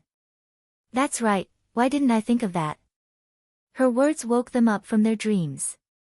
Qin Feiyang and Fatso suddenly felt that the clouds and fog had dispersed, and they suddenly saw the light. When Meng Tong was held hostage by us, that woman did not show up and acted indifferent. Meng Yiping looked at her with respect. During the 2 months when we wreaked havoc in the city lord's mansion, she did not appear once. The most important thing is that she is still hiding her strength. Based on the above traces, Fat Lord can basically conclude that they are not husband and wife. But what is this woman hiding? Fatso frowned, full of confusion. No matter what she is hiding, it has nothing to do with us. Focus on your cultivation and wait for an opportunity. If there's no other way, we'll go into seclusion here and break through to the War Emperor before we go out. Qin Feiyang said. What kind of joke is this? You can break through to the War Emperor in 5 years? I'm afraid that before you break through to the War Emperor, you will have already died from the poison. The pangolin said. Idiot. Fatso and Wolf King rolled their eyes at it. The pangolin said, did I say something wrong? I'm too lazy to talk nonsense with you. Wolf King glanced at it disdainfully, then lay down at the side, swallowed 2 battle chi pills, and began to sleep. Fatso also sat cross-legged on the ground and entered a state of cultivation. Qin Feiyang walked to the front of the iron box and continued to copy the 5th stroke. The 5th stroke was just a little bit away. He estimated that he would be able to copy it successfully in less than 10 days. The pangolin looked at Wolf King and Fatso, then looked at Qin Feiyang and said angrily, I say, can you guys stop keeping me in suspense? We have all opened the 3rd level of the Gate of Potential, and we also have the highest grade battle chi pill. In at most 2 years, we will all be able to step into the War Emperor. Lu Hong said with a smile, then closed his eyes and began to cultivate. Gate of Potential. The pangolin was dumbstruck. Last time in the Butterfly Valley, when the ugly old woman asked Qin Feiyang to take off his clothes, the pangolin was still unconscious. So, only now did it know that Qin Feiyang and the others had actually opened the legendary Gate of Potential. Its eyes immediately flickered. Opening the Gate of Potential was not an ordinary difficulty. However, Qin Feiyang, Fatso, Ruffian Wolf, and Lu Hong had all broken through the shackles and even opened the 3rd level. This was definitely not a coincidence. Could it be that this Qin Feiyang had some treasure on him that could open the Gate of Potential? When it thought of this, it became extremely excited. It eagerly ran to Qin Feiyang's side and said with a flattering smile, Brother Qin, are you free? How about we discuss it? Brother Qin. Qin Feiyang's face twitched, goosebumps appeared all over his body, and he angrily said, I'm not free, don't disturb me. The pangolin resentfully retreated to the side. But he was unwilling. He then ran to look for Wolf King, but Wolf King ignored him, so he went to look for Fatso. Seeing that Fatso also ignored him, he went to look for Lu Hong. Lu Hong was kind enough to say that when it broke through to the 9-star Battle King, it would look for Qin Feiyang to ask for a few potential pills. It was immediately overjoyed and began to cultivate in seclusion. Chapter 374. In the blink of an eye, 8 days had passed. Qin Feiyang had finally finished the 5th stroke, and his cultivation had broken through to the 6-star Battle King realm. However, Wolf King had already stepped into the 6-star Battle King realm a few days ago.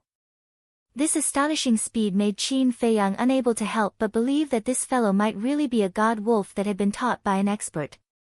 As for Fatso, he was still stuck at the 3-star Battle King realm, and it would take him a few more days to break through. The 3 leaders had been guarding outside, and they were unable to leave. Qin Feiyang was not in a hurry, and he continued to copy the 6th stroke. All this while, trouble had been knocking on his door, and he had not been able to cultivate properly. Therefore, he might as well take advantage of this rare opportunity to improve his strength. In a certain hall, a middle-aged woman was sitting on a praying mat with her eyes closed. Dong dong. Someone knocked on the door. Come in. The middle-aged woman opened her eyes. The door was pushed open, and Meng Yiping walked in. He bowed and said, "Greetings, madam." The middle-aged woman asked, "How is your daughter?" Meng Yiping said, "Thank you for your concern, madam. Talnger is fine now." "What about Qin Feiyang?" the middle-aged woman asked. "He hasn't shown up yet, so he must be determined to drag this out with us." At the mention of Qin Feiyang, Meng Yiping's face was filled with hatred. The middle-aged woman frowned and asked, "Are you blaming me for not killing the 3 leaders to avenge the old master?" "I wouldn't dare." Meng Yiping hurriedly shook his head. The middle-aged woman looked at him deeply, then waved her hand and said, "You may leave. Inform me immediately if anything happens." "This subordinate will take his leave."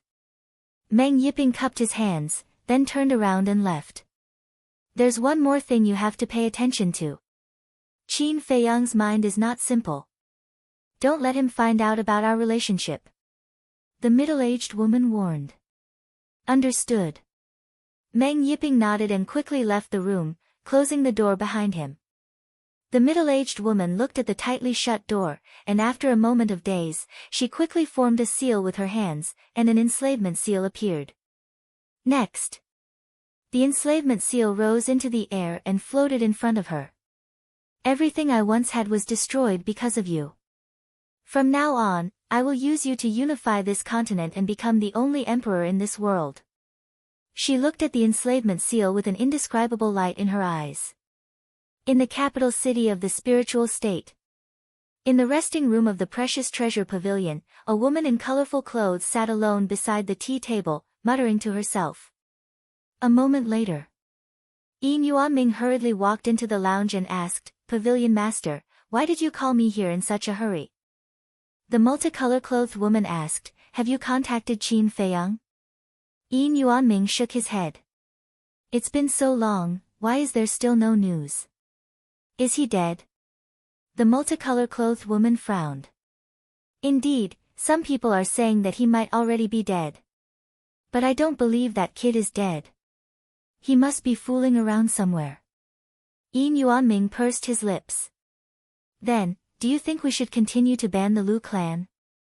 During this period of time, old monster Lu has been bothering me every day. If it weren't for the manor head, I wouldn't have been able to hold on any longer." The multicolor-clothed woman was somewhat annoyed. Yin Yuanming pondered for a moment and said, "Let's lift it for the time being. We'll discuss it again when Qin Feiyang returns." The multicolor-clothed woman said, "All right, give the order later to lift the ban on the Lu clan." "All right." Yin Yuanming nodded and left with a bow. Holy Palace. Lu Yun's residence. Lu Yun sat in the pavilion with Yan Nanshan standing beside him. Lu Yun asked, "Has Qin Feiyang contacted you?" "No. I've sent him a message every few days, but it's like a stone sinking into the sea. There's no response." Yan Nanshan's face was filled with worry. "Is he really dead?" Lu Yun frowned. Yan Nanshan said, "That's impossible. With his abilities, no one can kill him." "That might not be the case. The Lu clan and the Dong clan both want to get rid of him. I'm just worried that the old monsters of these 2 clans will assassinate him without anyone noticing," Lu Yun said. Yan Nanshan's heart sank. It might really be possible. Because, if someone else had sent a message to Qin Feiyang, it would have been normal for Qin Feiyang to not respond. However, with his relationship with Qin Feiyang, no matter how busy Qin Feiyang was, he would still take the time to respond and inform him that he was safe. Lu Yun said, "Yan Nanshan, why don't you go outside the city and see if there are any clues? You can also go to the Lu clan and the Dong clan to sound them out." "All right." Yan Nanshan nodded and transformed into a stream of light that tore through the sky. At the same time, Holy Palace, on a certain mountain peak. A beautiful figure stood in the wind. Her white clothes fluttered as her black hair danced in the wind. She was like a fairy from the 9 heavens who wanted to ride the wind. "Feiyang, where did you go?" She gazed at the distant horizon, her clear eyes filled with worry that could not be dispelled. She was none other than Ren Wushuang. Some people were worried about Qin Feiyang's disappearance, while others were happy. People like Xiao Hong and Dong Cheng, who had a grudge against Qin Feiyang, naturally hoped that Qin Feiyang would really die outside and never return. The Forgotten Land. Time passed day by day. Qin Feiyang was already halfway through the 6th stroke. During this period, Fatso had also broken through to become a 4-star battle monarch and was crazily trying to become a 5-star battle monarch. Seeing that everyone was improving while it remained the same, the pangolin yearned for the potential pill even more. This king must work hard. With them as my goal, no, this king must surpass them. Sooner or later, this king will ride on the back of a ruffian wolf. It secretly swore. Qin Feiyang, master wants to talk to you. If you hear him, come out immediately. A few days later, the burly man's voice sounded in the ancient castle. However, Qin Feiyang ignored him. Tell him that there's no point in wasting time like this. The sooner he surrenders to me, the sooner he can live a carefree life. After the burly man returned to report to the middle-aged woman, the middle-aged woman snorted coldly. However, when the burly man conveyed the message to Qin Feiyang still ignored him. Time flew by. On this day, the 6th stroke was completed. Qin Feiyang's cultivation once again welcomed a breakthrough. 7-star battle monarch. He finally retracted his arm and closed the 6-word divine formula. Because the battle chi pills were almost exhausted, it was time to start refining pills. And this time, it took him a total of 50 days to complete the 6th stroke. Carefully calculating, it had been more than 4 months since he entered the Forgotten Land. Yan Nanshan and Ren Wushuang must be worried. Qin Feiyang remembered the time very clearly. Because he had to take a drop of transparent liquid every other month. Including the drop he took in the Butterfly Valley, he had taken 4 drops now. Phew. He let out a long breath and turned to look at Wolf King. This bastard had already stepped into the 7-star battle monarch half a month ago. He estimated that when he refined the pills, he would break through again. Freak. Qin Feiyang muttered, threw away all distracting thoughts, and began to refine the battle chi pills. This time, he refined for more than 20 days in a row. He didn't stop until his mental strength was exhausted. In total, he refined more than 200,000 pills. On average, he could refine 1 pill every 10 breaths. Even in the entire holy sanctum, no one would dare to compare with him at this speed. Suddenly, his heart was caught off guard, and another sharp pain came. Coupled with the exhaustion of his mental strength, he directly somersaulted and fell to the ground with a bang. What's wrong? Fatso, Lu Hong, Wolf King, and the pangolin were all awakened. Qin Feiyang hurriedly took out a jade bottle and drank a drop of transparent liquid. Only then did the sharp pain disappear. This was the 5th drop, which meant that they had been in the Forgotten Land for 5 months.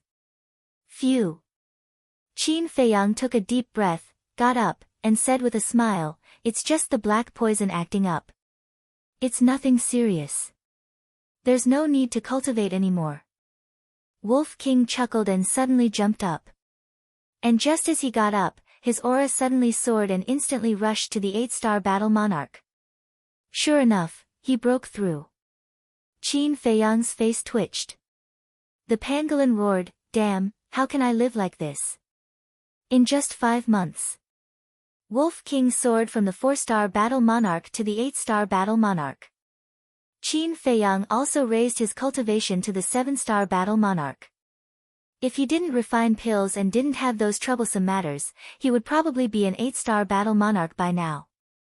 And Fatso, boom.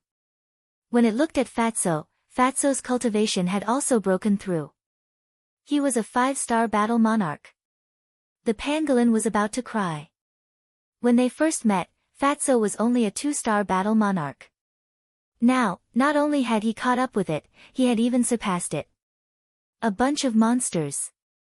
At this speed, they wouldn't need 5 years to break through to the Battle Emperor realm. I have to work hard. I have to open the door of potential. It roared and continued to cultivate. Qin Feiyang looked at it and couldn't help but find it funny. He then looked at Fatso and Wolf King and nodded in satisfaction. After this seclusion, their overall strength had increased several times. True enough. As long as they cultivated in seclusion, their cultivation speed would soar like a rocket. He believed that it wouldn't take long for a battle emperor to be born in this small team. Suddenly, Qin Feiyang seemed to have thought of something. He glanced at the ancient castle and asked, "Where is the cluster of pill fire and pill furnace that I collected?" "There with me." Lu Hong opened her eyes and took out a palm-sized iron box and a pill furnace from her Qiankuan bag. It was looted from the old patriarch's alchemy room. At that time, Qin Feiyang directly kept it in the ancient castle. Lu Hong was afraid that the pangolin would have other ideas, so she kept it. "You're too considerate." Qin Feiyang smiled. He grabbed the iron box with one hand and the pill furnace with the other, then turned around and walked to the altar. After placing the pill furnace beside the bronze pill furnace, he opened the iron box. A wave of heat immediately surged out from the iron box. The old patriarch was dead, so the pill fire was an ownerless item. Without an owner, the pill fire would automatically recover and release its original high temperature. However, the grade of this cluster of pill fire wasn't high. The high temperature was no longer a threat to Qin Feiyang and the others. However, the iron box that contained the pill fire surprised Qin Feiyang. Although the temperature of the pill fire wasn't high, it was still easy to melt iron. However, it had been more than 2 months since the old patriarch's death. In other words, the pill fire had recovered for more than 2 months. However, the outside of the iron box couldn't feel the slightest bit of heat. There was even a cold feeling. This iron box shouldn't be an ordinary item either. Qin Feiyang grabbed the iron box and looked at it curiously. But he didn't notice. The nether devil flame floating above the bronze pill furnace was also undergoing a change.